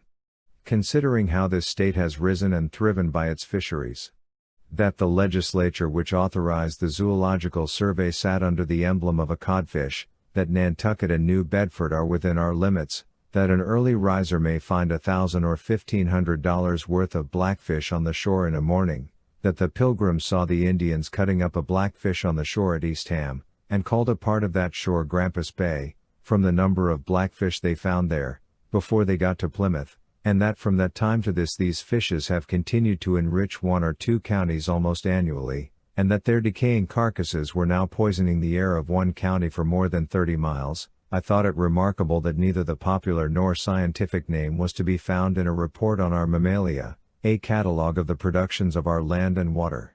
We had here, as well as all across the Cape, a fair view of Provincetown, 5 or 6 miles distant over the water toward the west, under its shrubby sandhills, with its harbor now full of vessels whose masts mingled with the spires of its churches, and gave it the appearance of a quite large seaport town. The inhabitants of all the lower Cape towns enjoy thus the prospect of two seas. Standing on the western or larboard shore, and looking across to where the distant mainland looms, they can say, "This is Massachusetts Bay," and then, after an hour's sauntering walk, they may stand on the starboard side, beyond which no land is seen to loom, and say, "This is the Atlantic Ocean." On our way back to the lighthouse, by whose whitewashed tower we steered as securely as the mariner by its light at night, we passed through a graveyard, which apparently was saved from being blown away by its slates, for they had enabled a thick bed of huckleberry bushes to root themselves amid the graves. We thought it would be worth the while to read the epitaphs where so many were lost at sea, however, as not only their lives, but commonly their bodies also, were lost or not identified. There were fewer epitaphs of this sort than we expected, though there were not a few. Their graveyard is the ocean. Near the eastern side we started up a fox in a hollow, the only kind of wild quadruped, if I except a skunk in a salt marsh, that we saw in all our walk, unless painted and boxed tortoises may be called quadrupeds. He was a large, plump, shaggy fellow, like a yellow dog, with, as usual, a white tip to his tail, and looked as if he fared well on the Cape. He cantered away into the shrub oaks and bayberry bushes which chanced to grow there, but were hardly high enough to conceal him. I saw another the next summer leaping over the top of a beech plum a little farther north, a small arc of his course, which I trust is not yet run, from which I endeavored in vain to calculate his whole orbit. There were too many unknown attractions to be allowed for. I also saw the exuvee of a third fast sinking into the sand, and added the skull to my collection. Hence I concluded that they must be plenty thereabouts, but a traveler may meet with more than an inhabitant, since he is more likely to take an unfrequented route across the country. They told me that in some years they died off in great numbers by a kind of madness, under the effect of which they were seen whirling round and round as if in pursuit of their tails. In Kranz's account of Greenland, he says, they, the foxes, live upon birds and their eggs, and, when they can't get them, upon crowberries, mussels, crabs, and what the sea casts out. Just before reaching the lighthouse, we saw the sun set in the bay, for standing on that narrow cape was, as I have said, like being on the deck of a vessel, or rather at the masthead of a man-of-war, 30 miles at sea, though we knew that at the same moment the sun was setting behind our native hills, which were just below the horizon in that direction. This sight drove everything else quite out of our heads, and Homer and the ocean came in again with a rush. Enda paso kino lampron fe auxilio io. The shining torch of the sun fell into the ocean. 8. The Highland Light. This lighthouse, known to mariners as the Cape Cod or Highland Light, is one of our primary seacoast lights, and is usually the first seen by those approaching the entrance of Massachusetts Bay from Europe. It is 43 miles from Cape and Light, and 41 from Boston Light. It stands about 20 rods from the edge of the bank, which is here formed of clay. I borrowed the plane and square, level and dividers, of a carpenter who was shingling a barn nearby, and using one of those shingles made of a mast, contrived a rude sort of quadrant, with pins for sights and pivots, and got the angle of elevation of the bank opposite the lighthouse, and with a couple of cod lines the length of its slope, and so measured its height on the shingle. It rises 110 feet above its immediate base, or about 123 feet above mean low water. Graham, who has carefully surveyed the extremity of the cape, makes it 130 feet. The mixed sand and clay lay at an angle of 40 degrees with the horizon, where I measured it, but the clay is generally much steeper. No cow nor hen ever gets down it. Half a mile farther south the bank is 15 or 25 feet higher, and that appeared to be the highest land in North Truro. Even this vast clay bank is fast wearing away. Small streams of water trickling down it at intervals of 2 or 3 rods, have left the intermediate clay in the form of steep Gothic roofs 50 feet high or more, the ridges as sharp and rugged looking as rocks, and in one place the bank is curiously eaten out in the form of a large semicircular crater. According to the lighthouse keeper, the cape is wasting here on both sides, though most on the eastern. In some places it had lost many rods within the last year, and, ere long, the lighthouse must be moved. We calculated, from his data, how soon the cape would be quite worn away at this point, for, said he, I can remember 60 years back.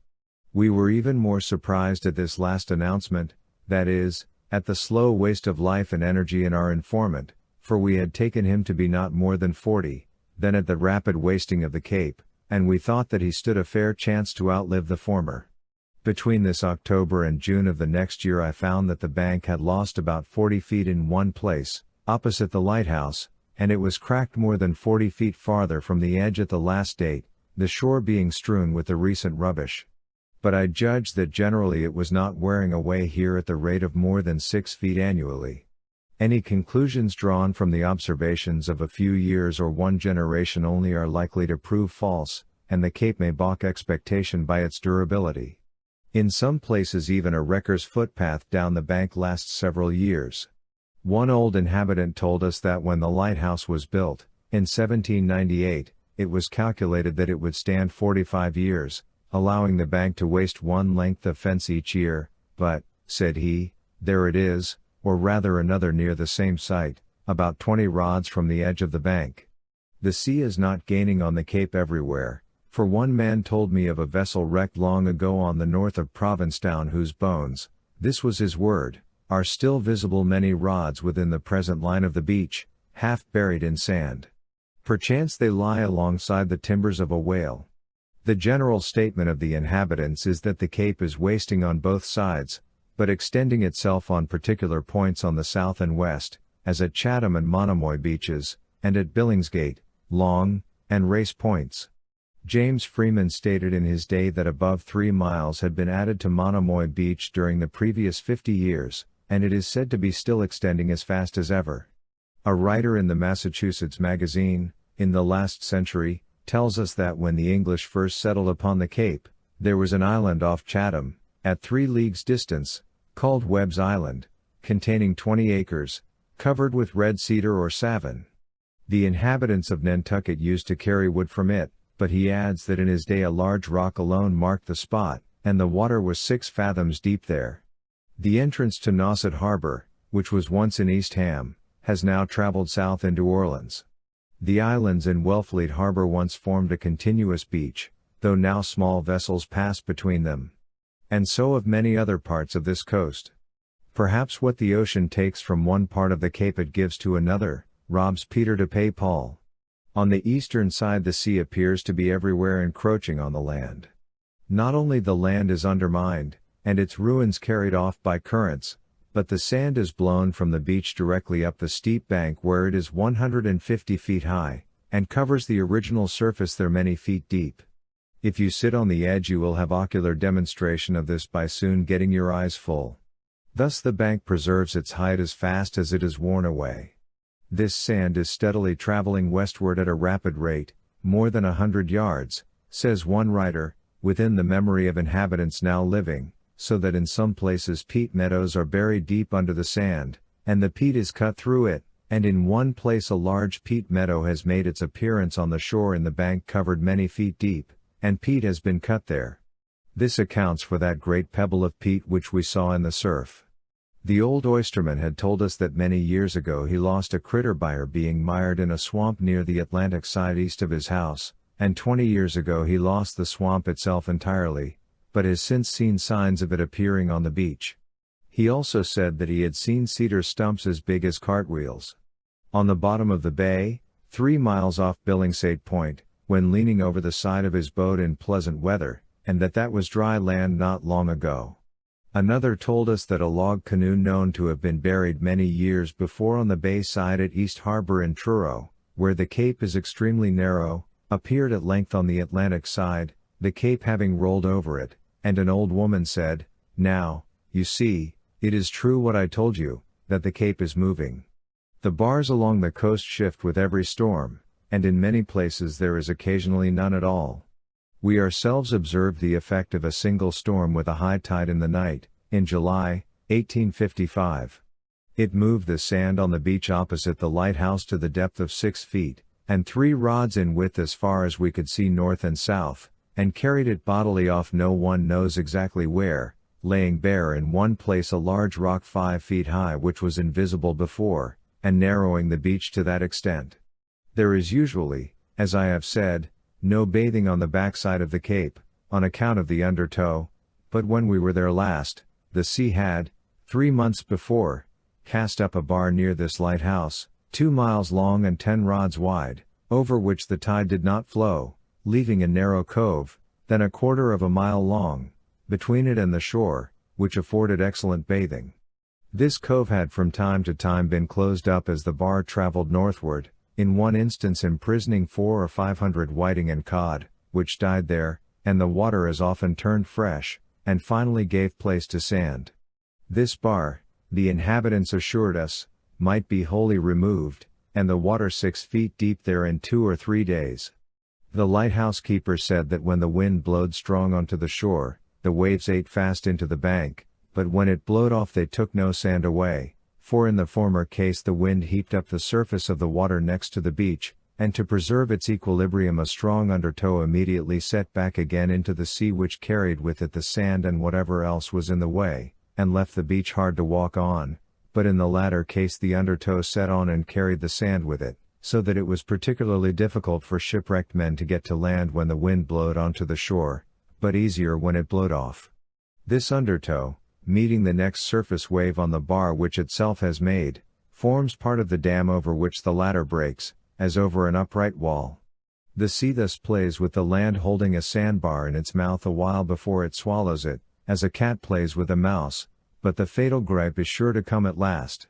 The sea sends its rapacious east wind to rob the land, but before the former has got far with its prey, the land sends its honest west wind to recover some of its own.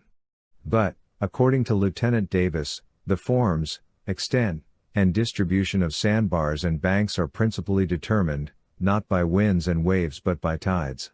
Our host said that you would be surprised if you were on the beach when the wind blew a hurricane directly onto it, to see that none of the driftwood came ashore, but all was carried directly northward and parallel with the shore as fast as a man can walk, by the inshore current, which sets strongly in that direction at flood tide. The strongest swimmers also are carried along with it, and never gain an inch toward the beach. Even a large rock has been moved half a mile northward along the beach.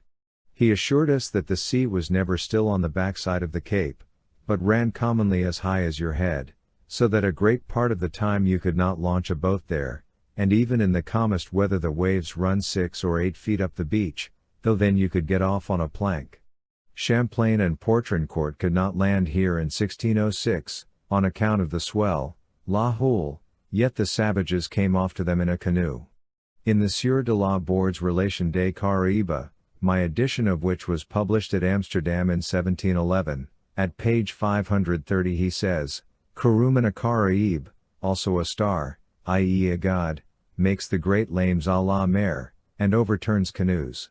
Lames à la mer are the long vagues which are not broken, entrecoupés, and such as one sees come to land all in one piece, from one end of a beach to another, so that, however little wind there may be, a shallop or a canoe could hardly land, aboard or tear, without turning over, or being filled with water.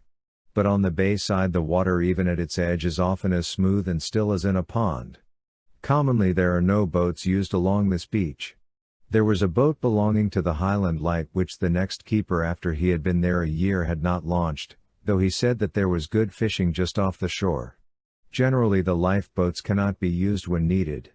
When the waves run very high it is impossible to get a boat off, however skillfully you steer it, for it will often be completely covered by the curving edge of the approaching breaker as by an arch, and so filled with water, or it will be lifted up by its bows, turned directly over backwards, and all the contents spilled out.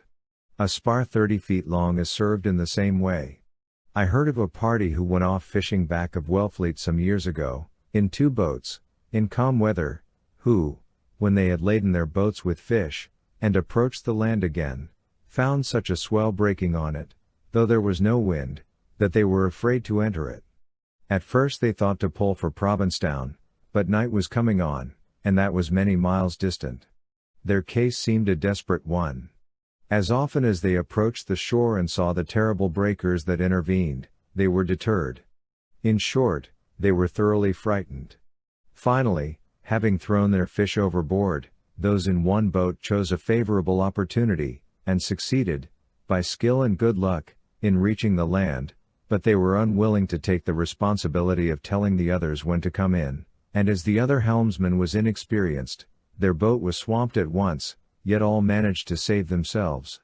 Much smaller waves soon make a boat nail sick, as the phrase is. The keeper said that after a long and strong blow there would be 3 large waves, each successively larger than the last, and then no large ones for some time, and that, when they wished to land in a boat, they came in on the last and largest wave. Sir Thomas Browne, as quoted in Brand's Popular Antiquities, p. 372, on the subject of the 10th wave being greater or more dangerous than any other, after quoting Ovid. Qui venit hic fluctus, fluctus supereminent omnes. Posterior nono est, undecimo que prior. Says, which, notwithstanding, is evidently false, nor can it be made out either by observation either upon the shore or the ocean, as we have with diligence explored in both. And surely in vain we expect regularity in the waves of the sea, or in the particular motions thereof, as we may in its general reciprocations, whose causes are constant, and effects therefore correspondent, whereas its fluctuations are but motions subservient, which winds, storms, shores, shelves, and every interjacency, irregulates. We read that the clay pounds were so called because vessels have had the misfortune to be pounded against it in gales of wind, which we regard as a doubtful derivation. There are small ponds here, upheld by the clay, which were formerly called the clay pits. Perhaps this, or clay ponds, is the origin of the name. Water is found in the clay quite near the surface, but we heard of one man who had sunk a well in the sand close by, till he could see stars at noonday, without finding any. Over this bare highland the wind has full sweep. Even in July it blows the wings over the heads of the young turkeys, which do not know enough to head against it, and in gales the doors and windows are blown in, and you must hold on to the lighthouse to prevent being blown into the Atlantic.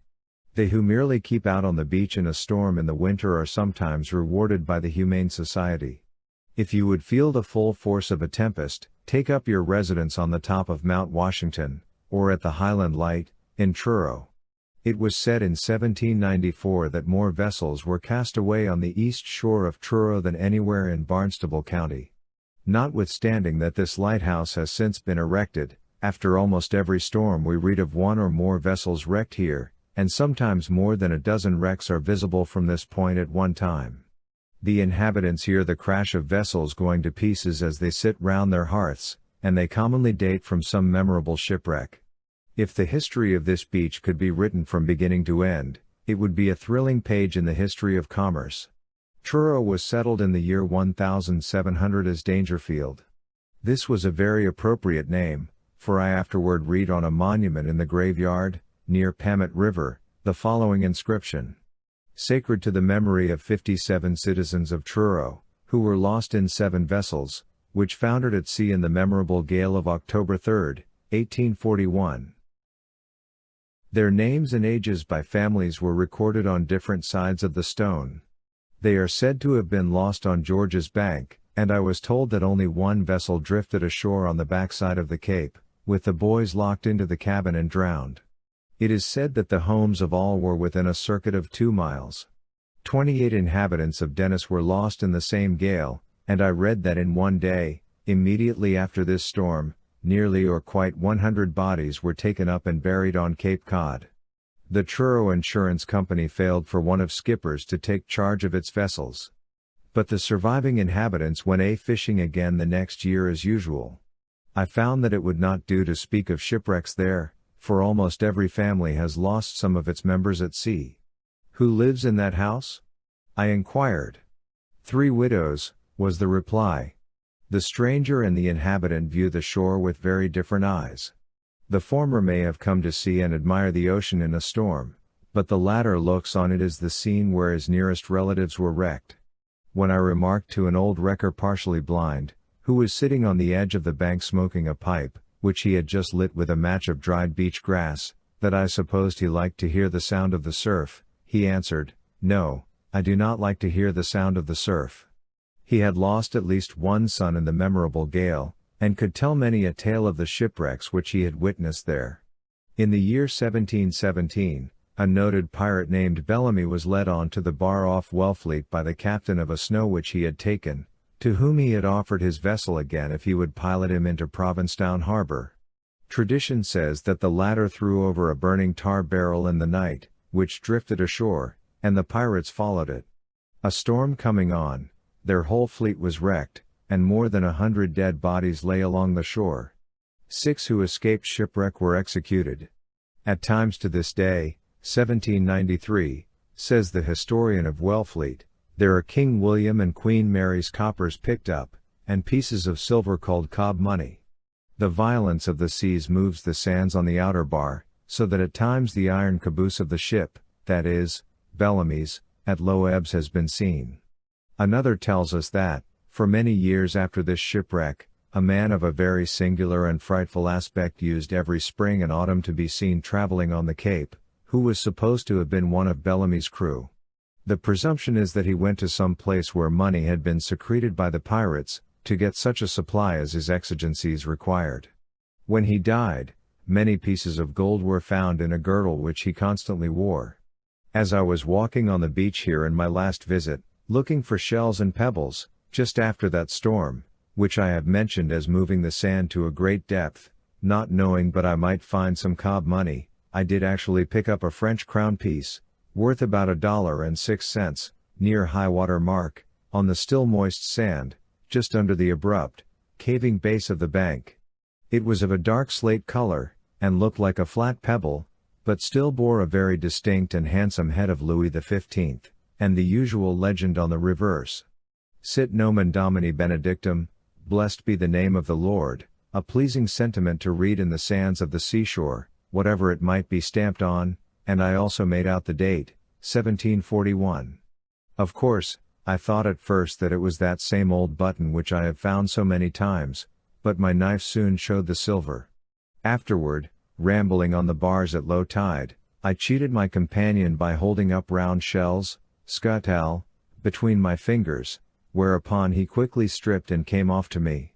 In the Revolution, a British ship of war called the Somerset was wrecked near the Clay Pounds, and all on board, some hundreds in number, were taken prisoners. My informant said that he had never seen any mention of this in the histories, but that at any rate he knew of a silver watch, which one of those prisoners by accident left there, which was still going to tell the story. But this event is noticed by some writers. The next summer I saw a sloop from Chatham dragging for anchors and chains just off this shore. She had her boats out at the work while she shuffled about on various tacks, and, when anything was found, drew up to hoist it on board.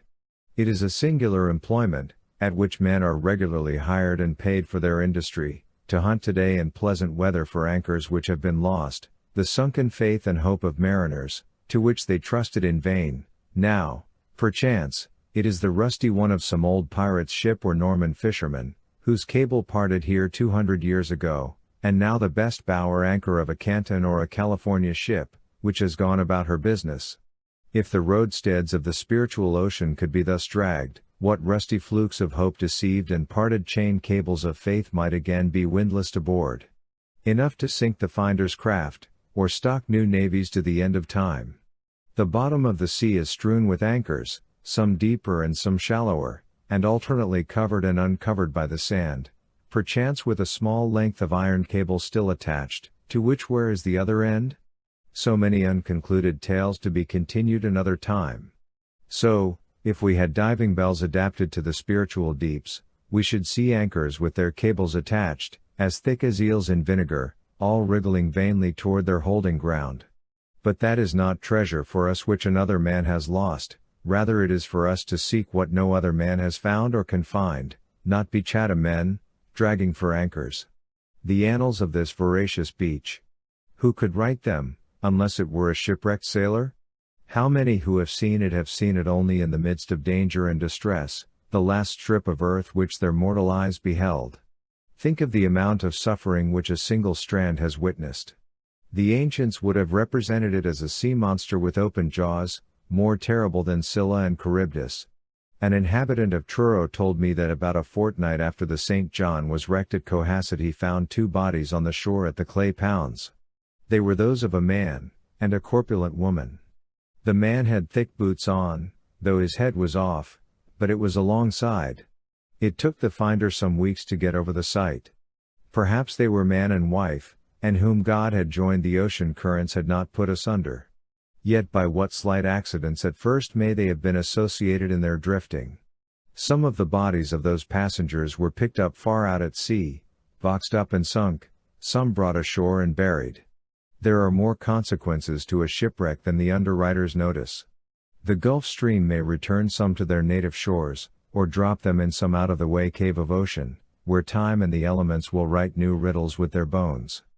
But to return to land again. In this bank, above the clay, I counted in the summer, 200 holes of the bank swallow within a space 6 rods long, and there were at least 1,000 old birds within 3 times that distance, twittering over the surf. I had never associated them in my thoughts with the beach before. One little boy who had been a bird's nesting had got 80 swallows' eggs for his share. Tell it not to the Humane Society. There were many young birds on the clay beneath, which had tumbled out and died. Also there were many crow blackbirds hopping about in the dry fields, and the upland plover were breeding close by the lighthouse. The keeper had once cut off one's wing while mowing, as she sat on her eggs there. This is also a favorite resort for gunners in the fall to shoot the golden plover. As around the shores of a pond are seen devil's needles, butterflies, etc., so here, to my surprise, I saw at the same season great devil's needles of a size proportionably larger, or nearly as big as my finger, incessantly coasting up and down the edge of the bank, and butterflies also were hovering over it, and I never saw so many door bugs and beetles of various kinds as strewed the beach. They had apparently flown over the bank in the night, and could not get up again, and some had perhaps fallen into the sea and were washed ashore. They may have been in part attracted by the lighthouse lamps. The clay pounds are a more fertile tract than usual. We saw some fine patches of roots and corn here. As generally on the Cape, the plants had little stalk or leaf, but ran remarkably to seed. The corn was hardly more than half as high as in the interior, yet the ears were large and full, and one farmer told us that he could raise 40 bushels on an acre without manure, and 60 with it. The heads of the rye also were remarkably large. The shadbush, Amelanchier, beech plums, and blueberries, Vaccinium pennsylvanicum, like the apple trees and oaks, were very dwarfish, spreading over the sand, but at the same time very fruitful. The blueberry was but an inch or two high, and its fruit often rested on the ground, so that you did not suspect the presence of the bushes, even on those bare hills, until you were treading on them. I thought that this fertility must be owing mainly to the abundance of moisture in the atmosphere, for I observed that what little grass there was remarkably laden with dew in the morning, and in summer dense imprisoning fogs frequently last till midday, turning one's beard into a wet napkin about his throat, and the oldest inhabitant may lose his way within a stone's throw of his house or be obliged to follow the beach for a guide. The brick house attached to the lighthouse was exceedingly damp at that season, and, writing paper lost all its stiffness in it. It was impossible to dry your towel after bathing, or to press flowers without their mildewing. The air was so moist that we rarely wished to drink, though we could at all times taste the salt on our lips. Salt was rarely used at table, and our host told us that his cattle invariably refused it when it was offered them. They got so much with their grass and at every breath, but he said that a sick horse or one just from the country would sometimes take a hearty draught of salt water, and seem to like it and be the better for it. It was surprising to see how much water was contained in the terminal butt of the seaside goldenrod, standing in the sand early in July, and also how turnips, beets, carrots, etc., flourished even in pure sand. A man traveling by the shore near there not long before us noticed something green growing in the pure sand of the beach, just at high water mark, and on approaching found it to be a bed of beets flourishing vigorously, probably from seed washed out of the Franklin. Also beets and turnips came up in the seaweed used for manure in many parts of the Cape. This suggests how various plants may have been dispersed over the world to distant islands and continents. Vessels, with seeds in their cargoes, destined for particular ports, where perhaps they were not needed, have been cast away on desolate islands, and though their crews perished, some of their seeds have been preserved. Out of many kinds a few would find a soil and climate adapted to them, become naturalized, and perhaps drive out the native plants at last, and so fit the land for the habitation of man. It is an ill wind that blows nobody any good, and for the time lamentable shipwrecks may thus contribute a new vegetable to a continent's stock, and prove on the whole a lasting blessing to its inhabitants. Or winds and currents might effect the same without the intervention of man. What indeed are the various succulent plants which grow on the beach but such beds of beets and turnips, sprung originally from seeds which perhaps were cast on the waters for this end, though we do not know the Franklin which they came out of? In ancient times some Mr. Bell was sailing this way in his ark with seeds of rocket, saltwort, sandwort, beach grass, samphire, bayberry, poverty grass, etc., all nicely labeled with directions, intending to establish a nursery somewhere, and did not a nursery get established, though he thought that he had failed? About the lighthouse I observed in the summer the pretty Polygala polygama, spreading ray-wise flat on the ground, white pasture thistles, Cirsium pumilum, and amid the shrubbery the Smilax glauca, which is commonly said not to grow so far north, near the edge of the banks about half a mile southward, the broom crowberry, Empetrum conradii, for which Plymouth is the only locality in Massachusetts usually named, forms pretty green mounds 4 or 5 feet in diameter by 1 foot high, soft, springy beds for the wayfarer. I saw it afterward in Provincetown, but prettiest of all the scarlet pimpernel, or Poorman's weatherglass, Onagala cervensis, greets you in fair weather on almost every yard too of sand. From Yarmouth, I have received the Chrysopsis falcata, golden aster, and Vaccinium stamineum, deerberry or squaw huckleberry, with fruit not edible, sometimes as large as a cranberry, September 7th. The Highland Lighthouse, see Note 1, where we were staying, is a substantial-looking building of brick, painted white, and surmounted by an iron cap. Attached to it is the dwelling of the keeper, 1 story high, also of brick, and built by government. As we were going to spend the night in a lighthouse, we wished to make the most of so novel an experience, and therefore told our host that we would like to accompany him when he went to light up. At rather early candlelight he lighted a small Japan lamp, allowing it to smoke rather more than we like on ordinary occasions, and told us to follow him. He led the way first through his bedroom, which was placed nearest to the lighthouse, and then through a long, narrow, covered passageway, between whitewashed walls like a prison entry, into the lower part of the lighthouse, where many great butts of oil were arranged around. Thence we ascended by a winding and open iron stairway, with a steadily increasing scent of oil and lamp smoke, to a trapdoor in an iron floor, and through this into the lantern. It was a neat building, with everything in apple pie order, and no danger of anything rusting there for want of oil. The light consisted of 15 argand lamps, placed within smooth concave reflectors 21 inches in diameter, and arranged in 2 horizontal circles one above the other, facing every way excepting directly down the cape. These were surrounded, at a distance of 2 or 3 feet, by large plate glass windows, which defied the storms, with iron sashes, on which rested the iron cap. All the iron work, except the floor, was painted white. And thus the lighthouse was completed. We walked slowly round in that narrow space as the keeper lighted each lamp in succession, conversing with him at the same moment that many a sailor on the deep witnessed the lighting of the Highland light. His duty was to fill and trim and light his lamps, and keep bright the reflectors. He filled them every morning, and trimmed them commonly once in the course of the night. He complained of the quality of the oil which was furnished. This house consumes about 800 gallons in a year, which cost not far from $1 a gallon, but perhaps a few lives would be saved if better oil were provided. Another lighthouse keeper said that the same proportion of winter-strained oil was sent to the southernmost lighthouse in the Union as to the most northern.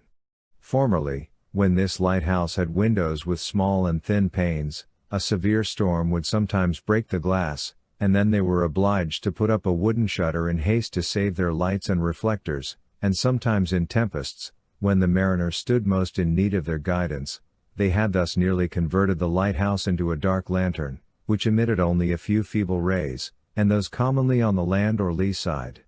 He spoke of the anxiety and sense of responsibility which he felt in cold and stormy nights in the winter, when he knew that many a poor fellow was depending on him, and his lamps burned dimly, the oil being chilled. Sometimes he was obliged to warm the oil in a kettle in his house at midnight, and fill his lamps over again, for he could not have a fire in the lighthouse, it produced such a sweat on the windows. His successor told me that he could not keep too hot a fire in such a case. All this because the oil was poor. The government lighting the mariners on its wintry coast with summer-strained oil, to save expense. That were surely a summer-strained mercy. This keeper's successor, who kindly entertained me the next year, stated that one extremely cold night, when this and all the neighboring lights were burning summer oil, but he had been provident enough to reserve a little winter oil against emergencies, he was waked up with anxiety, and found that his oil was congealed, and his lights almost extinguished, and when, after many hours' exertion, he had succeeded in replenishing his reservoirs with winter oil at the wick end, and with difficulty had made them burn, he looked out and found that the other lights in the neighborhood, which were usually visible to him, had gone out, and he heard afterward that the Pamet River and Billingsgate lights also had been extinguished. Our host said that the frost, too, on the windows caused him much trouble, and in sultry summer nights the moths covered them and dimmed his lights. Sometimes even small birds flew against the thick plate glass, and were found on the ground beneath in the morning with their necks broken. In the spring of 1855 he found 19 small yellow birds, perhaps goldfinches or myrtle birds, thus lying dead around the lighthouse, and sometimes in the fall he had seen where a golden plover had struck the glass in the night, and left the down and the fatty part of its breast on it. Thus he struggled, by every method, to keep his light shining before men. Surely the lighthouse keeper has a responsible, if an easy, office. When his lamp goes out, he goes out, or, at most, only one such accident is pardoned. I thought it a pity that some poor student did not live there, to profit by all that light, since he would not rob the mariner. Well, he said, I do sometimes come up here and read the newspaper when they are noisy down below. Think of 15 argand lamps to read the newspaper by. Government oil. Light, enough, perchance, to read the Constitution by. I thought that he should read nothing less than his Bible by that light. I had a classmate who fitted for college by the lamps of a lighthouse, which was more light, we think, than the university afforded. When we had come down and walked a dozen rods from the lighthouse, we found that we could not get the full strength of its light on the narrow strip of land between it and the shore, being too low for the focus, and we saw only so many feeble and rayless stars, but at 40 rods inland we could see to read, though we were still indebted to only one lamp. Each reflector sent forth a separate fan of light, one shone on the windmill, and one in the hollow, while the intervening spaces were in shadow. This light is said to be visible 20 nautical miles and more from an observer 15 feet above the level of the sea. We could see the revolving light at Race Point, the end of the cape, about 9 miles distant, and also the light on Long Point, at the entrance of Provincetown Harbor, and one of the distant Plymouth Harbor lights, across the bay, nearly in a range with the last, like a star in the horizon. The keeper thought that the other Plymouth light was concealed by being exactly in a range with the Long Point light. He told us that the mariner was sometimes led astray by a mackerel fisher's lantern, who was afraid of being run down in the night, or even by a cottager's light, mistaking them for some well-known light on the coast, and, when he discovered his mistake, was one to curse the prudent fisher or the wakeful cottager without reason. Though it was once declared that Providence placed this mass of clay here on purpose to erect a lighthouse on, the keeper said that the lighthouse should have been erected half a mile farther south, where the coast begins to bend, and where the light could be seen at the same time with the Nauset lights, and distinguished from them. They now talk of building one there. It happens that the present one is the more useless now, so near the extremity of the cape, because other lighthouses have since been erected there. Among the many regulations of the Lighthouse Board, hanging against the wall here, many of them excellent, perhaps, if there were a regiment stationed here to attend to them, there is one requiring the keeper to keep an account of the number of vessels which pass his light during the day. But there are 100 vessels in sight at once, steering in all directions, many on the very verge of the horizon, and he must have more eyes than Argus, and be a good deal farther sighted, to tell which are passing his light. It is an employment in some respects best suited to the habits of the gulls which coast up and down here, and circle over the sea. I was told by the next keeper, that on the 8th of June following, a particularly clear and beautiful morning, he rose about half an hour before sunrise, and having a little time to spare, for his custom was to extinguish his lights at sunrise, walked down toward the shore to see what he might find. When he got to the edge of the bank he looked up, and, to his astonishment, saw the sun rising, and already part way above the horizon. Thinking that his clock was wrong, he made haste back, and though it was still too early by the clock, extinguished his lamps, and when he had got through and come down, he looked out the window, and, to his still greater astonishment, saw the sun just where it was before, 2/3 above the horizon. He showed me where its rays fell on the wall across the room. He proceeded to make a fire, and when he had done, there was the sun still at the same height. Whereupon, not trusting to his own eyes any longer, he called up his wife to look at it, and she saw it also. There were vessels in sight on the ocean, and their crews, too, he said, must have seen it, for its rays fell on them. It remained at that height for about 15 minutes by the clock, and then rose as usual, and nothing else extraordinary happened during that day. Though accustomed to the coast, he had never witnessed nor heard of such a phenomenon before.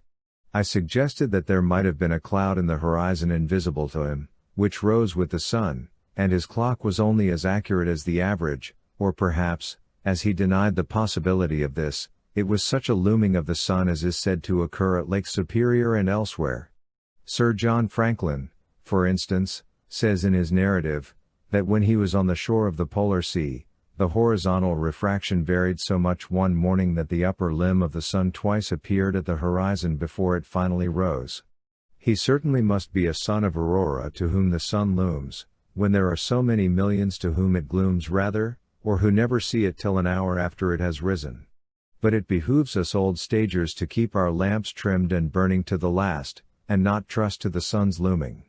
This keeper remarked that the center of the flame should be exactly opposite the center of the reflectors, and that accordingly, if he was not careful to turn down his wicks in the morning, the sun falling on the reflectors on the south side of the building would set fire to them, like a burning glass, in the coldest day, and he would look up at noon and see them all lighted.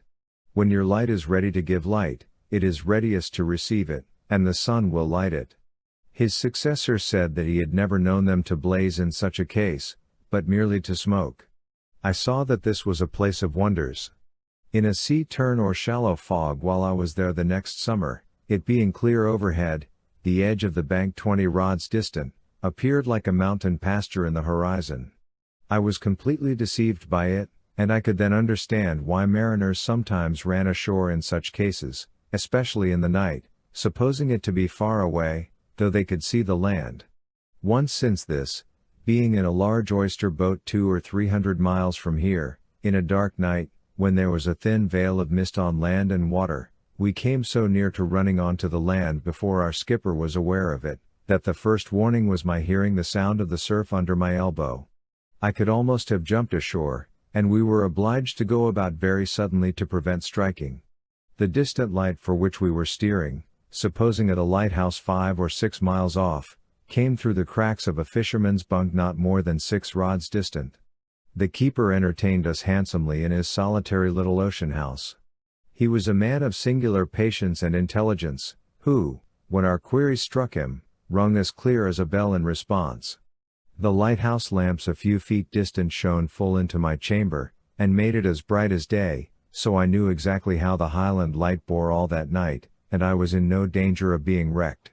Unlike the last, this was as still as a summer night. I thought, as I lay there, half awake and half asleep, looking upward through the window at the lights above my head, how many sleepless eyes from far out on the ocean stream, mariners of all nations spinning their yarns through the various watches of the night, were directed toward my couch. Notes: 1.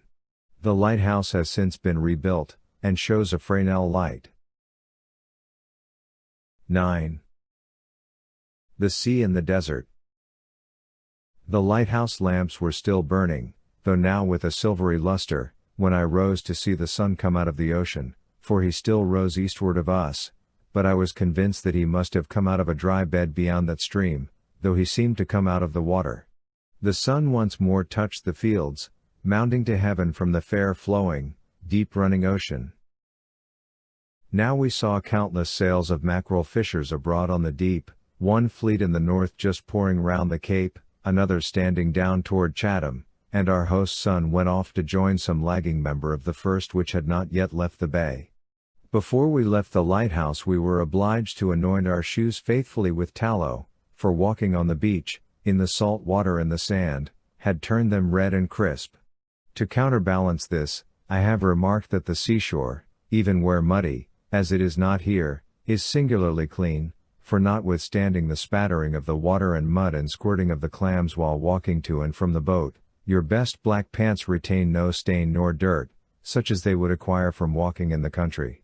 We have heard that a few days after this, when the Provincetown bank was robbed, speedy emissaries from Provincetown made particular inquiries concerning us at this lighthouse.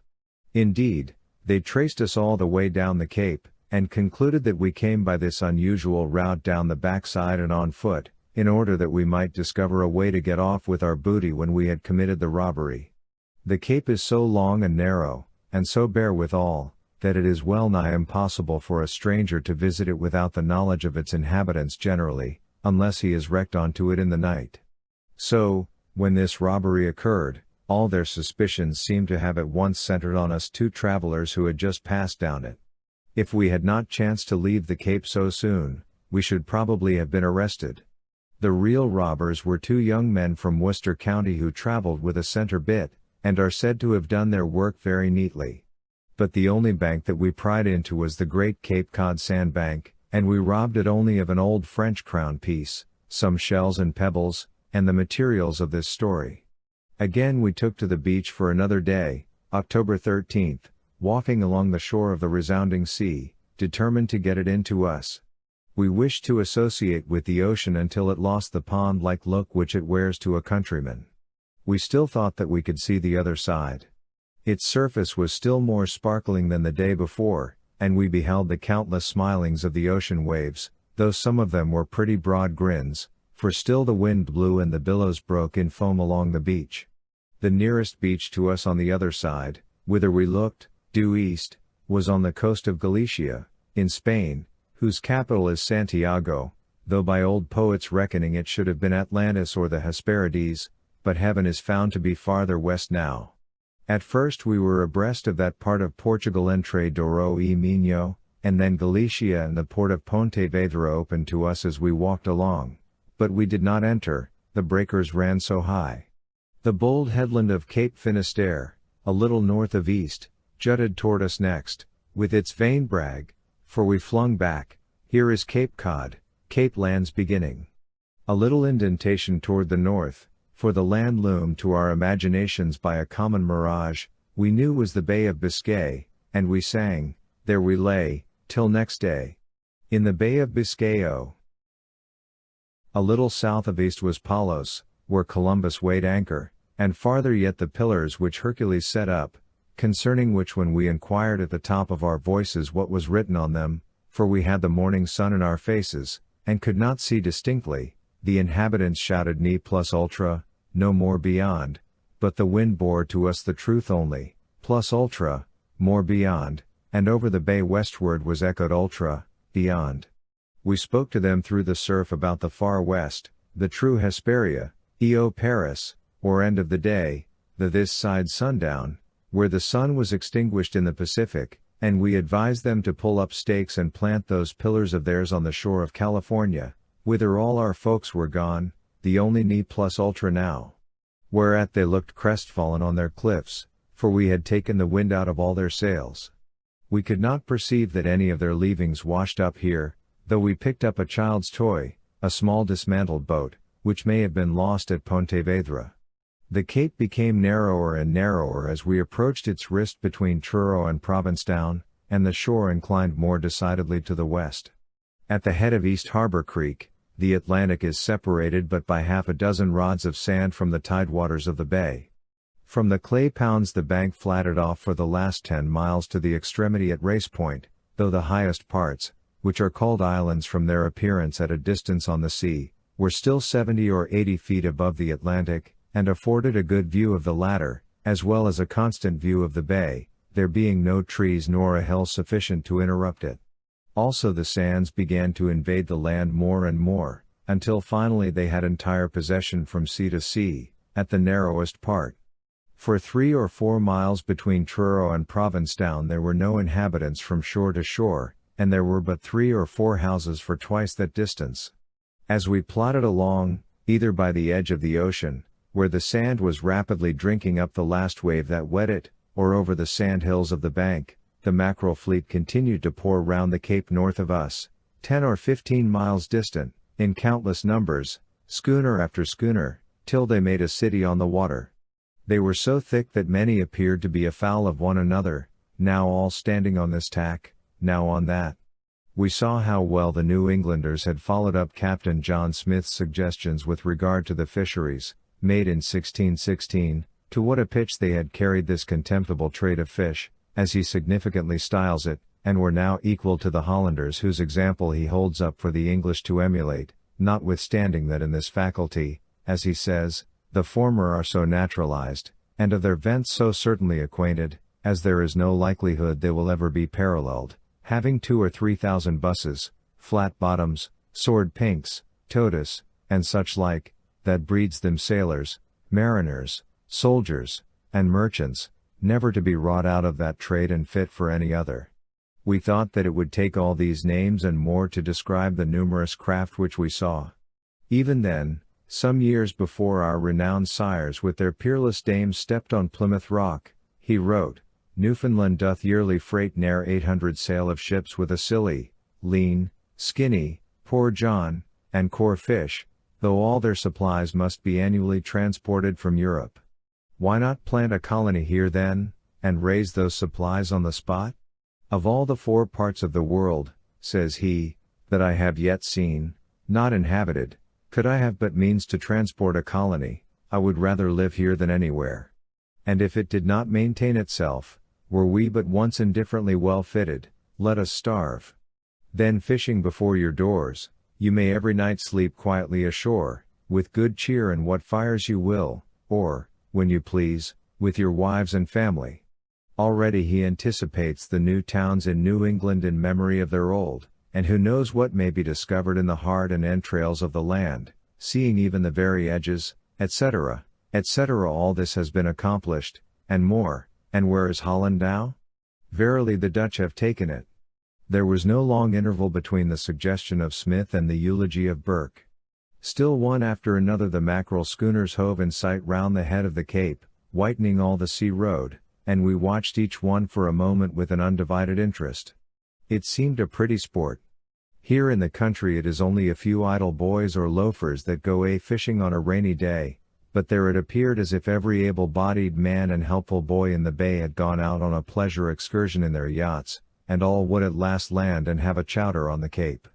The gazetteer tells you gravely how many of the men and boys of these towns are engaged in the whale, cod, and mackerel fishery, how many go to the banks of Newfoundland, or the coast of Labrador, the Straits of Belle Isle or the Bay of Chaleur the sailors call it, as if I were to reckon up the number of boys in Concord who are engaged during the summer in the perch, pickerel, bream, hornpout, and shiner fishery, of which no one keeps the statistics, though I think that it is pursued with as much profit to the moral and intellectual man, or boy, and certainly with less danger to the physical one. One of my playmates, who was apprenticed to a printer, and was somewhat of a wag, asked his master one afternoon if he might go fishing, and his master consented. He was gone 3 months. When he came back, he said that he had been to the Grand Banks, and went to setting type again as if only an afternoon had intervened. I confess I was surprised to find that so many men spent their whole day, their whole lives almost, fishing. It is remarkable what a serious business men make of getting their dinners, and how universally shiftlessness and a groveling taste take refuge in a merely ant-like industry.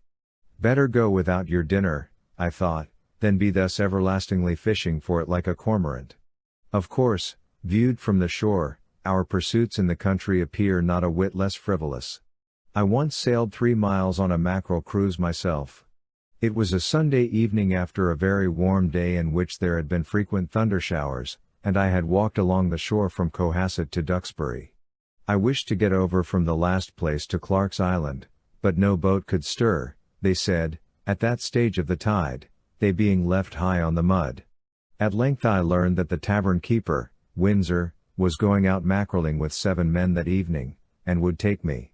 When there had been due delay, we one after another straggled down to the shore in a leisurely manner, as if waiting for the tide still, and in India rubber boots, or carrying our shoes in our hands, waded to the boats, each of the crew bearing an armful of wood, and one a bucket of new potatoes besides.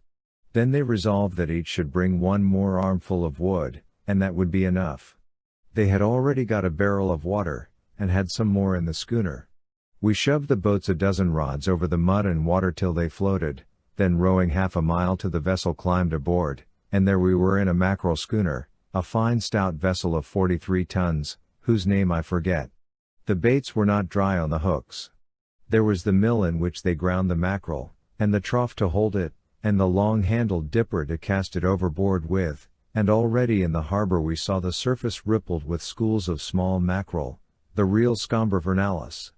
The crew proceeded leisurely to weigh anchor and raise their 2 sails, there being a fair but very slight wind, and the sun now setting clear and shining on the vessel after the thunder showers. I thought that I could not have commenced the voyage under more favorable auspices.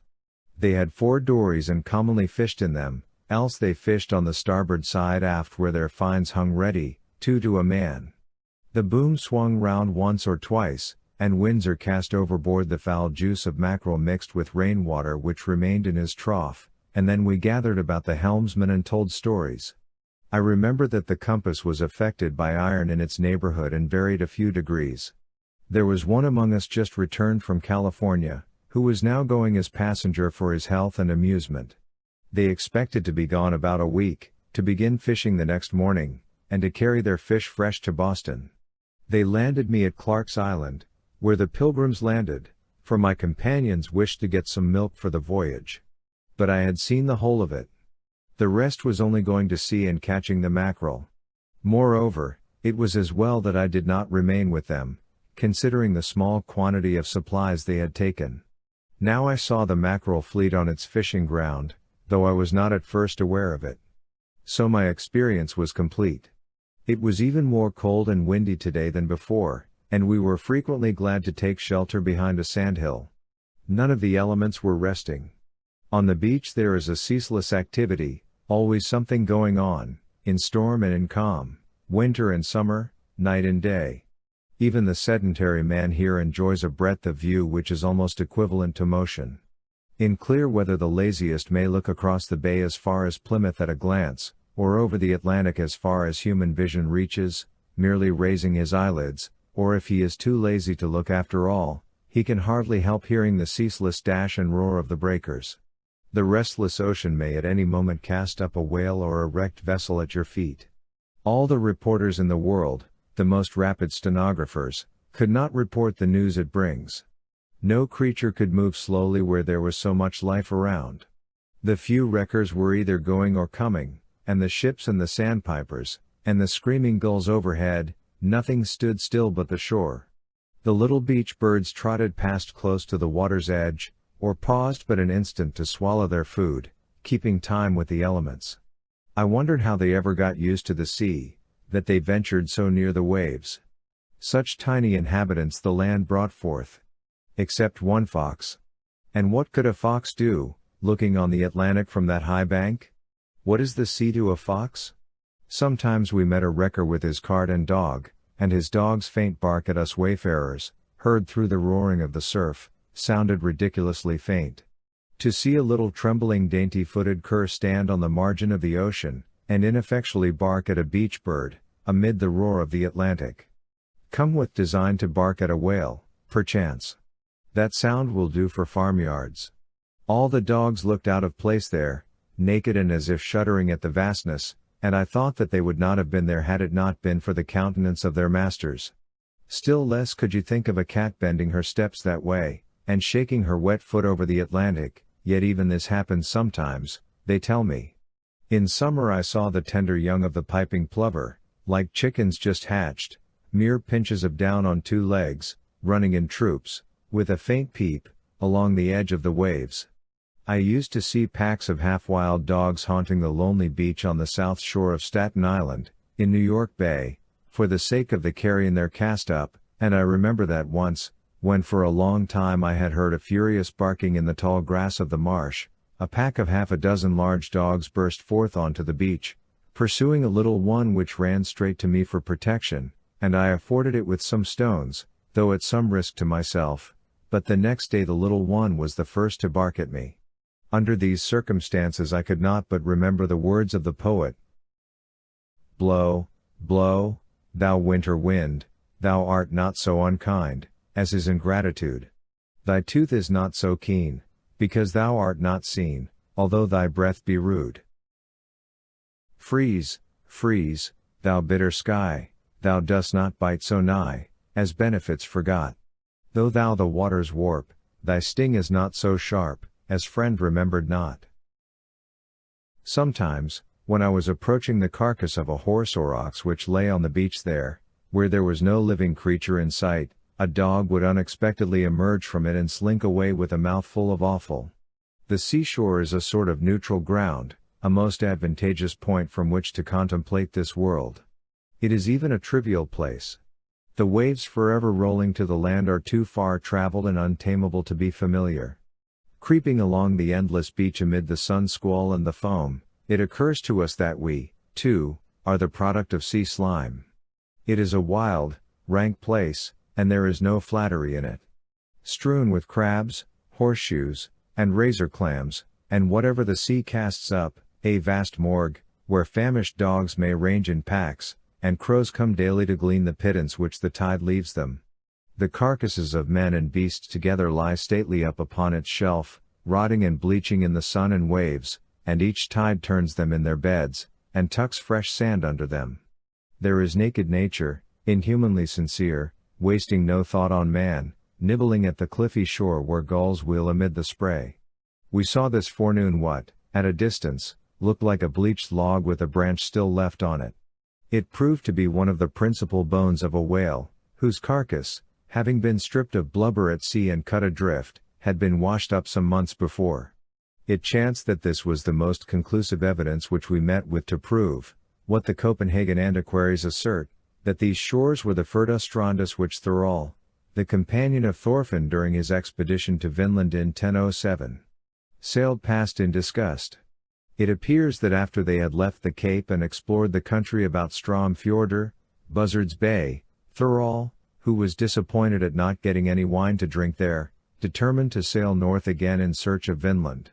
Though the antiquaries have given us the original Icelandic, I prefer to quote their translation, since theirs is the only Latin which I know to have been aimed at Cape Cod. Cum parati errant, sublato, velo, succinit thoralis, eo redemus, ubi conterranii, sunt nostri. Faciamus aliter, expansiera nosi paradum, lauda nabis explorare curricula, dum procellum incidans gladii, more impatience, qui terram, collodant, furdastrandus, inhabitant et coqued balenas. In other words, when they were ready and their sail hoisted, Thoreau sang, "Let us return thither where our fellow countrymen are. Let us make a bird," see note 1, skillful to fly through the heaven of sand, see note 2, to explore the broad track of ships, while warriors who impel to the tempest of swords, see note 3, who praise the land, inhabit wonder strands, and cook whales. And so he sailed north past Cape Cod, as the antiquaries say, and was shipwrecked on to Ireland. Though once there were more whales cast up here, I think that it was never more wild than now. We do not associate the idea of antiquity with the ocean, nor wonder how it looked 1,000 years ago, as we do of the land, for it was equally wild and unfathomable always. The Indians have left no traces on its surface, but it is the same to the civilized man and the savage. The aspect of the shore only has changed. The ocean is a wilderness reaching round the globe, wilder than a Bengal jungle, and fuller of monsters, washing the very wharves of our cities and the gardens of our seaside residences. Serpents, bears, hyenas, tigers, rapidly vanish as civilization advances, but the most populous and civilized city cannot scare a shark far from its wharves. It is no further advanced than Singapore, with its tigers, in this respect. The Boston papers had never told me that there were seals in the harbor. I had always associated these with the Eskimo and other outlandish people. Yet from the parlor windows all along the coast you may see families of them sporting on the flats. They were as strange to me as the merman would be. Ladies who never walk in the woods, sail over the sea. To go to sea? Why, it is to have the experience of Noah, to realize the deluge. Every vessel is an ark. We saw no fences as we walked the beach, no birchen riders, highest of rails, projecting into the sea to keep the cows from wading round, nothing to remind us that man was proprietor of the shore. Yet a Truro man did tell us that owners of land on the east side of that town were regarded as owning the beach, in order that they might have the control of it so far as to defend themselves against the encroachments of the sand and the beach grass, for even this friend is sometimes regarded as a foe, but he said that this was not the case on the bay side. Also I have seen in sheltered parts of the bay temporary fences running to low water mark, the posts being set in sills or sleepers placed transversely. After we had been walking many hours, the mackerel fleet still hovered in the northern horizon nearly in the same direction, but farther off, hull down. Though their sails were set they never sailed away, nor yet came to anchor, but stood on various tacks as close together as vessels in a haven, and we in our ignorance thought that they were contending patiently with adverse winds, beating eastward, but we learned afterward that they were even then on their fishing ground, and that they caught mackerel without taking in their mainsails or coming to anchor, a smart breeze, thence called a mackerel breeze, being, as one says, considered most favorable for this purpose. We counted about 200 sail of mackerel fishers within one small arc of the horizon, and a nearly equal number had disappeared southward. Thus they hovered about the extremity of the cape, like moths round a candle, the lights at Race Point and Long Point being bright candles for them at night, and at this distance they looked fair and white, as if they had not yet flown into the light, but nearer at hand afterward, we saw how some had formerly singed their wings and bodies. A village seems thus, where its able-bodied men are all ploughing the ocean together, as a common field. In North Truro the women and girls may sit at their doors, and see where their husbands and brothers are harvesting their mackerel 15 or 20 miles off, on the sea, with hundreds of white harvest wagons, just as in the country the farmers' wives sometimes see their husbands working in a distant hillside field. But the sound of no dinner horn can reach the fisher's ear. Having passed the narrowest part of the waist of the cape, though still in Truro, for this township is about 12 miles long on the shore, we crossed over to the bay side, not half a mile distant, in order to spend the noon on the nearest shrubby sandhill in Provincetown, called Mount Ararat, which rises 100 feet above the ocean. On our way thither we had occasion to admire the various beautiful forms and colors of the sand, and we noticed an interesting mirage, which I have since found that Hitchcock also observed on the sands of the Cape. We were crossing a shallow valley in the desert, where the smooth and spotless sand sloped upward by a small angle to the horizon on every side, and at the lowest part was a long chain of clear but shallow pools. As we were approaching these for a drink in a diagonal direction across the valley, they appeared inclined at a slight but decided angle to the horizon, though they were plainly and broadly connected with one another, and there was not the least ripple to suggest a current, so that by the time we had reached a convenient part of one we seemed to have ascended several feet. They appeared to lie by magic on the side of the vale, like a mirror left in a slanting position. It was a very pretty mirage for a Provincetown desert, but not amounting to what, in Sanskrit, is called the thirst of the gazelle, as there was real water here for a base, and we were able to quench our thirst after all. Professor Roffin, of Copenhagen, thinks that the mirage which I noticed, but which an old inhabitant of Provincetown, to whom I mentioned it, had never seen nor heard of, had something to do with the name Furdastrandus, i.e. wonder strands, given, as I have said, in the old Icelandic account of Thorfinn's expedition to Vinland in the year 1007, to a part of the coast on which he landed. But these sands are more remarkable for their length than for their mirage, which is common to all deserts, and the reason for the name which the Northmen themselves give, because it took a long time to sail by them, is sufficient and more applicable to these shores. However, if you should sail all the way from Greenland to Buzzards Bay along the coast, you would get sight of a good many sandy beaches. But whether Thorfinn saw the mirage here or not, Thoreau, one of the same family, did, and perchance it was because Leif the Lucky had, in a previous voyage, taken Thorir and his people off the rock in the middle of the sea, that Thoreau was born to see it. This was not the only mirage which I saw on the Cape. That half of the beach next the bank is commonly level, or nearly so, while the other slopes downward to the water.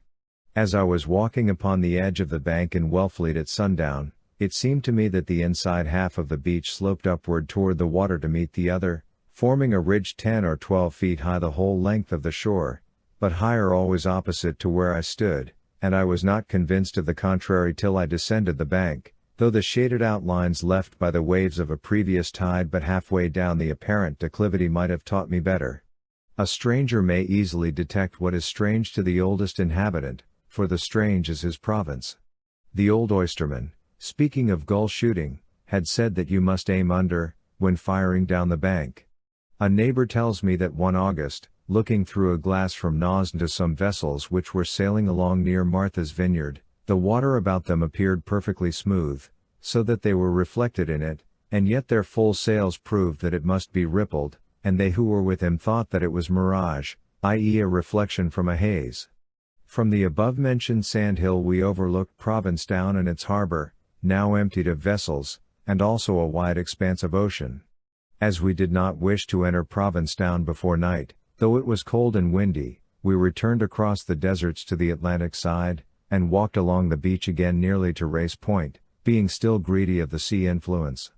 All the while it was not so calm as the reader may suppose, but it was blow, blow, blow, roar, roar, roar, tramp, tramp, tramp, without interruption. The shore now trended nearly east and west. Before sunset, having already seen the mackerel fleet returning into the bay, we left the seashore on the north of Provincetown, and made our way across the desert to the eastern extremity of the town. From the first high sandhill, covered with beach grass and bushes to its top, on the edge of the desert, we overlooked the shrubby hill and swamp country which surrounds Provincetown on the north, and protects it, in some measure, from the invading sand. Notwithstanding the universal barrenness, and the contiguity of the desert, I never saw an autumnal landscape so beautifully painted as this was. It was like the richest rug imaginable spread over an uneven surface, no damask nor velvet, nor Tyrian dye or stuffs, nor the work of any loom, could ever match it. There was the incredibly bright red of the huckleberry, and the reddish brown of the bayberry, mingled with the bright and living green of small pitch pines, and also the duller green of the bayberry, boxberry, and plum, the yellowish green of the shrub oaks, and the various golden and yellow and fawn-colored tints of the birch and maple and aspen, each making its own figure, and, in the midst, the few yellow sand slides on the sides of the hills looked like the white floor seen through rents in the rug. Coming from the country as I did, and many autumnal woods as I had seen, this was perhaps the most novel and remarkable sight that I saw on the Cape. Probably the brightness of the tints was enhanced by contrast with the sand which surrounded this tract. This was a part of the furniture of Cape Cod. We had for days walked up the long and bleak piazza which runs along her Atlantic side, then over the sanded floor of her halls, and now we were being introduced into her boudoir. The 100 white sails crowding round Long Point into Provincetown harbor, seen over the painted hills in front, looked like toy ships upon a mantelpiece. The peculiarity of this autumnal landscape consisted in the lowness and thickness of the shrubbery, no less than in the brightness of the tints. It was like a thick stuff of worsted or a fleece, and looked as if a giant could take it up by the hem, or rather the tasseled fringe which trailed out on the sand, and shake it, though it needed not to be shaken. But no doubt the dust would fly in that case, for not a little has accumulated underneath it. Was it not such an autumnal landscape as this which suggested our high-colored rugs and carpets? Hereafter when I look on a richer rug than usual, and study its figures, I shall think, there are the huckleberry hills, and there the denser swamps of boxberry and blueberry, there the shrub oak patches and the bayberries, there the maples and the birches and the pines. What other dyes are to be compared to these? They were warmer colors than I had associated with the New England coast. After threading a swamp full of boxberry, and climbing several hills covered with shrub oaks, without a path, where shipwrecked men would be in danger of perishing in the night, we came down upon the eastern extremity of the 4 planks which run the whole length of Provincetown Street. This, which is the last town on the Cape, lies mainly in one street along the curving beach fronting the southeast. The sandhills, covered with shrubbery and interposed with swamps and ponds, rose immediately behind it in the form of a crescent, which is from half a mile to a mile or more wide in the middle, and beyond these is the desert, which is the greater part of its territory, stretching to the sea on the east and west and north. The town is compactly built in the narrow space, from 10 to 50 rods deep, between the harbor and the sandhills, and contained at that time about 2,600 inhabitants. The houses, in which a more modern and pretending style has at length prevailed over the fisherman's hut, stand on the inner or plank side of the street, and the fish and store houses, with the picturesque-looking windmills of the salt works, on the water side. The narrow portion of the beach between, forming the street, about 18 feet wide, the only one where one carriage could pass another, if there was more than one carriage in the town, looked much heavier than any portion of the beach or the desert which we had walked on, it being above the reach of the highest tide, and the sand being kept loose by the occasional passage of a traveler. We learned that the 4 planks on which we were walking had been bought by the town's share of the surplus revenue, the disposition of which was a bone of contention between the inhabitants, till they wisely resolved thus to put it under foot. Yet some, it was said, were so provoked because they did not receive their particular share in money, that they persisted in walking in the sand a long time after the sidewalk was built. This is the only instance which I happen to know in which the surplus revenue proved a blessing to any town. A surplus revenue of dollars from the treasury to stem the greater evil of a surplus revenue of sand from the ocean. They expected to make a hard road by the time these planks were worn out. Indeed, they have already done so since we were there, and have almost forgotten their sandy baptism. As we passed along we observed the inhabitants engaged in curing either fish or the coarse salt hay which they had brought home and spread on the beach before their doors, looking as yellow as if they had raked it out of the sea. The front yard plots appeared like what indeed they were, portions of the beach fenced in, with beach grass growing in them, as if they were sometimes covered by the tide. You might still pick up shells and pebbles there. There were a few trees among the houses, especially silver abeles, willows, and balm of Gileads, and one man showed me a young oak which he had transplanted from behind the town, thinking it an apple tree. But every man to his trade. Though he had little woodcraft, he was not the less weatherwise, and gave us one piece of information, viz., he had observed that when a thundercloud came up with a flood tide it did not rain. This was the most completely maritime town that we were ever in. It was merely a good harbor, surrounded by land dry, if not firm, an inhabited beach, whereon fishermen cured and stored their fish, without any back country. When ashore the inhabitants still walk on planks. A few small patches have been reclaimed from the swamps, containing commonly half a dozen square rods only each. We saw one which was fenced with 4 lengths of rail, also a fence made wholly of hogshead staves stuck in the ground.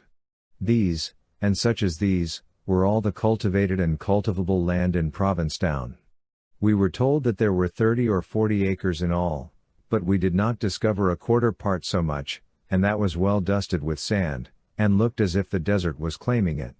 They are now turning some of their swamps into cranberry meadows on quite an extensive scale. Yet far from being out of the way. Provincetown is directly in the way of the navigator, and he is lucky who does not run afoul of it in the dark.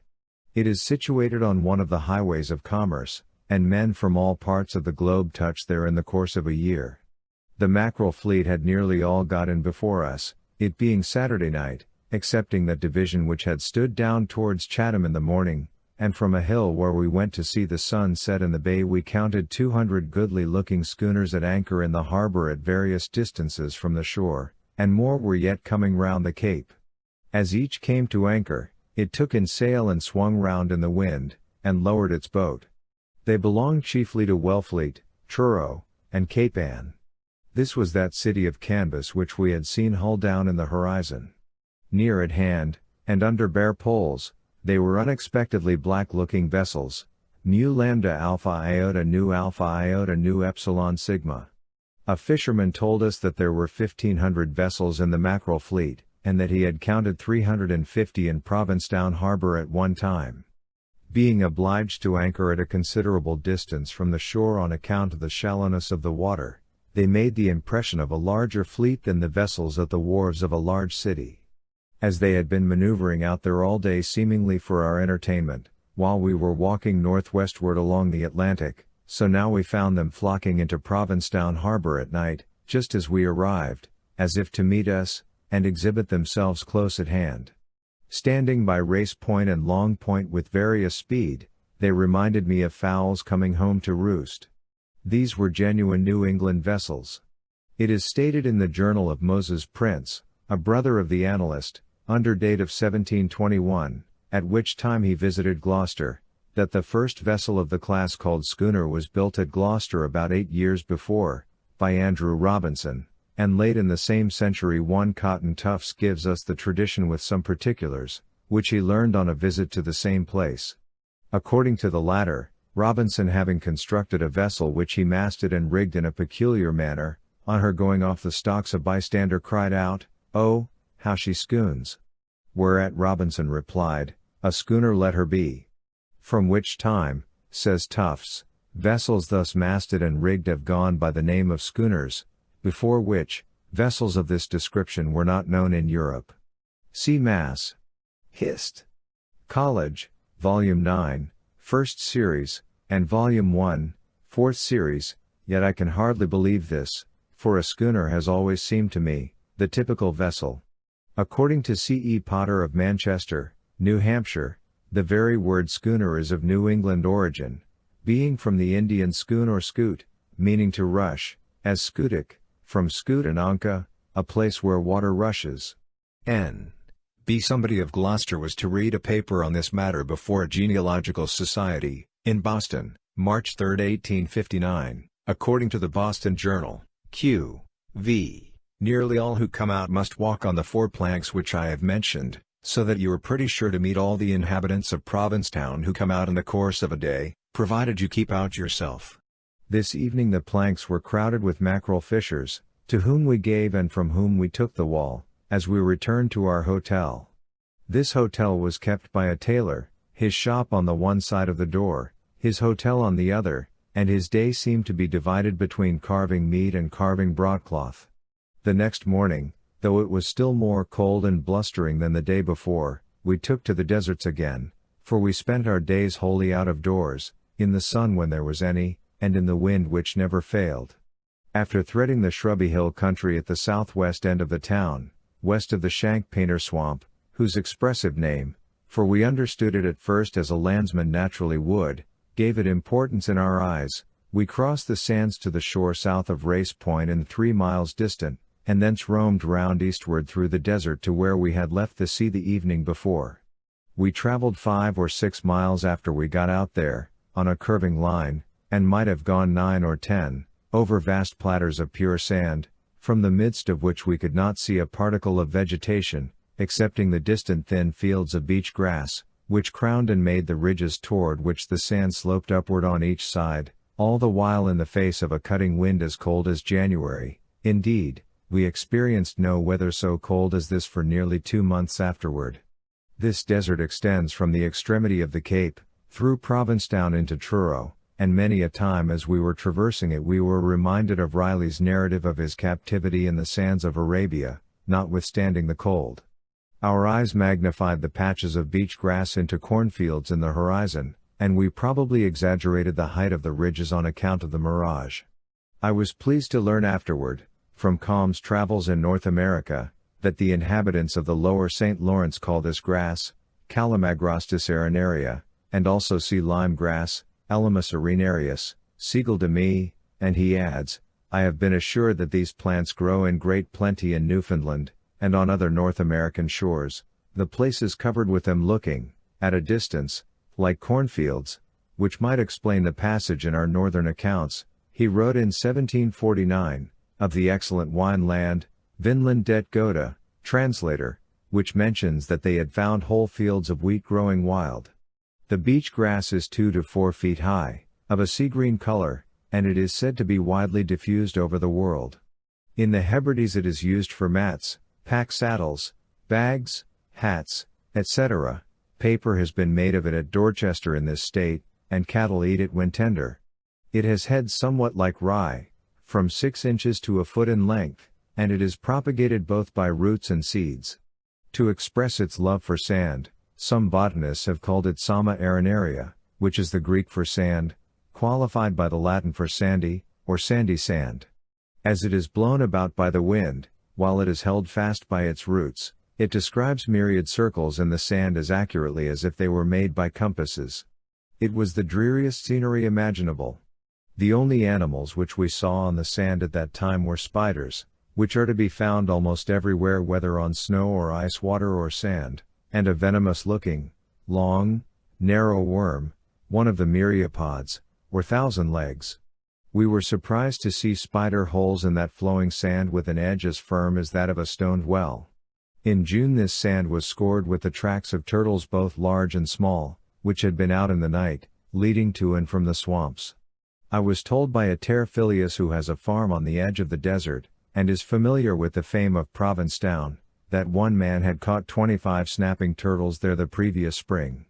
His own method of catching them was to put a toad on a mackerel hook and cast it into a pond, tying the line to a stump or stake on shore. Invariably the turtle when hooked crawled up the line to the stump, and was found waiting there by his captor, however long afterward. He also said that minks, muskrats, foxes, coons, and wild mice were found there, but no squirrels. We heard of sea turtle as large as a barrel being found on the beach and on East Harbor Marsh, but whether they were native there, or had been lost out of some vessel, did not appear. Perhaps they were the saltwater terrapin, or else the smooth terrapin, found thus far north. Many toads were met with where there was nothing but sand and beach grass. In Truro I had been surprised at the number of large light-colored toads everywhere hopping over the dry and sandy fields, their color corresponding to that of the sand. Snakes also are common on these pure sand beaches, and I have never been so much troubled by mosquitoes as in such localities. At the same season strawberries grew there abundantly in the little hollows on the edge of the desert standing amid the beach grass and the sand, and the fruit of the shadbush or amelanchier, which the inhabitants call Josh pears, some think from juicy, is very abundant on the hills. I fell in with an obliging man who conducted me to the best locality for strawberries. He said that he would not have shown me the place if he had not seen that I was a stranger, and could not anticipate him another year. I therefore feel bound in honor not to reveal it. When we came to a pond, he being the native did the honors and carried me over on his shoulders, like Sinbad. One good turn deserves another, and if he ever comes our way I will do as much for him. In one place we saw numerous dead tops of trees projecting through the otherwise uninterrupted desert, where, as we afterward learned, 30 or 40 years before a flourishing forest had stood, and now, as the trees were laid bare from year to year, the inhabitants cut off their tops for fuel.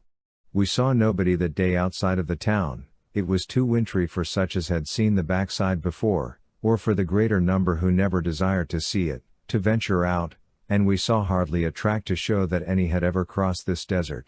Yet I was told that some are always out on the backside night and day in severe weather, looking for wrecks, in order that they may get the job of discharging the cargo, or the like, and thus shipwrecked men are succored. But, generally speaking, the inhabitants rarely visit these sands. One who had lived in Provincetown 30 years told me that he had not been through to the north side within that time. Sometimes the natives themselves come near perishing by losing their way in snowstorms behind the town. The wind was not a sirocco or simoon, such as we associate with the desert, but a New England northeaster, and we sought shelter in vain under the sandhills, for it blew all about them, rounding them into cones, and was sure to find us out on whichever side we sat.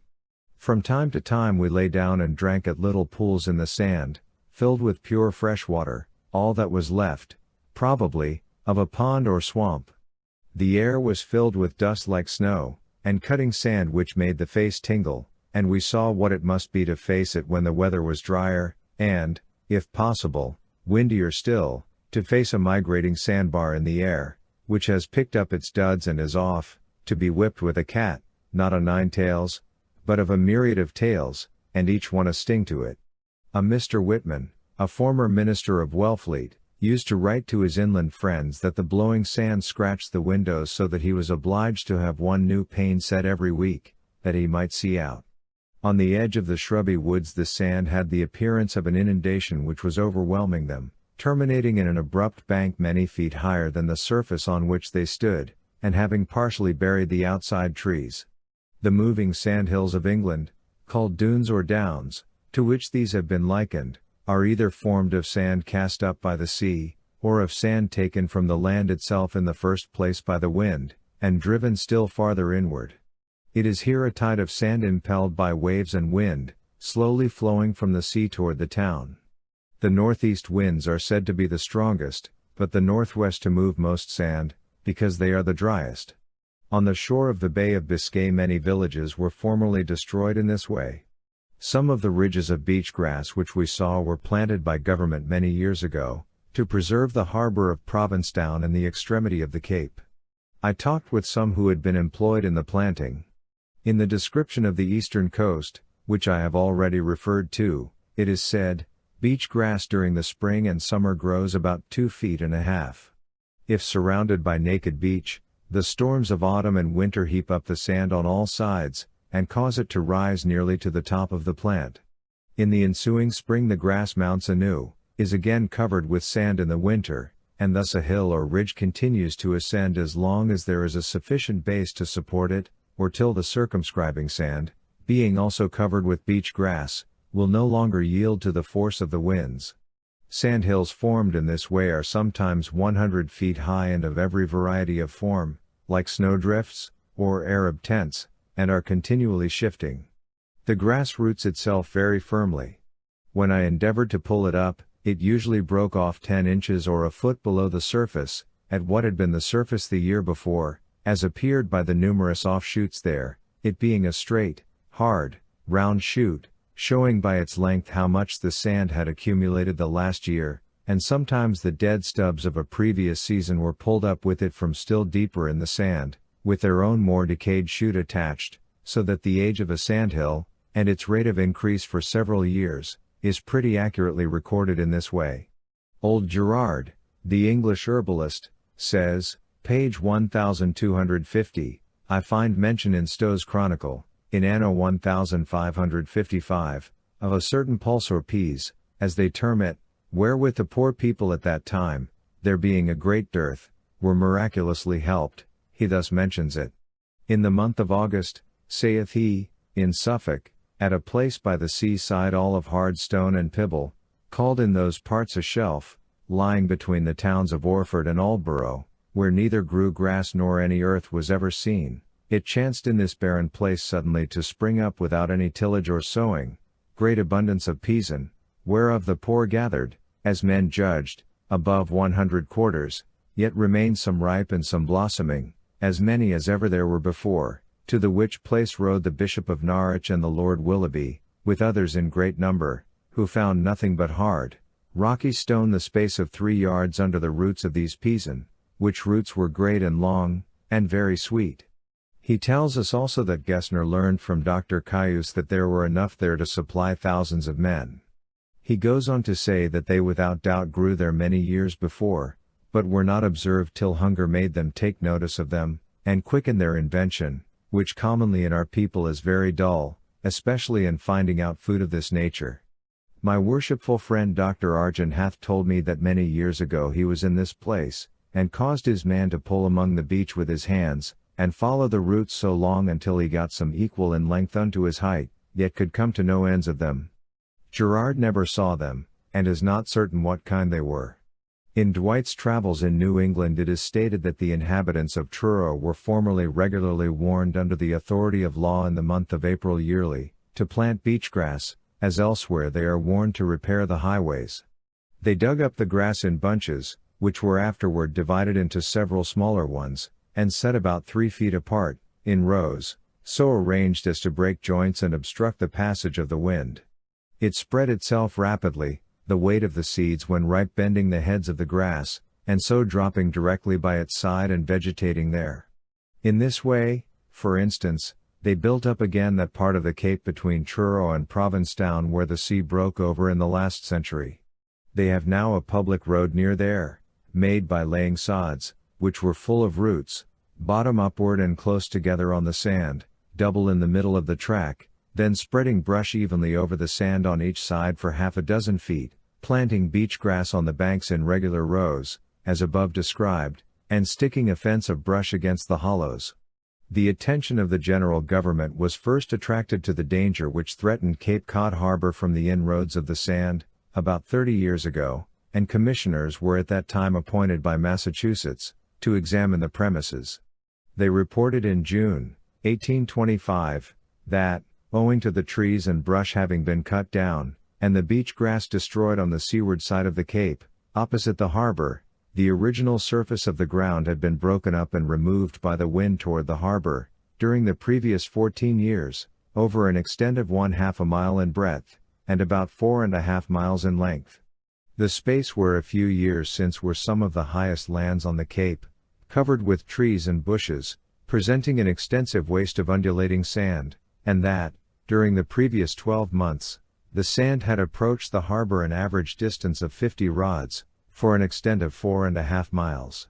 And unless some measures were adopted to check its progress, it would in a few years destroy both the harbor and the town.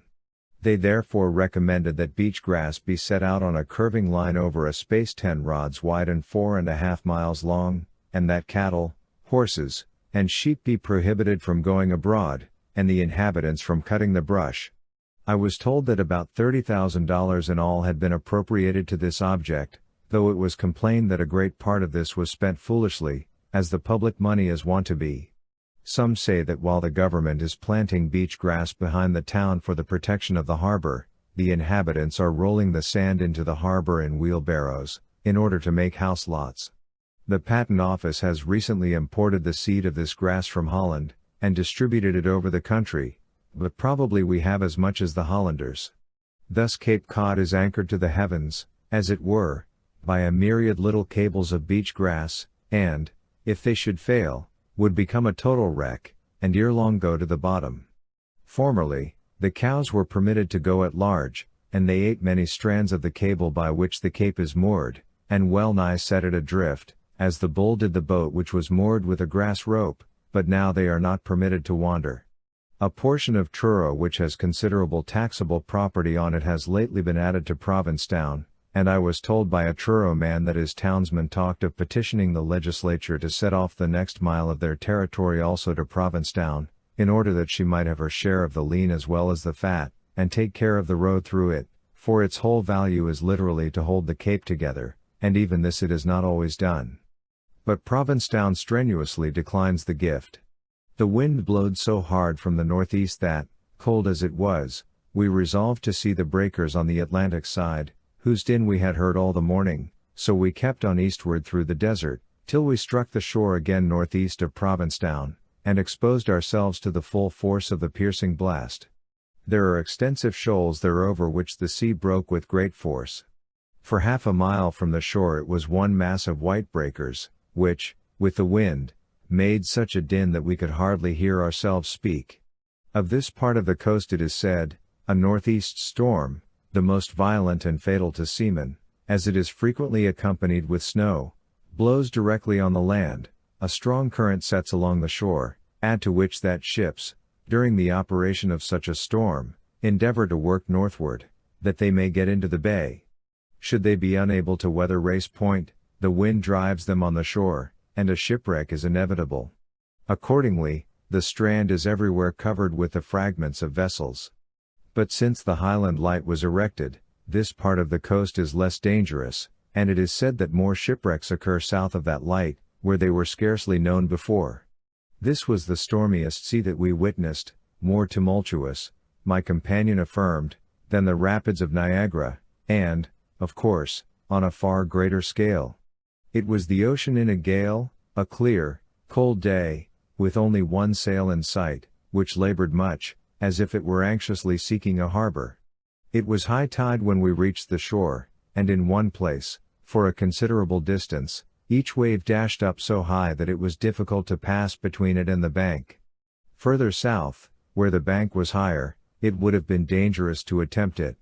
A native of the Cape has told me that, many years ago, 3 boys, his playmates, having gone to this beach in Wellfleet to visit a wreck, when the sea receded ran down to the wreck, and when it came in ran before it to the bank, but the sea following fast at their heels, caused the bank to cave and bury them alive. It was the roaring sea, Thalassa Ikiesa. Amphi de Tafakre. Iones Vuasin, Eravgomenes Alis Exo. And the summits of the bank, around resound, the sea being vomited forth. As we stood looking on this scene we were gradually convinced that fishing here and in a pond were not, in all respects, the same, and that he who waits for fair weather and a calm sea may never see the glancing skin of a mackerel, and get no nearer to a cod than the wooden emblem in the State House. Having lingered on the shore till we were well nigh chilled to death by the wind, and were ready to take shelter in a charity house, we turned our weather-beaten faces toward Provincetown and the bay again, having now more than doubled the Cape. Notes: 1. In other words, a vessel. 2. The sea, which is arched over its sandy bottom like a heaven. 3. Battle. 10. Provincetown. Early the next morning I walked into a fish house near our hotel, where 3 or 4 men were engaged in trundling out the pickled fish on barrows, and spreading them to dry. They told me that a vessel had lately come in from the banks with 44,000 codfish. Timothy Dwight says that, just before he arrived at Provincetown, a schooner come in from the Great Bank with 56,000 fish, almost 1,500 quintals, taken in a single voyage, the main deck being, on her return, 8 inches under water in calm weather. The cod in this fish house, just out of the pickle, lay packed several feet deep, and 3 or 4 men stood on them in cowhide boots, pitching them onto the barrows with an instrument which had a single iron point. One young man, who chewed tobacco, spat on the fish repeatedly.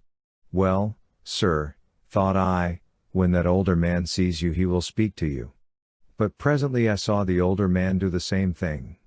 It reminded me of the figs of Smyrna. How long does it take to cure these fish? I asked. 2 good drying days, sir, was the answer. I walked across the street again into the hotel to breakfast, and mine host inquired if I would take hashed fish or beans. I took beans, though they never were a favorite dish of mine. I found next summer that this was still the only alternative proposed here, and the landlord was still ringing the changes on these 2 words. In the former dish there was a remarkable proportion of fish. As you travel inland the potato predominates. It chanced that I did not taste fresh fish of any kind on the Cape, and I was assured that they were not so much used there as in the country. That is where they are cured, and where, sometimes, travelers are cured of eating them. No fresh meat was slaughtered in Provincetown, but the little that was used at the public houses was brought from Boston by the steamer. A great many of the houses here were surrounded by fish flakes close up to the sills on all sides, with only a narrow passage 2 or 3 feet wide, to the front door, so that instead of looking out into a flower or grass plot, you looked onto so many square rods of cod turned wrong side outwards. These parterres were said to be least like a flower garden in a good drying day in midsummer. There were flakes of every age and pattern, and some so rusty and overgrown with lichens that they looked as if they might have served the founders of the fishery here. Some had broken down under the weight of successive harvests. The principal employment of the inhabitants at this time seemed to be to trundle out their fish and spread them in the morning, and bring them in at night. I saw how many a loafer who chanced to be out early enough got a job at wheeling out the fish of his neighbor who was anxious to improve the whole of a fair day. Now, then, I knew where salt fish were caught. They were everywhere lying on their backs, their collarbones standing out like the lapels of a man-o'-war man's jacket, and inviting all things to come and rest in their bosoms, and all things, with a few exceptions, accepted the invitation. I think, by the way, that if you should wrap a large salt fish round a small boy, he would have a coat of such a fashion as I have seen many a one wear to muster. Salt fish were stacked up on the wharves, looking like corded wood, maple and yellow birch with the bark left on.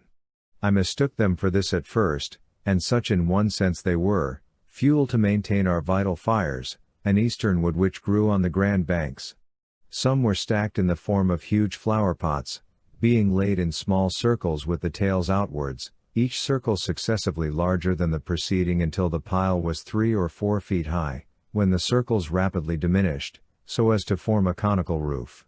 On the shores of New Brunswick this is covered with birch bark, and stones are placed upon it, and being thus rendered impervious to the rain, it is left to season before being packed for exportation. It is rumored that in the fall the cows here are sometimes fed on cod's heads. The godlike part of the cod, which, like the human head, is curiously and wonderfully made, forsooth has but little less brain in it, coming, to such an end to be craunched by cows I felt my own skull crack from sympathy. What if the heads of men were to be cut off to feed the cows of a superior order of beings who inhabit the islands in the ether? Away goes your fine brain, the house of thought and instinct, to swell the cud of a ruminant animal. However, an inhabitant assured me that they did not make a practice of feeding cows on cod's heads, the cows merely would eat them sometimes, but I might live there all my days and never see it done. A cow wanting salt would also sometimes lick out all the soft part of a cod on the flakes. This he would have me believe was the foundation of this fish story. It has been a constant traveler's tale and perhaps slander, now for thousands of years. The Latins and Greeks have repeated it, that this or that nation feeds its cattle, or horses, or sheep, on fish, as may be seen in Aelian and Pliny, but in the journal of Nearchus, who was Alexander's admiral, and made a voyage from the Indus to the Euphrates 326 years before Christ, it is said that the inhabitants of a portion of the intermediate coast, whom he called ichthyophagi or fish-eaters, not only ate fishes raw and also dried and pounded in a whale's vertebra for a mortar and made into a paste, but gave them to their cattle, there being no grass on the coast, and several modern travelers, Brabosa, Niebuhr, and others, make the same report. Therefore, in balancing the evidence, I am still in doubt about the Provincetown cows. As for other domestic animals, Captain King, in his continuation of Captain Cook's journal in 1779, says of the dogs of Kamchatka, their food in the winter consists entirely of the heads, entrail, and backbones of salmon, which are put aside and dried for that purpose, and with this diet they are fed but sparingly. Cook's Journal, Volume 7, page 315. As we are treating of fishy matters, let me insert what Pliny says, that the commanders of the fleets of Alexander the Great have related that the Gidrasi, who dwell on the banks of the river Erebus, are in the habit of making the doors of their houses with the jawbones of fishes, and raftering the roofs with their bones. Strabo tells the same of the ichthyophagi. Ardouin remarks that the Basques of his day were in the habit of fencing their gardens with the ribs of the whale, which sometimes exceeded 20 feet in length, and Cuvier says that at the present time the jawbone of the whale is used in Norway for the purpose of making beams or posts for buildings. Bones ed. Trans. of Pliny, Volume 2, page 361. Herodotus says the inhabitants on Lake Prasius in Thrace, living on piles, give fish for fodder to their horses and beasts of burden. Provincetown was apparently what is called a flourishing town. Some of the inhabitants asked me if I did not think that they appeared to be well off generally. I said that I did, and asked how many there were in the almshouse. "Oh, only one or two, infirm or idiotic," answered they. The outward aspect of the houses and shops frequently suggested a poverty which their interior comfort and even richness disproved. You might meet a lady daintily dressed in the Sabbath morning, wading in among the sandhills, from church, where there appeared no house fit to receive her, yet no doubt the interior of the house answered to the exterior of the lady. As for the interior of the inhabitants, I am still in the dark about it. I had a little intercourse with some whom I met in the street, and was often agreeably disappointed by discovering the intelligence of rough, and what would be considered unpromising specimens. Nay, I ventured to call on one citizen the next summer, by special invitation. I found him sitting in his front doorway, that Sabbath evening, prepared for me to come in unto him, but unfortunately for his reputation for keeping open house, there was stretched across his gateway a circular cobweb of the largest kind and quite entire. This looked so ominous that I actually turned aside and went in the back way. This Monday morning was beautifully mild and calm, both on land and water, promising us a smooth passage across the bay, and the fishermen feared that it would not be so good a drying day as the cold and windy one which preceded it. There could hardly have been a greater contrast. This was the first of the Indian summer days, though at a late hour in the morning we found the wells in the sand behind the town still covered with ice, which had formed in the night. What with wind and sun, my most prominent feature fairly cast its slough. But I assure you it will take more than 2 good drying days to cure me of rambling.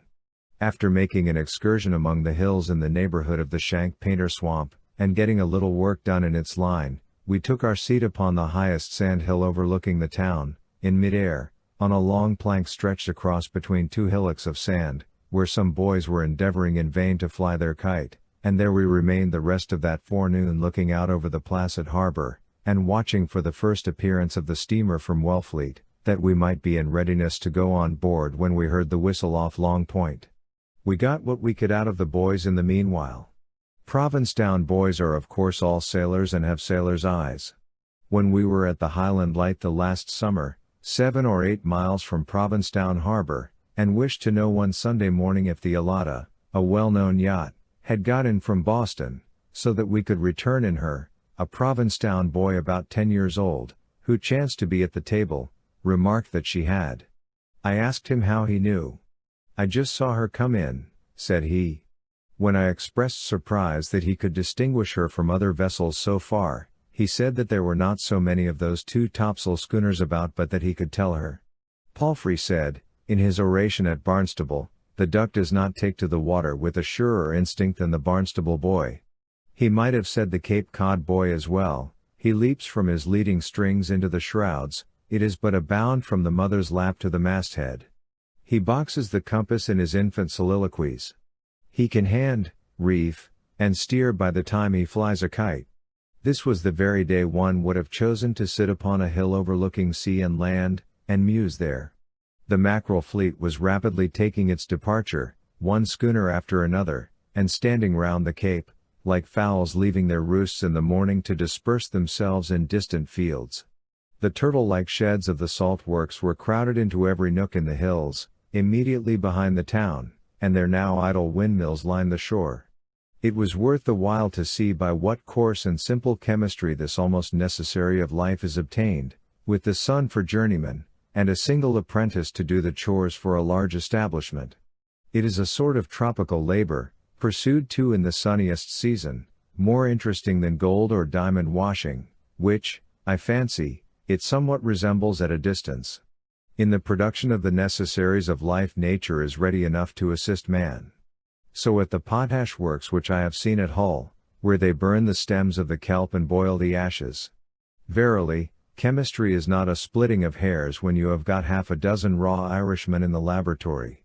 It is said, that owing to the reflection of the sun from the sandhills, and there being absolutely no fresh water emptying into the harbor, the same number of superficial feet yields more salt here than in any other part of the county. A little rain is considered necessary to clear the air, and make salt fast and good, for as paint does not dry, so water does not evaporate in dog-day weather. But they were now, as elsewhere on the Cape, breaking up their salt works and selling them for lumber. From that elevation we could overlook the operations of the inhabitants almost as completely as if the roofs had been taken off. They were busily covering the wicker-worked flakes about their houses with salted fish, and we now saw that the backyards were improved for this purpose as much as the front, where one man's fish ended another's began. In almost every yard we detected some little building from which these treasures were being trundled forth and systematically spread, and we saw that there was an art as well as a knack even in spreading fish, and that a division of labor was profitably practiced. One man was withdrawing his fishes a few inches beyond the nose of his neighbor's cow which had stretched her neck over a paling to get at them. It seemed a quite domestic employment, like drying clothes, and indeed in some parts of the county the women take part in it. I noticed in several places on the Cape a sort of clothes flakes. They spread brush on the ground, and fence it round, and then lay their clothes on it, to keep them from the sand. This is a Cape Cod clothes yard. The sand is the great enemy here. The tops of some of the hills were enclosed and a board put up, forbidding all persons entering the enclosure, lest their feet should disturb the sand, and set it a-blowing or a-sliding. The inhabitants are obliged to get leave from the authorities to cut wood behind the town for fish flakes, bean poles, pea brush, and the like, though, as we were told, they may transplant trees from one part of the township to another without leave. The sand drifts like snow, and sometimes the lower story of a house is concealed by it, though it is kept off by a wall. The houses were formerly built on piles, in order that the driving sand might pass under them. We saw a few old ones here still standing on their piles, but they were boarded up now, being protected by their younger neighbors. There was a schoolhouse, just under the hill on which we sat, filled with sand up to the tops of the desks, and of course the master and scholars had fled. Perhaps they had imprudently left the windows open one day, or neglected to mend a broken pane. Yet in one place was advertised fine sand for sale here. I could hardly believe my eyes. Probably some of the street sifted, a good instance of the fact that a man confers a value on the most worthless thing by mixing himself with it, according to which rule we must have conferred a value on the whole backside of Cape Cod, but I thought that if they could have advertised fat soil, or perhaps fine sand got rid of, and shoes emptied here, it would have been more alluring. As we looked down on the town, I thought that I saw one man, who probably lived beyond the extremity of the planking, steering and tacking for it in a sort of snowshoes, but I may have been mistaken. In some pictures of Provincetown the persons of the inhabitants are not drawn below the ankles, so much being supposed to be buried in the sand. Nevertheless, natives of Provincetown assured me that they could walk in the middle of the road without trouble even in slippers, for they had learned how to put their feet down and lift them up without taking in any sand. One man said that he should be surprised if he found half a dozen grains of sand in his pumps at night, and stated, moreover, that the young ladies had a dexterous way of emptying their shoes at each step, which it would take a stranger a long time to learn. The tires of the stage wheels were about 5 inches wide, and the wagon tires generally on the Cape are an inch or two wider, as the sand is an inch or two deeper than elsewhere. I saw a baby's wagon with tires 6 inches wide to keep it near the surface. The more tired the wheels, the less tired the horses. Yet all the time that we were in Provincetown, which was 2 days and nights, we saw only one horse and cart, and they were conveying a coffin. They did not try such experiments there on common occasions. The next summer I saw only the 2-wheeled horse cart which conveyed me 30 rods into the harbor on my way to the steamer. Yet we read that there were 2 horses and 2 yoke of oxen here in 1791, and we were told that there were several more when we were there, beside the stage team. In Barber's historical collections, it is said, so rarely are wheel carriages seen in the place that they are a matter of some curiosity to the younger part of the community.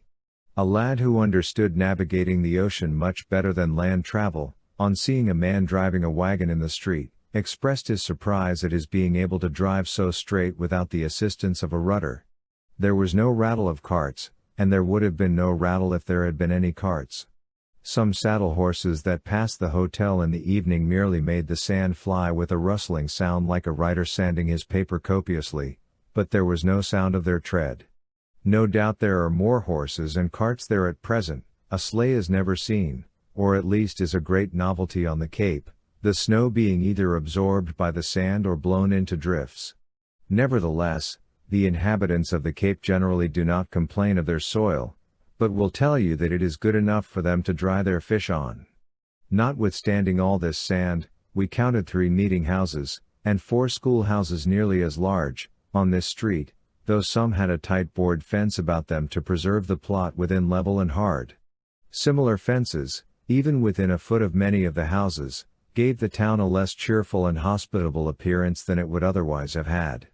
They told us that, on the whole, the sand had made no progress for the last 10 years, the cows being no longer permitted to go at large, and every means being taken to stop the sandy tide.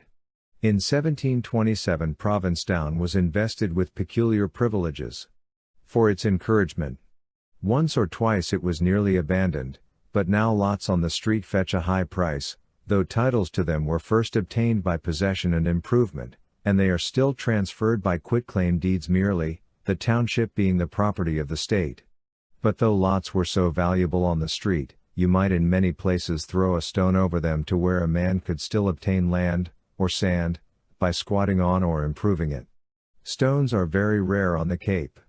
I saw a very few small stones used for pavements and for bank walls, in 1 or 2 places in my walk, but they are so scarce that, as I was informed, vessels have been forbidden to take them from the beach for ballast, and therefore their crews used to land at night and steal them.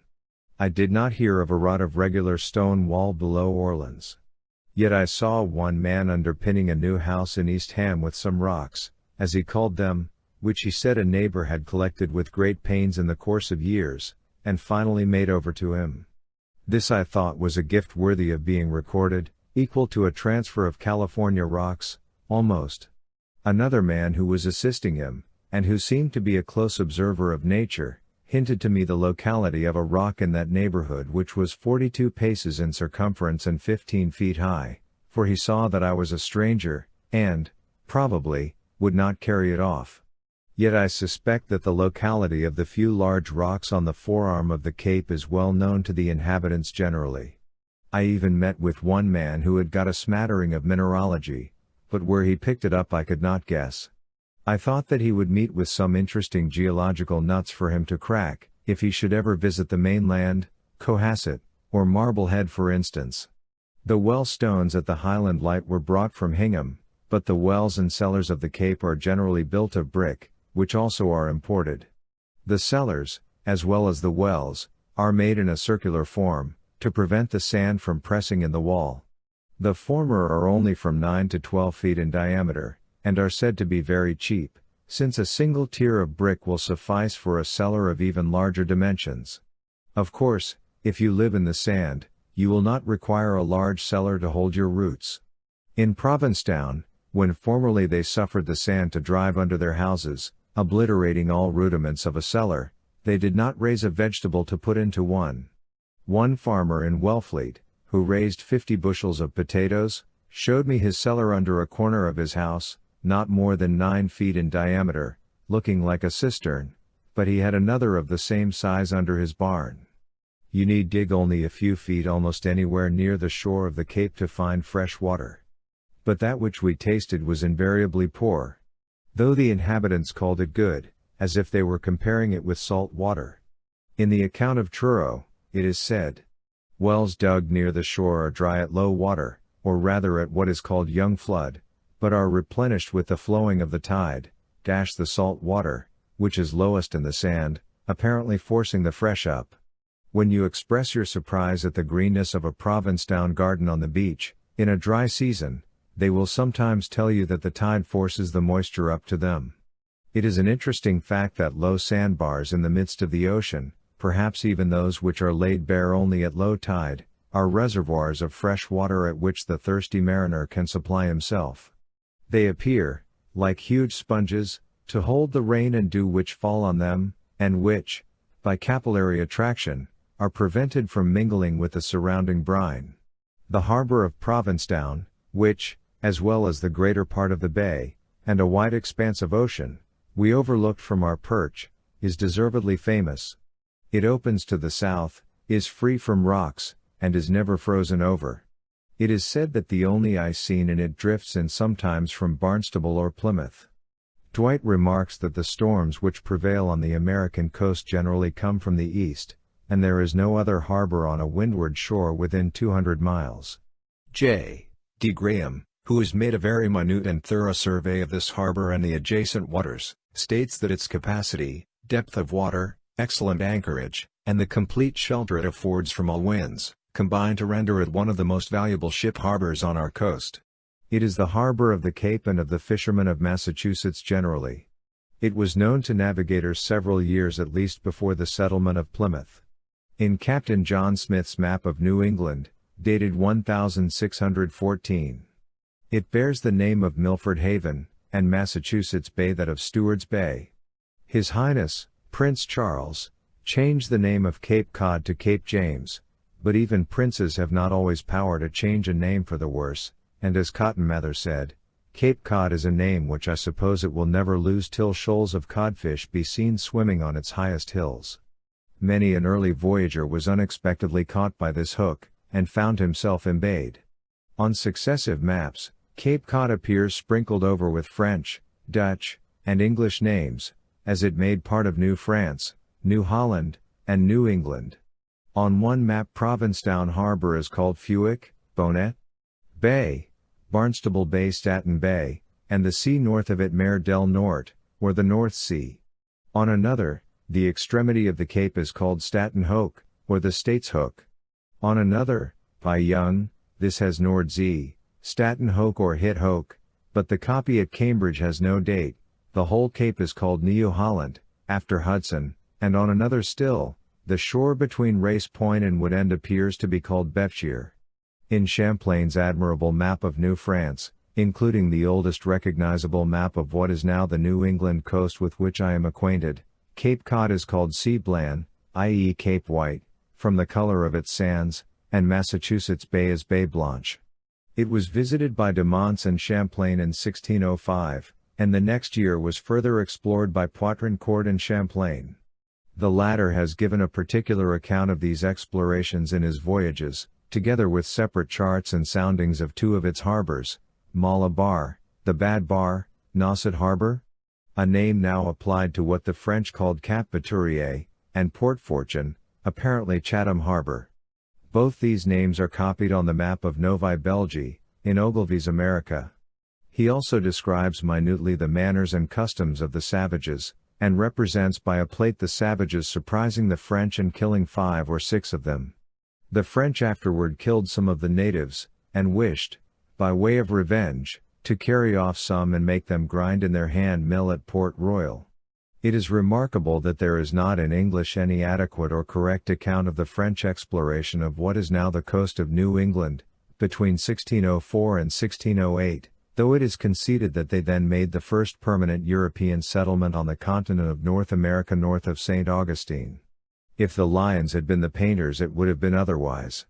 This omission is probably to be accounted for partly by the fact that the early edition of Champlain's Voyages had not been consulted for this purpose. This contains by far the most particular, and, I think, the most interesting chapter of what we may call the anti-pilgrim history of New England, extending to 160 pages quarto, but appears to be unknown equally to the historian and the orator on Plymouth Rock. Bancroft does not mention Champlain at all among the authorities for de Monts' expedition, nor does he say that he ever visited the coast of New England. Though he bore the title of pilot to de Monts, he was, in another sense, the leading spirit, as well as the historian of the expedition. Holmes, Hildreth, and Barry, and apparently all our historians who mention Champlain, refer to the edition of 1632, in which all the separate charts of our harbors, etc., and about one-half the narrative, are omitted, for the author explored so many lands afterward that he could afford to forget a part of what he had done.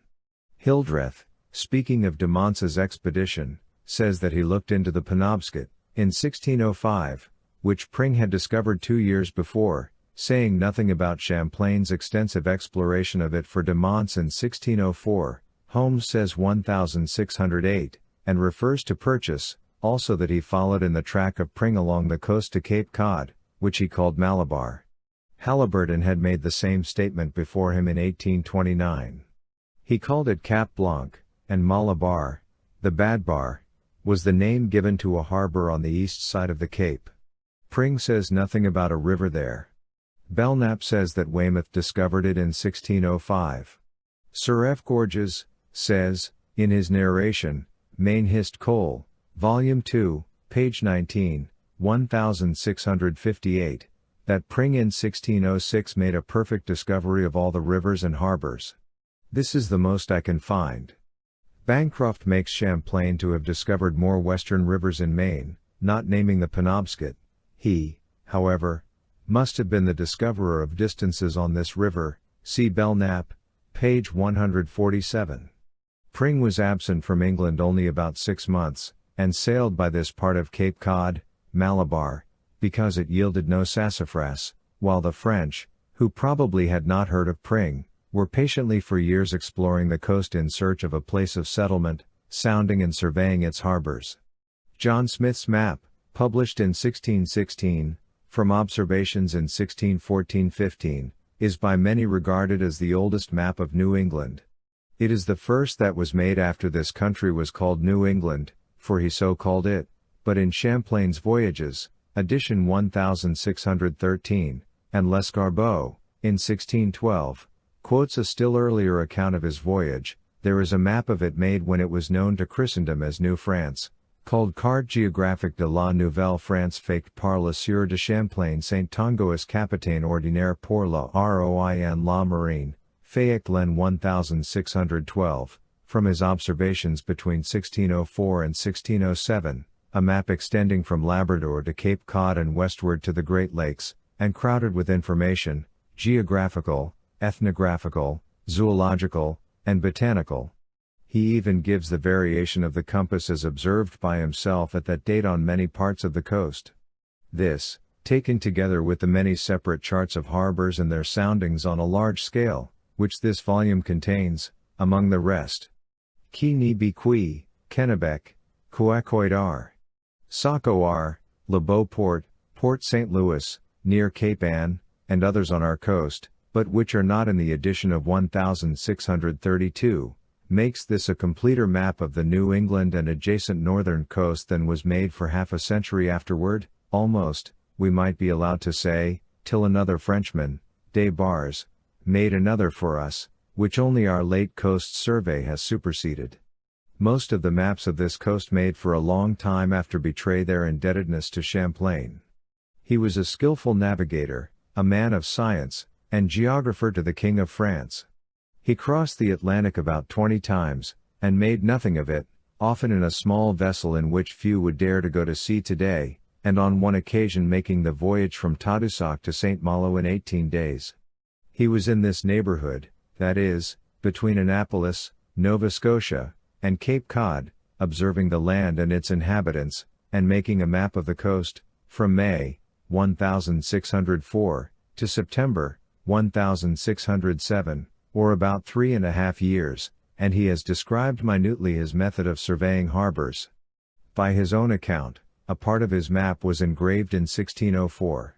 When Pongrevet and others returned to France in 1606, he remained at Port Royal with Poutrincourt, in order, says he, by the aid of God, to finish the chart of the coasts which I had begun, and again in his volume, printed before John Smith visited this part of America, he says, "It seems to me that I have done my duty as far as I could, if I have not forgotten to put in my said chart whatever I saw, and give a particular knowledge to the public of what had never been described nor discovered so particularly as I have done it, although some other may have heretofore written of it, but it was a very small affair in comparison with what we have discovered within the last 10 years.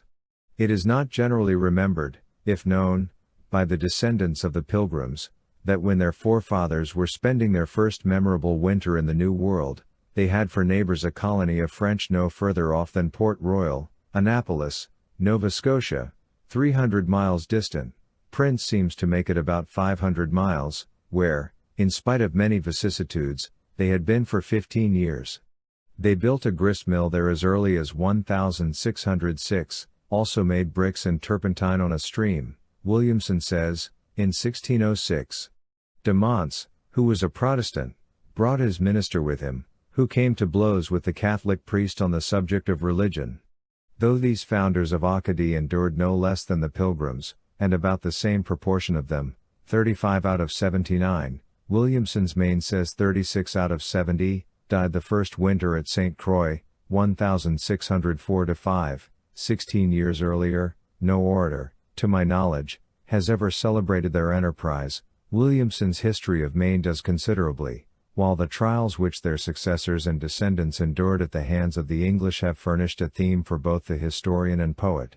See Bancroft's History and Longfellow's Evangeline. The remains at their fort at St. Croix were discovered at the end of the last century, and helped decide where the true St. Croix, our boundary, was.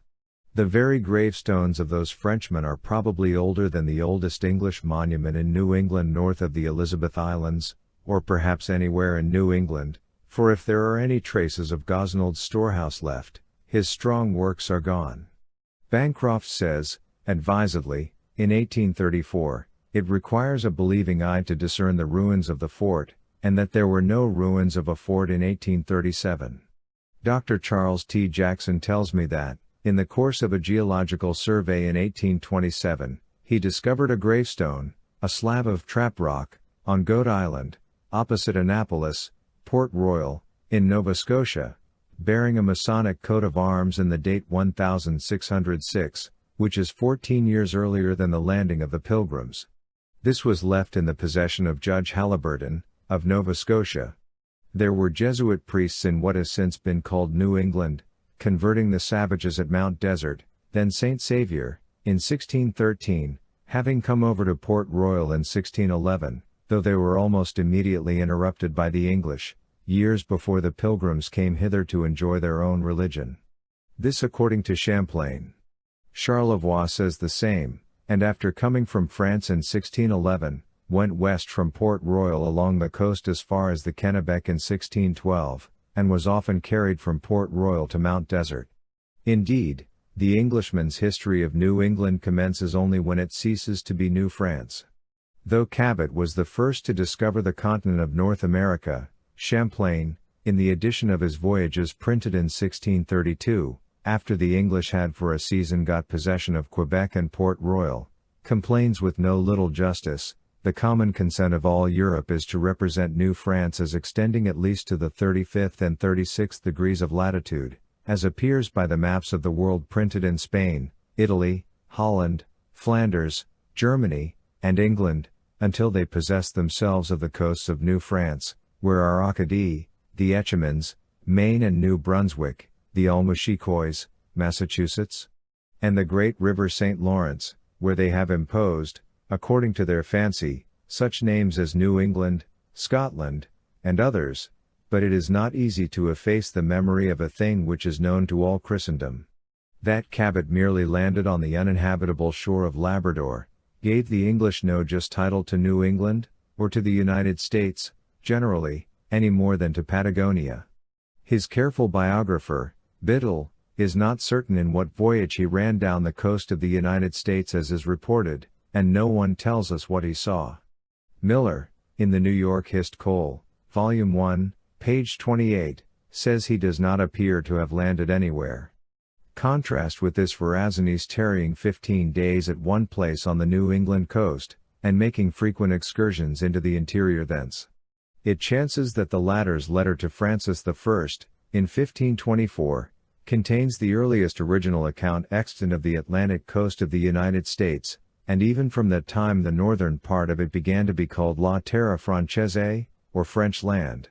A part of it was called New Holland before it was called New England. The English were very backward to explore and settle the continent which they had stumbled upon. The French preceded them both in their attempts to colonize the continent of North America, Carolina and Florida, 1562-4, and in their first permanent settlement, Port Royal, 1605, and the right of possession, naturally enough, was the one which England mainly respected and recognized in the case of Spain, of Portugal, and also of France, from the time of Henry VII. The explorations of the French gave to the world the first valuable maps of these coasts. Denis of Honfleur made a map of the Gulf of St. Lawrence in 1506. No sooner had Cartier explored the St. Lawrence, in 1535, than there began to be published by his countrymen remarkably accurate charts of that river as far up as Montreal. It is almost all of the continent north of Florida that you recognize on charts for more than a generation afterward, though Verrazani's rude plot, made under French auspices, was regarded by Hakluyt, more than 50 years after his voyage, in 1524, as the most accurate representation of our coast. The French trail is distinct. They went measuring and sounding, and when they got home had something to show for their voyages and explorations. There was no danger of their charts being lost, as Cabot's have been. The most distinguished navigators of that day were Italians, or of Italian descent, and Portuguese. The French and Spaniards, though less advanced in the science of navigation than the former, possessed more imagination and spirit of adventure than the English, and were better fitted to be the explorers of a new continent even as late as 1751. This spirit it was which so early carried the French to the Great Lakes and the Mississippi on the north, and the Spaniard to the same river on the south. It was long before our frontiers reached their settlements in the west, and a voyageur or coureur de bois is still our conductor there. Prairie is a French word, as Sierra is a Spanish one. Augustine in Florida, and Santa Fe in New Mexico, 1582, both built by the Spaniards, are considered the oldest towns in the United States.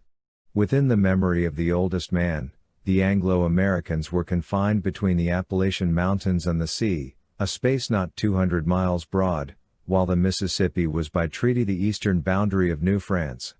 See the pamphlet on settling the Ohio, London, 1763, bound up with the travels of Sir John Bartram. So far as inland discovery was concerned, the adventurous spirit of the English was that of sailors who land but for a day, and their enterprise the enterprise of traders. Cabot spoke like an Englishman, as he was, if he said, as one reports, in reference to the discovery of the American continent, when he found it running toward the north, that it was a great disappointment to him, being in his way to India, but we would rather add to than detract from the fame of so great a discoverer. Samuel Penhallow, in his History, Boston, 1726, page 51, speaking of Port Royal and Nova Scotia, says of the last that its first seizure was by Sir Sebastian Cobbett for the crown of Great Britain, in the reign of King Henry VII, but lay dormant till the year 1621, when Sir William Alexander got a patent of it, and possessed it some years, and afterward Sir David Kirke was proprietor of it, but ere long, to the surprise of all thinking men, it was given up unto the French. Even as late as 1633 we find Winthrop, the first governor of the Massachusetts colony, who was not the most likely to be misinformed, who, moreover, has the fame, at least, of having discovered Wachusett Mountain, discerned it 40 miles inland, talking about the Great Lake and the hideous swamps about it, near which the Connecticut and the Potomac took their rise, and among the memorable events of the year 1642 he chronicles Darby Field, an Irishman's expedition to the White Hill, from whose top he saw eastward what he judged to be the Gulf of Canada, and westward what he judged to be the Great Lake which Canada River comes out of, and where he found much Muscovy glass, and could rive out pieces of 40 feet long and 7 or 8 broad.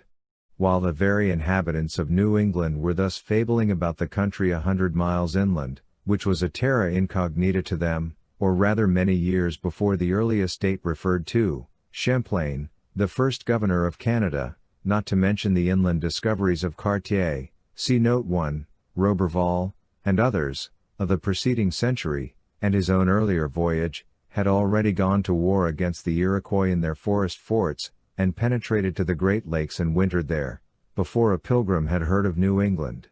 In Champlain's Voyages, printed in 1613, there is a plate representing a fight in which he aided the Canada Indians against the Iroquois, near the south end of Lake Champlain, in July, 1609, 11 years before the settlement of Plymouth. Bancroft says he joined the Algonquins in an expedition against the Iroquois, or Five Nations, in the northwest of New York. This is that great lake, which the English, hearing some rumor of from the French, long after, located an imaginary province called Laconia, and spent several years about 1630 in the vain attempt to discover. Sir Ferdinand Gorges, in Maine Hist Cole, Volume 2, page 68. Thomas Morton has a chapter on this great lake. In the edition of Champlain's map dated 1632, the Falls of Niagara appear, and in a great lake northwest of Mer Douce, Lake Huron, there is an island represented, over which is written, Alu il y a une mine de cuivre, island where there is a mine of copper. This will do for an offset to our governor's Muscovy glass. Of all these adventures and discoveries we have a minute and faithful account, giving facts and dates as well as charts and soundings, all scientific and Frenchmanlike, with scarcely one fable or traveler's story. Probably Cape Cod was visited by Europeans long before the 17th century. It may be that Cabot himself beheld it. Verrazani, in 1524, according to his own account, spent 15 days on our coast, in latitude 41 degrees 40 minutes, some suppose in the harbor of Newport, and often went 5 or 6 leagues into the interior there, and he says that he sailed thence at once 150 leagues northeasterly, always in sight of the coast. There is a chart in Hakluyt's Divers Voyages, made according to Verrazani's plot, which last is praised for its accuracy by Hakluyt, but I cannot distinguish Cape Cod on it, unless it is the Sea Arenas, which is in the right latitude, though 10 degrees west of Claudia, which is thought to be Block Island. The Biographic Universelle informs us that an ancient manuscript chart drawn in 1529 by Diego Ribeiro, a Spanish cosmographer, has preserved the memory of the voyage of Gomez, a Portuguese sent out by Charles V. One reads in it under, O de Sioux, the place occupied by the states of New York, Connecticut, and Rhode Island, Terre d'Etienne Gomez, Kiel découvert en 1525, land of Etienne Gomez, which he discovered in 1525. This chart, with a memoir, was published at Weimar in the last century.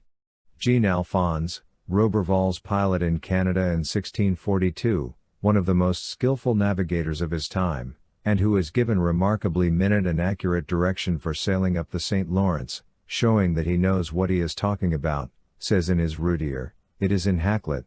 I have been at a bay as far as the 42nd degree, between Norumbegwe, the Penobscot, and Florida, but I have not explored the bottom of it, and I do not know whether it passes from one land to the other, i.e. to Asia.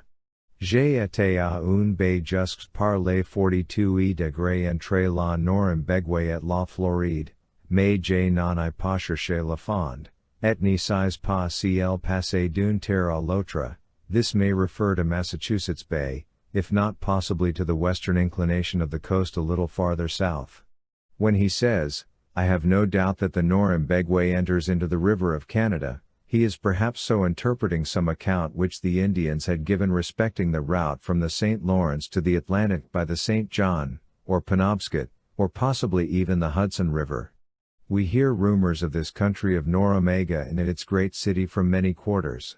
In a discourse by a great French sea captain in Ramusio's third volume, 1556-65, this is said to be the name given to the land by its inhabitants, and Verrazani is called the discoverer of it. Another in 1607 makes the natives call it, or the river, Aguncia. It is represented as an island on an accompanying chart. It is frequently spoken of by old writers as a country of indefinite extent, between Canada and Florida, and it appears as a large island with Cape Breton at its eastern extremity, on the map made according to Verrazani's plot and Hakluyt's divers voyages. These maps and rumors may have been the origin of the notion, common among the early settlers, that New England was an island. The country and city of Norumbega appear about where Maine now is on a map in Ortelius, Teatrum Orbis Terrarum, Antwerp, 1570, and the Argrand is drawn where the Penobscot or St. John might be. In 1604, Champlain, being sent by the Sieur de Monts to explore the coast of Norung, sailed up the Penobscot 22 or 23 leagues from Isle Haute, or till he was stopped by the falls. He says, "I think that this river is that which many pilots and historians call Norung, and which the greater part have described as great and spacious, with numerous islands, and its entrance in the 43rd or 43rd and 1/2 or, according to others, the 44th degree of latitude, more or less." He is convinced that the greater part of those who speak of a great city there have never seen it, but repeat a mere rumor, but he thinks that some have seen the mouth of the river since it answers to their description. Under date of 1607 Champlain writes, 3 or 4 leagues north of the Cap de Poitrincourt, near the head of the Bay of Fundy in Nova Scotia, we found a cross, which was very old, covered with moss and almost all decayed, which was an evident sign that there had formerly been Christians there. Also the following passage from L'Escarbot will show how much the neighboring coasts were frequented by Europeans in the 16th century. Speaking of his return from Port Royal to France in 1607, he says, "At last, within 4 leagues of Campso, the Gut of Conso, we arrived at a harbor, in Nova Scotia, where a worthy old gentleman from St. John de Luz, named Captain Savala, was fishing, who received us with the utmost courtesy. And as this harbor, which is small, but very good, has no name, I have given it on my geographical chart the name of Savalet. It is on Champlain's map also." This worthy man told us that this voyage was the 42nd which he had made to those parts, and yet the Newfoundlanders, Terre-Neuviers, make only one a year. He was wonderfully content with his fishery, and informed us that he made daily 50 crowns worth of cod, and that his voyage would be worth 10,000 francs. He had 16 men in his employ, and his vessel was of 80 tons, which could carry 100,000 dry cod. Histoire de la Nouvelle-France, 1612, they dried their fish on the rocks on shore.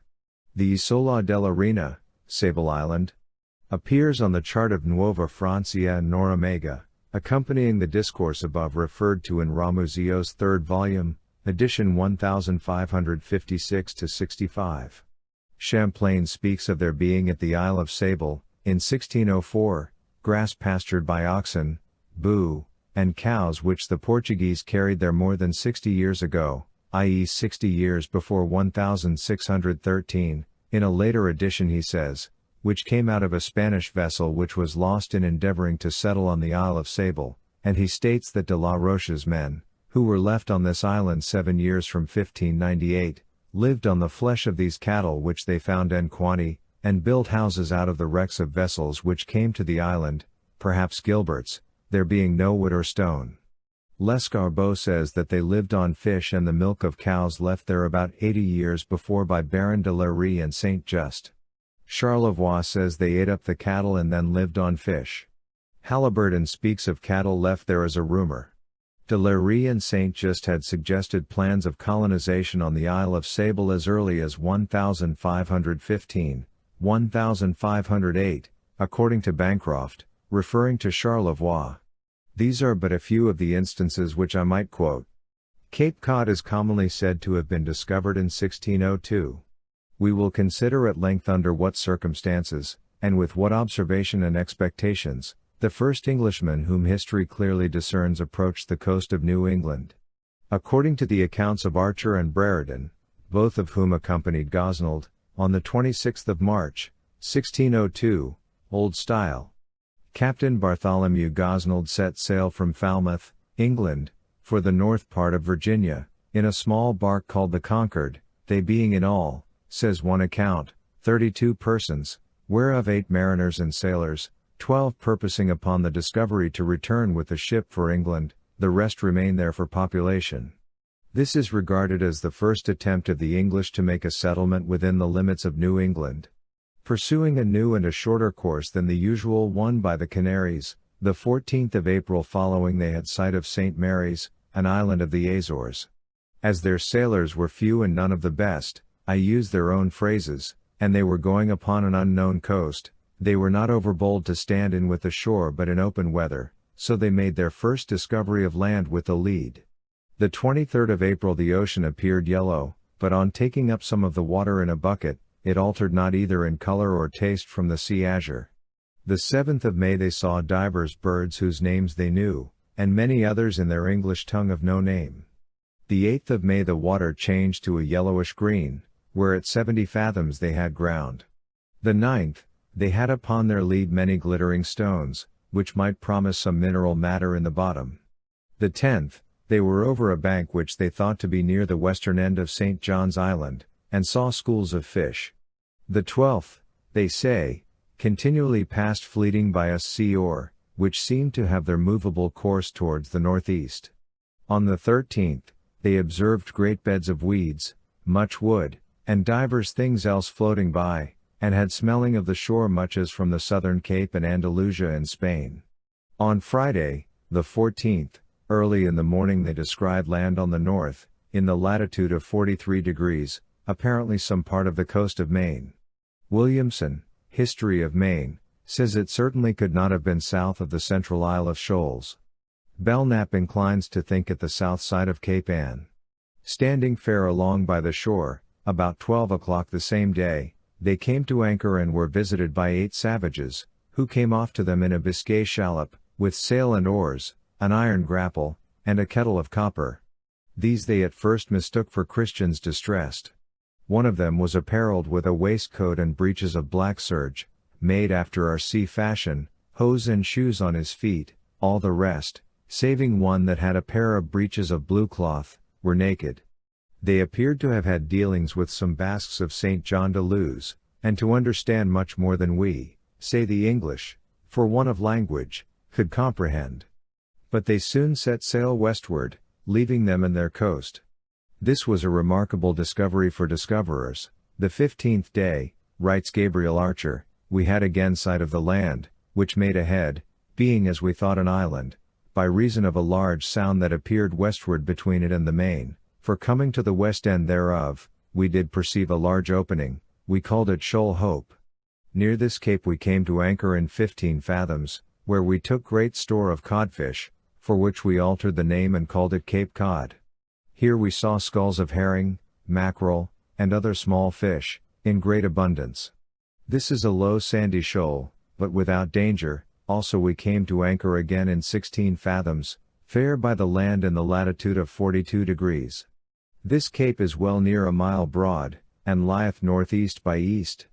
The captain went here ashore, and found the ground to be full of peas, strawberries, whortleberries, etc., as then unripe, the sand also by the shore somewhat deep, the firewood there by us taken in was of cypress, birch, witch hazel, and beech. A young Indian came here to the captain, armed with his bow and arrows, and had certain plates of copper hanging at his ears. He showed a willingness to help us in our occasions. The 16th we trended the coast southerly, which was all champaign and full of grass, but the island somewhat woody. Or, according to the account of de John Brereton, writing here, that is, where they first communicated with the natives, in no very good harbor, and withal doubting the weather, about 3 of the clock the same day in the afternoon we weighed, and standing southerly off into sea the rest of that day and the night following, with a fresh gale of wind, in the morning we found ourselves embayed with a mighty headland, but coming to an anchor about 9 of the clock the same day, within a league of the shore, we hoisted out the one half of our shallop, and Captain Bartholomew Gosnold, myself and 3 others, went ashore, being a white sandy and very bold shore, and marching all that afternoon with our muskets on our necks, on the highest hills which we saw, the weather very hot. At length we perceived this headland to be parcel of the main, and sundry islands lying almost round about it, so returning towards evening to our shallop, for by that time the other part was brought ashore and set together, we espied an Indian, a young man of proper stature, and of a pleasing countenance, and after some familiarity with him, we left him at the seaside, and returned to our ship, where in 5 or 6 hours' absence we had pestered our ship so with codfish, that we threw numbers of them overboard again, and surely I am persuaded that in the months of March, April, and May, there is upon this coast better fishing, and in as great plenty, as in Newfoundland, for the skulls of mackerel, herrings, cod, and other fish, that we daily saw as we went and came from the shore, were wonderful, etc. From this place we sailed round about this headland, almost all the points of the compass, the shore very bold, but as no coast is free from dangers, so I am persuaded this is as free as any. The land somewhat low, full of goodly woods, but in some places plain. It is not quite clear on which side of the cape they landed. If it was inside, as would appear from Brereton's words, from this place we sailed round about this headland almost all the points of the compass, it must have been on the western shore either of Truro or Wellfleet. To one sailing south into Barnstable Bay along the cape, the only white, sandy, and very bold shore that appears is in these towns, though the bank is not so high there as on the eastern side. At a distance of 4 or 5 miles the sandy cliffs there look like a long fort of yellow sandstone, they are so level and regular, especially in Wellfleet, the fort of the land defending itself against the encroachments of the ocean. They are streaked here and there with a reddish sand as if painted. Farther south the shore is more flat, and less obviously and abruptly sandy, and a little tinge of green here and there in the marshes appears to the sailor like a rare and precious emerald. But in the journal of Pring's voyage the next year, and Saltern, who was with Pring, had accompanied Gosnold, it is said, departing hence, i.e. from Savage Rocks, we bore unto that great gulf which Captain Gosnold overshot the year before. See note 2. So they sailed round the cape, calling the southeasterly extremity Point Cave, till they came to an island which they named Martha's Vineyard, now called No Man's Land, and another on which they dwelt a while, which they named Elizabeth's Island, in honor of the Queen, one of the group since so called, now known by its Indian name Cuttyhunk. There they built a small storehouse, the first house built by the English in New England, whose cellar could recently still be seen, made partly of stones taken from the beach. Bancroft says, edition of 1837, the ruins of the fort can no longer be discerned. They who were to have remained becoming discontented, altogether set sail for England with a load of sassafras and other commodities, on the 18th of June following. The next year came Martin Pring, looking for sassafras, and thereafter they began to come thick and fast, until long after sassafras had lost its reputation. These are the oldest accounts which we have of Cape Cod, unless, perchance, Cape Cod is, as some suppose, the same with that Kiel or Ness or Kiel Cape, on which, according to old Icelandic manuscripts, Torvald, son of Eric the Red, after sailing many days southwest from Greenland, broke his keel in the year 1004, and where, according to another, in some respects less trustworthy manuscript, Thorfinn Karlsfjord, that is, one who promises or is destined to be an able or great man, he is said to have had a son born in New England, from whom Thorvaldsen the sculptor was descended, sailing past, in the year 1007, with his wife Gudrida, Snorre Thorbrandsson, Bjarn Grinolfsson, and Thorald Garnlason, distinguished Norsemen, in 3 ships containing 160 men and all sorts of livestock, probably the first Norway rats among the rest, having the land on the right side of them, roved ashore, and found or EFI, trackless deserts, and Strandir lang or OK Sandar, long narrow beaches and sandhills, and called the shores Furta Strandir, wonder strands, because the sailing by them seemed long. According to the Icelandic manuscripts, Torvald was the first, then, unless possibly one Bjarn Herreolfsson, i.e. son of Herreolf, who had been seized with a great desire to travel, sailing from Iceland to Greenland in the year 986 to join his father who had migrated thither, for he had resolved, says the manuscript, to spend the following winter, like all the preceding ones, with his father, being driven far to the southwest by a storm, when it cleared up saw the low land of Cape Cod looming faintly in the distance, but this not answering to the description of Greenland, he put his vessel about, and, sailing northward along the coast, at length reached Greenland and his father. At any rate, he may put forth a strong claim to be regarded as the discoverer of the American continent. These Northmen were a hardy race, whose younger sons inherited the ocean, and traversed it without chart or compass, and they are said to have been the first who learned the art of sailing on a wind. Moreover, they had a habit of casting their doorposts overboard and settling wherever they went ashore. But as Bjarn, and Torvald, and Thorfinn have not mentioned the latitude and longitude distinctly enough, though we have great respect for them as skillful and adventurous navigators, we must for the present remain in doubt as to what capes they did see. We think that they were considerably further north. If time and space permitted, I could present the claims of other several worthy persons. Lescarbot, in 1609, asserts that the French sailors had been accustomed to frequent the Newfoundland banks from time immemorial, for the codfish with which they feed almost all Europe and supply all seagoing vessels, and accordingly the language of the nearest lands is half Basque, and he quotes Postel, a learned but extravagant French author, born in 1510, only 6 years after the Basques, Bretons, and Normans are said to have discovered the Grand Bank and adjacent islands, as saying, in his Charte Geographique, which we have not seen, Terra haec ob lucrosissimam piscationis utilitatem summa literarum memoria egalis adiri solida, et ante 1600 annos frequentari solida est, sed eo quod siterbibus inculta et vasta, spreta est. This land, on account of its very lucrative fishery, was accustomed to be visited by the Gauls from the very dawn of history, and more than 1600 years ago was accustomed to be frequented, but because it was unadorned with cities, and waste, it was despised. It is the old story. Bob Smith discovered the mine, but I discovered it to the world. And now Bob Smith is putting in his claim. But let us not laugh at Postel and his visions. He was perhaps better posted up than we, and if he does seem to draw the long bow, it may be because he had a long way to shoot, quite across the Atlantic. If America was found and lost again once, as most of us believe, then why not twice? Especially as there were likely to be so few records of an earlier discovery. Consider what stuff history is made of, that for the most part it is merely a story agreed on by posterity. Who will tell us even how many Russians were engaged in the Battle of the Chernaya, the other day?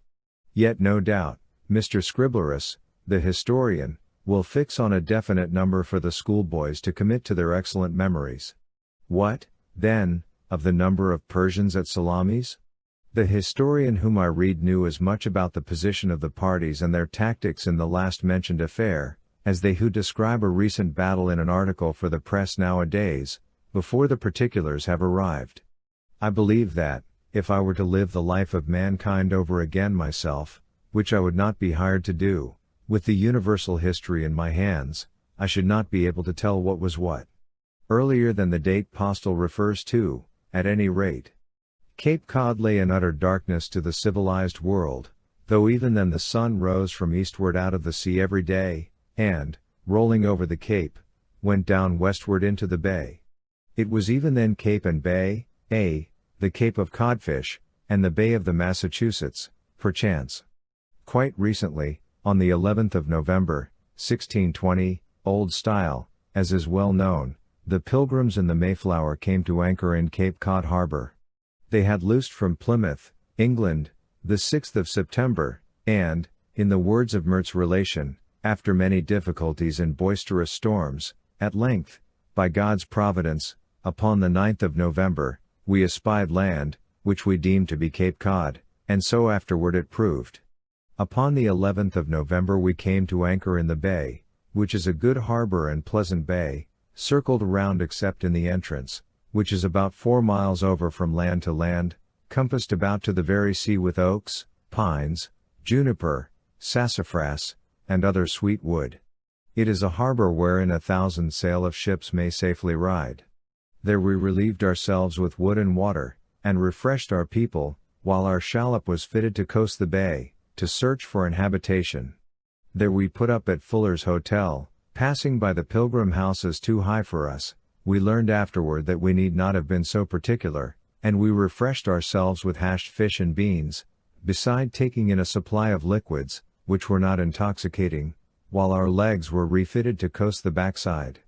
Further say the Pilgrims, we could not come near the shore by 3/4 of an English mile, because of shallow water, which was a great prejudice to us, for our people going on shore were forced to wait a bow shot or two in going overland, which caused many to get colds and coughs, for it was many times freezing cold weather. They afterwards say, it brought much weakness amongst us, and no doubt it led to the death of some at Plymouth. The harbor of Provincetown is very shallow near the shore, especially about the head, where the Pilgrims landed. When I left this place the next summer, the steamer could not get up to the wharf, but we were carried out to a large boat in a cart as much as 30 rods in shallow water, while a troop of little boys kept us company, waiting around, and thence we pulled to the steamer by a rope. The harbor being thus shallow and sandy about the shore, coasters are accustomed to run in here to paint their vessels, which are left high and dry when the tide goes down. It chanced that the Sunday morning that we were there, I had joined a party of men who were smoking and lolling over a pile of boards on one of the wharves, nihil humanum me, etc., when our landlord, who was a sort of tithing man, went off to stop some sailors who were engaged in painting their vessel. Our party was recruited from time to time by other citizens, who came rubbing their eyes as if they had just got out of bed, and one old man remarked to me that it was the custom there to lie abed very late on Sunday, it being a day of rest.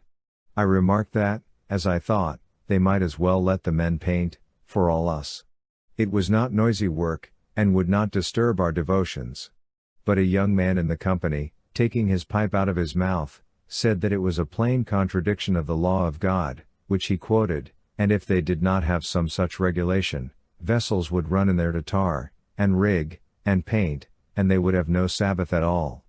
This was a good argument enough, if he had not put it in the name of religion. The next summer, as I sat on a hill there one sultry Sunday afternoon, the meeting-house windows being open, my meditations were interrupted by the noise of a preacher who shouted like a boatswain, profaning the quiet atmosphere, and who, I fancied, must have taken off his coat. Few things could have been more disgusting or disheartening. I wished the tithing man would stop him. The Pilgrims say, there was the greatest store of fowl that ever we saw. We saw no fowl there, except gulls of various kinds, but the greatest store of them that ever we saw was on a flat but slightly covered with water on the east side of the harbor, and we observed a man who had landed there from a boat creeping along the shore in order to get a shot at them, but they all rose and flew away in a great scattering flock, too soon for him, having apparently got their dinners, though he did not get his. It is remarkable that the Pilgrims, or their reporter, describe this part of the Cape, not only as well wooded, but as having a deep and excellent soil, and hardly mention the word sand. Now what strikes the voyager is the barrenness and desolation of the land. They found the ground or earth sandhills, much like the downs in Holland, but much better the crust of the earth, a spit's depth, excellent black earth. We found that the earth had lost its crust, if, indeed, it ever had any, and that there was no soil to speak of. We did not see enough black earth in Provincetown to fill a flower pot, unless in the swamps. They found it all wooded with oaks, pines, sassafras, juniper, birch, holly, vines, some ash, walnut, the wood for the most part open and without underwood, fit either to go or ride in. We saw scarcely anything high enough to be called a tree, except a little low wood at the east end of the town, and the few ornamental trees in its yards, only a few small specimens of some of the above kinds on the sandhills in the rear, but it was all thick shrubbery, without any large wood above it, very unfit either to go or ride in. The greater part of the land was a perfect desert of yellow sand, rippled like waves by the wind, in which only a little beach grass grew here and there. They say that, just after passing the head of East Harbor Creek, the boughs and bushes tore their very armor in pieces. The same thing happened to such armor as we wore, when out of curiosity we took to the bushes, or they came to deep valleys, full of brush, wood gale, and long grass, and found springs of fresh water. For the most part we saw neither bough nor bush, not so much as a shrub to tear our clothes against if we would, and a sheep would lose none of its fleece, even if it found herbage enough to make fleece grow there. We saw rather beech and poverty grass, and merely sorrel enough to color the surface. I suppose, then, by woodgiley they mean the bayberry.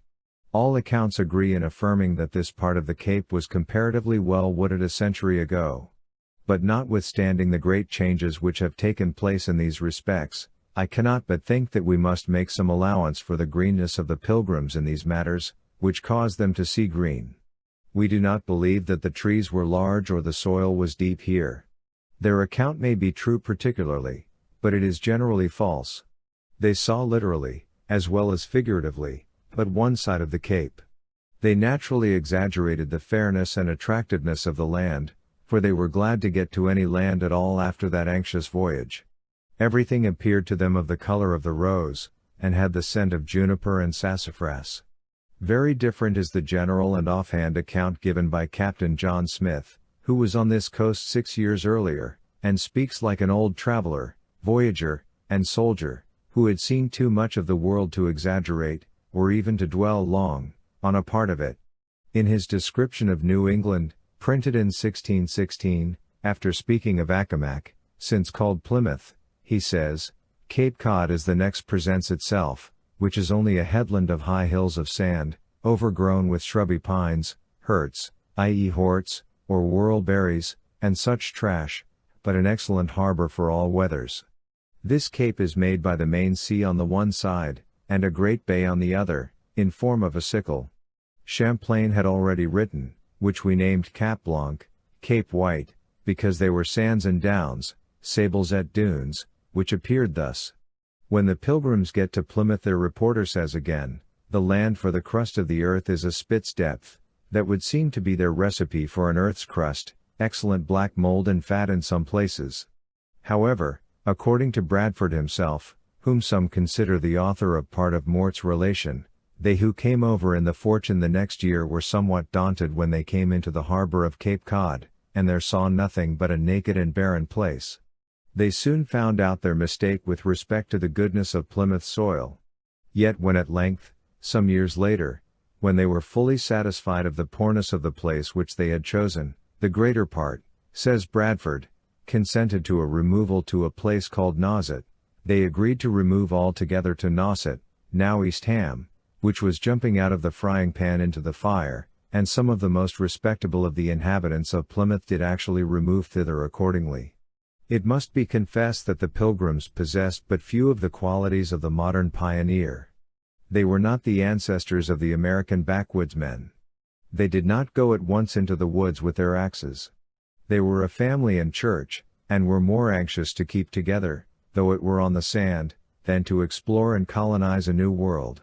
When the above-mentioned company removed to East Ham, the church at Plymouth was left, to use Bradford's expression, like an ancient mother grown old, and forsaken of her children.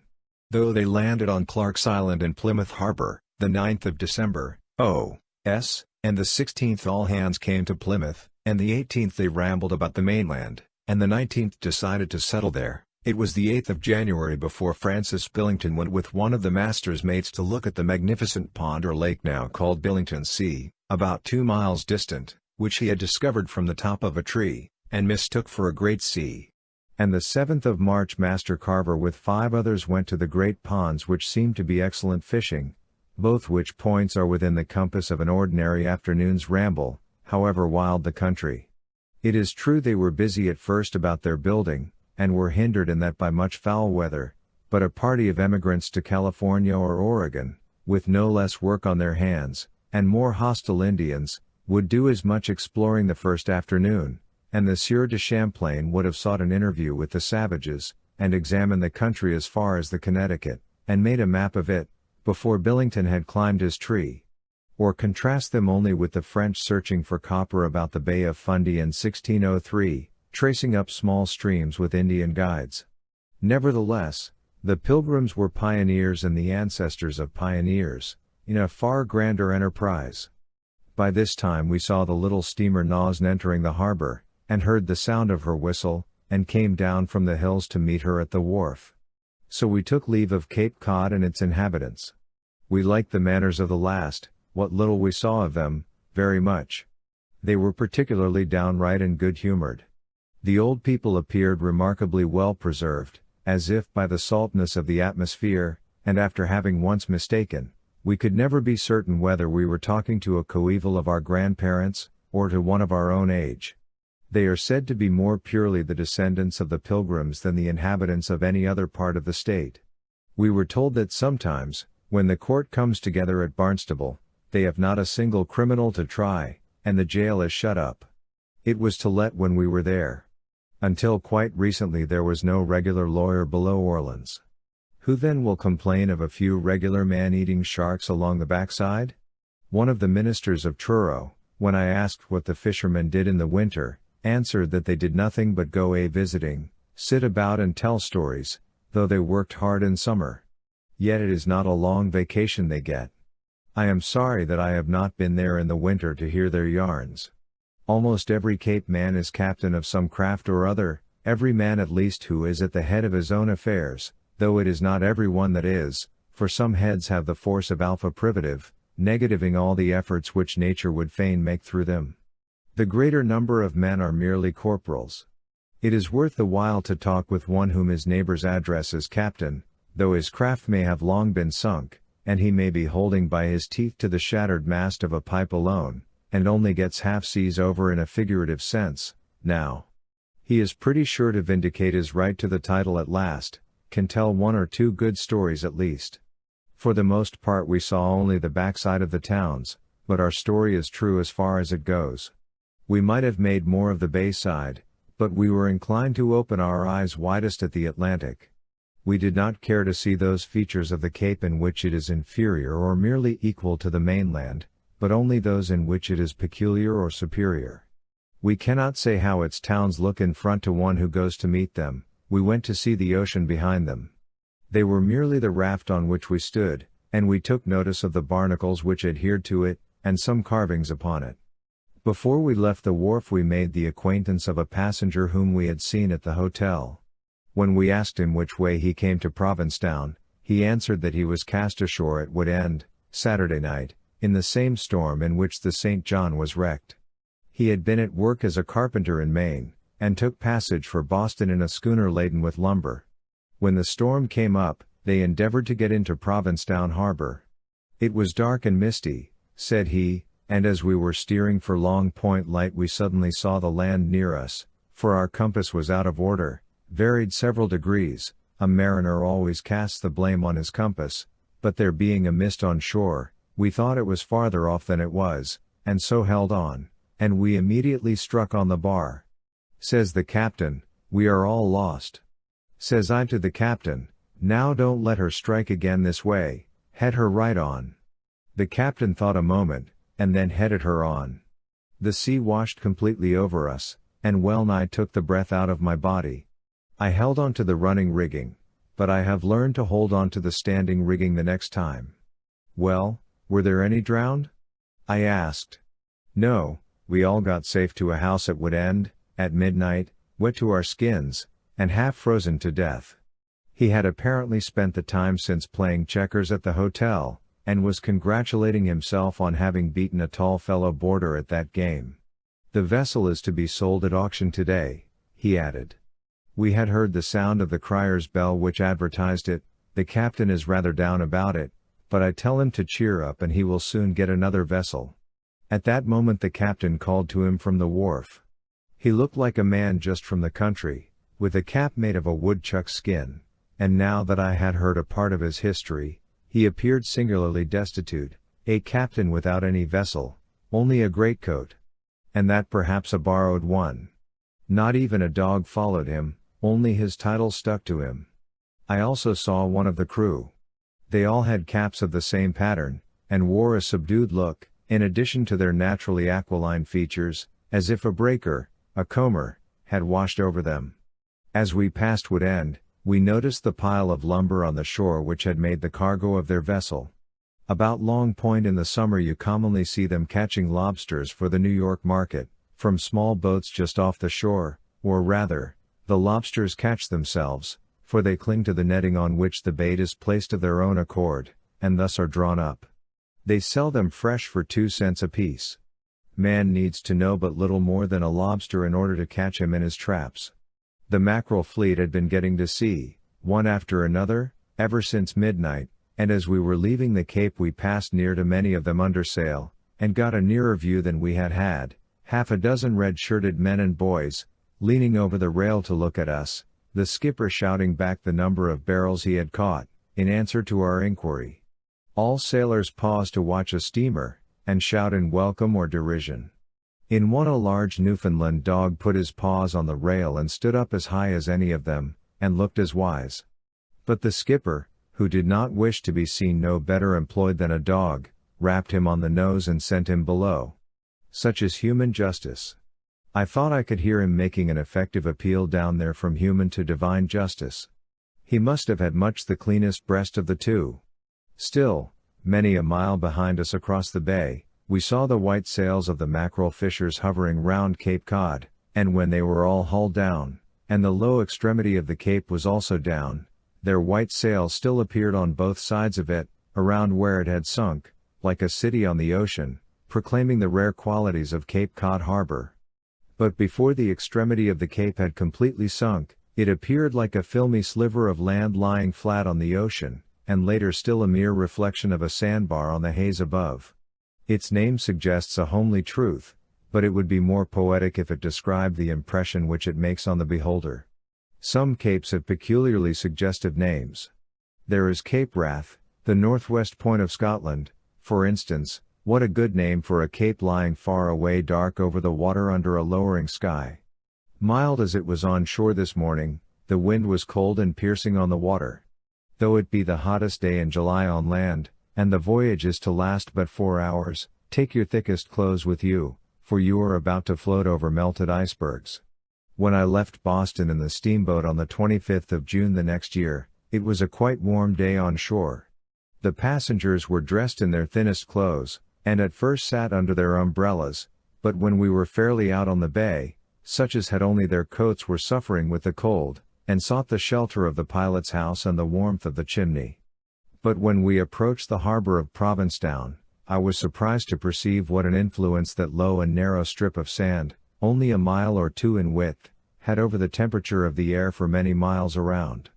We penetrated into a sultry atmosphere where thin coats were once more in fashion, and found the inhabitants sweltering.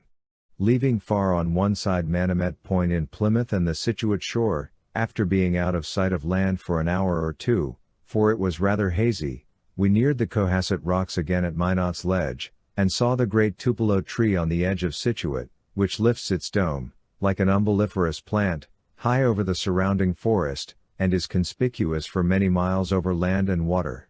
Here was the new iron lighthouse, then unfinished, in the shape of an eggshell painted red, and placed high on iron pillars, like the ovum of a sea monster floating on the waves, destined to be phosphorescent. As we passed it at half-tide we saw the spray tossed up nearly to the shell. A man was to live in that eggshell day and night, a mile from the shore. When I passed it the next summer it was finished and 2 men lived in it, and a lighthouse keeper said that they told him that in a recent gale it had rocked so as to shake the plates off the table. Think of making your bed thus in the crest of a breaker. To have the waves, like a pack of hungry wolves, eyeing you always, night and day, and from time to time making a spring at you, almost sure to have you at last. And not one of all those voyagers can come to your relief, but when your light goes out, it will be a sign that the light of your life has gone out also. What a place to compose a work on breakers! This lighthouse was the cynosure of all eyes.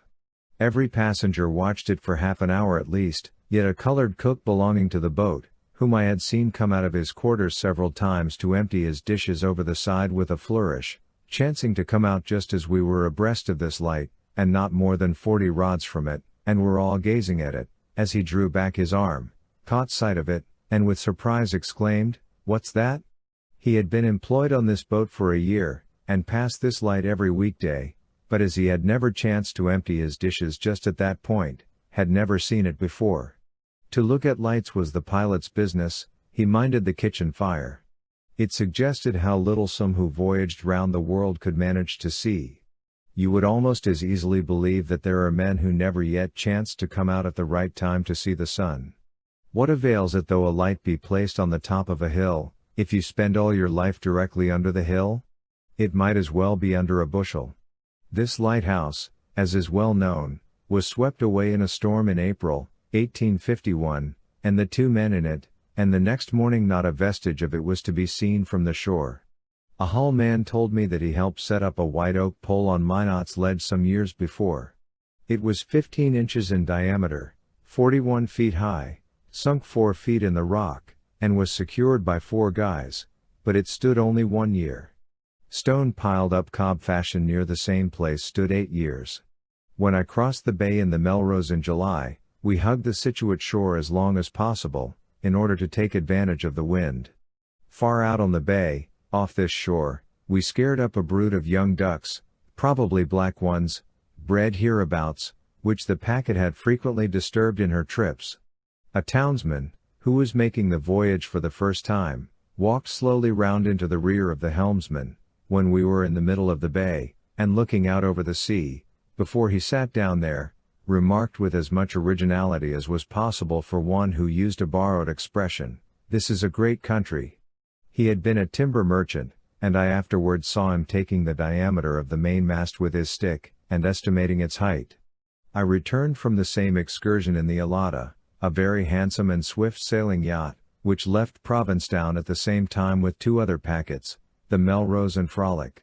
At first there was scarcely a breath of air stirring, and we loitered about Long Point for an hour in company, with our heads over the rail watching the great sand circles and the fishes at the bottom in calm water 15 feet deep. But after clearing the cape we rigged a flying jib, and, as the captain had prophesied, soon showed our consorts our heels. There was a steamer 6 or 8 miles northward, near the Cape, towing a large ship toward Boston. Its smoke stretched perfectly horizontal several miles over the sea, and by a sudden change in its direction, warned us of a change in the wind before we felt it. The steamer appeared very far from the ship, and some young men who had frequently used the captain's glass, but did not suspect that the vessels were connected, expressed surprise that they kept about the same distance apart for so many hours. At which the captain dryly remarked, that probably they would never get any nearer together. As long as the wind held we kept pace with the steamer, but at length it died away almost entirely, and the flying jib did all the work. When we passed the light boat at Minot's Ledge, the Melrose and Frolic were just visible 10 miles astern. Consider the islands bearing the names of all the saints, bristling with forts like chestnut spurs, or echinide, yet the police will not let a couple of Irishmen have a private sparring match on one of them, as it is a government monopoly. All the great seaports are in a boxing attitude, and you must sail prudently between 2 tiers of stony knuckles before you come to feel the warmth of their breasts. The Bermudas are said to have been discovered by a Spanish ship of that name which was wrecked on them, which till then, says Sir John Smith, for 6,000 years had been nameless. The English did not stumble upon them in their first voyages to Virginia, and the first Englishman who was ever there was wrecked on them in 1593. Smith says, "No place known hath better walls nor a broader ditch." Yet at the very first planting of them with some 60 persons, in 1612, the first governor, the same year, built and laid the foundation of 8 or 9 forts. To be ready, one would say, to entertain the first ship's company that should be next shipwrecked onto them. It would have been more sensible to have built as many charity houses. These are the vexed Bermoothes. Our great sails caught all the air there was, and our low and narrow hull caused the least possible friction. Coming up the harbor against the stream we swept by everything. Some young men returning from a fishing excursion came to the side of their smack, while we were thus steadily drawing by them, and, bowing, observed, with the best possible grace, "We give it up." Yet sometimes we were nearly at a standstill. The sailors watched, too, objects on the shore to ascertain whether we advanced or receded. In the harbor it was like the evening of a holiday. The eastern steamboat passed us with music and a cheer, as if they were going to a ball, when they might be going to Davy's Locker. I heard a boy telling the story of Nix's mate to some girls as we passed that spot. "That was the name of a sailor hung there," he said. "If I am guilty, this island will remain, but if I am innocent it will be washed away, and now it is all washed away." Next, came the fort on George's Island. These are bungling contrivances, not our fortes but our foibles. Wolfe sailed by the strongest fort in North America in the dark, and took it. I admired the skill with which the vessel was at last brought to her place in the dock, near the end of Long Wharf. It was candlelight, and my eyes could not distinguish the wharves jutting out towards us, but it appeared like an even line of shore densely crowded with shipping. You could not have guessed within a quarter of a mile of Long Wharf. Nevertheless, we were to be blown to a crevice amid them, steering right into the maze. Down goes the mainsail, and only the jib draws us along. Now we are within 4 rods of the shipping, having already dodged several outsiders, but it is still only a maze of spars, and rigging, and hulls, not a crack can be seen. Down goes the jib, but still we advance. The captain stands aft with one hand on the tiller, and the other holding his night glass, his son stands on the bowsprit straining his eyes, the passengers feel their hearts halfway to their mouths, expecting a crash. "Do you see any room there?" asks the captain, quietly. He must make up his mind in 5 seconds, else he will carry away that vessel's bowsprit, or lose his own. "Yes, sir, here is a place for us," and in 3 minutes more we are fast to the wharf in a little gap between 2 bigger vessels. And now we were in Boston. Whoever has been down to the end of Long Wharf, and walked through Quincy Market, has seen Boston. Boston, New York, Philadelphia, Charleston, New Orleans, and the rest, are the names of wharves projecting into the sea, surrounded by the shops and dwellings of the merchants, good places to take in and to discharge a cargo, to land the products of other climes and load the exports of our own. I see a great many barrels and fig drums, piles of wood for umbrella sticks, blocks of granite and ice, great heaps of goods, and the means of packing and conveying them, much wrapping paper and twine, many crates and hogsheads and trucks, and that is Boston. The more barrels, the more Boston. The museums and scientific societies and libraries are accidental. They gather around the sands to save carting. The wharf rats and custom house officers, and broken down poets, seeking a fortune amid the barrels. Their better or worse lyceums, and preachings, and doctorings, these, too, are accidental, and the malls of commons are always small potatoes. When I go to Boston, I naturally go straight through the city, taking the market in my way, down to the end of Long Wharf, and look off, for I have no cousins in the back alleys, and there I see a great many countrymen in their shirt sleeves from Maine, and Pennsylvania, and all along shore and inshore, and some foreigners beside, loading and unloading and steering their teams about, as at a country fair. When we reached Boston that October, I had a gill of Provincetown sand in my shoes, and at Concord there was still enough left to sand my pages for many a day, and I seemed to hear the sea roar, as if I lived in a shell, for a week afterward. The places which I have described may seem strange and remote to my townsmen, indeed, From Boston to Provincetown is twice as far as from England to France, yet step into the cars, and in 6 hours you may stand on those 4 planks, and see the cape which Gosnold is said to have discovered, and which I have so poorly described.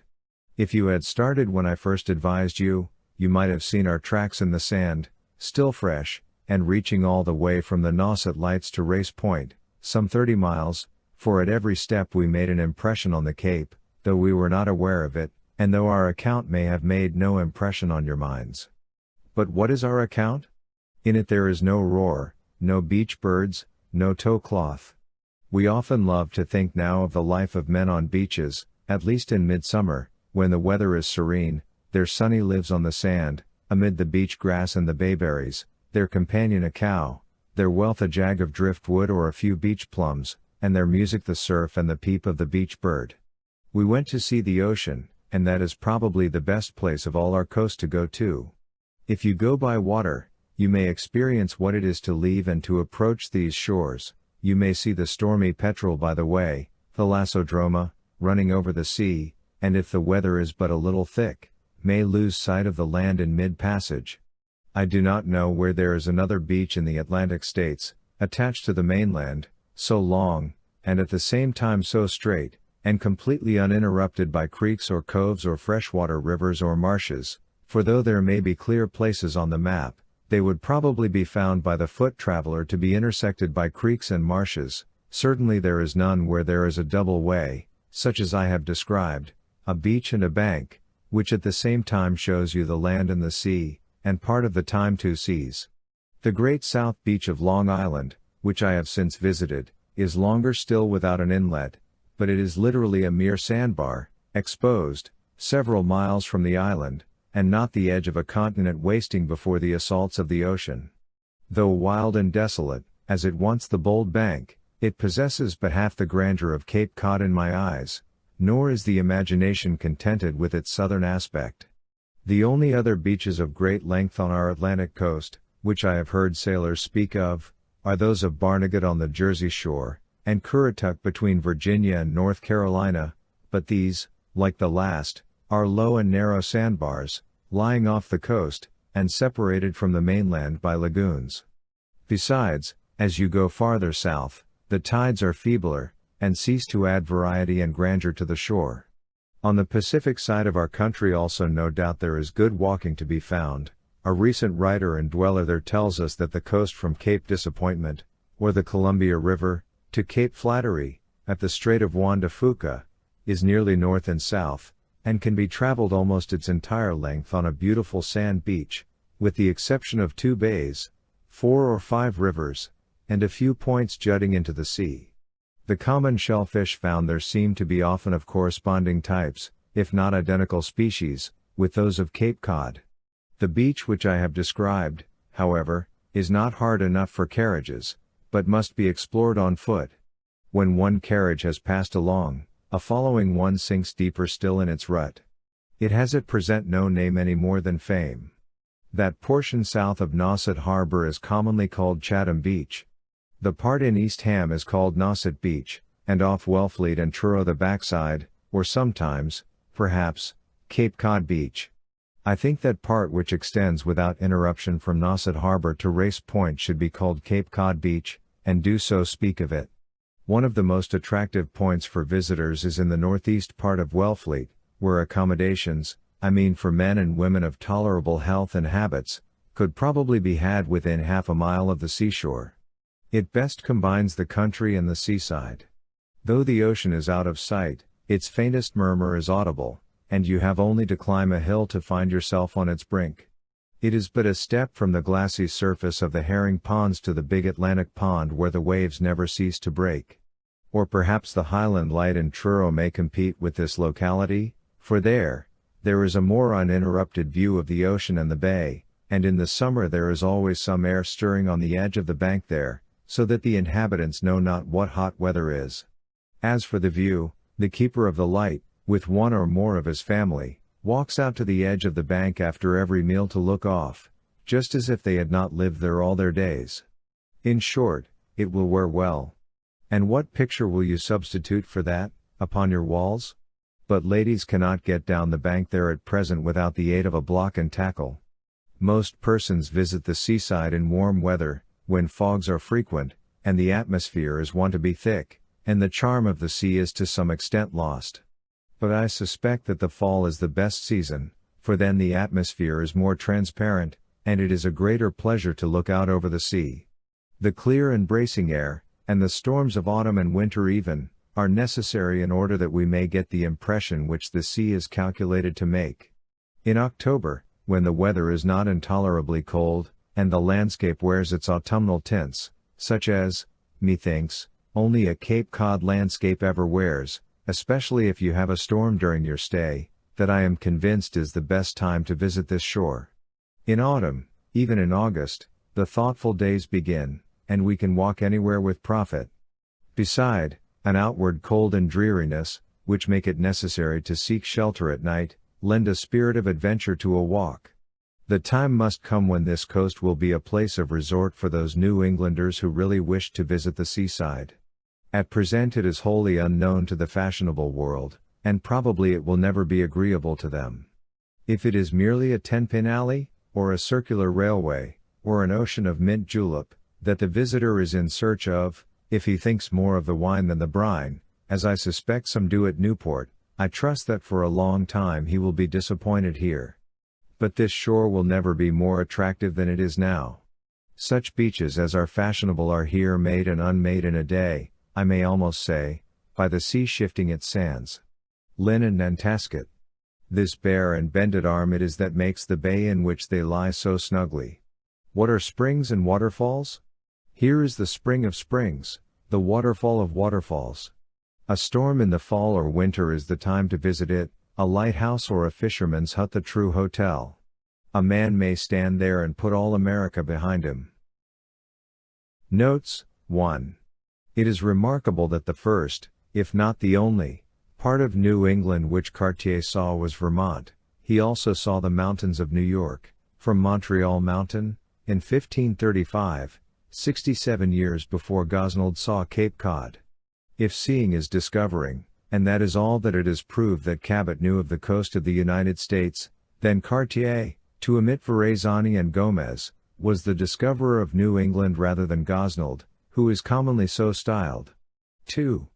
Savage Rock, which some have supposed to be, from the name, the Salvages, a ledge about 2 miles off Rockland, Cape Ann, was probably the Nubble, a large, high rock near the shore, on the east side of York Harbor, Maine. The first land made by Gosnold is presumed by experienced navigators to be Cape Elizabeth, on the same coast. See Babson's History of Gloucester, Massachusetts.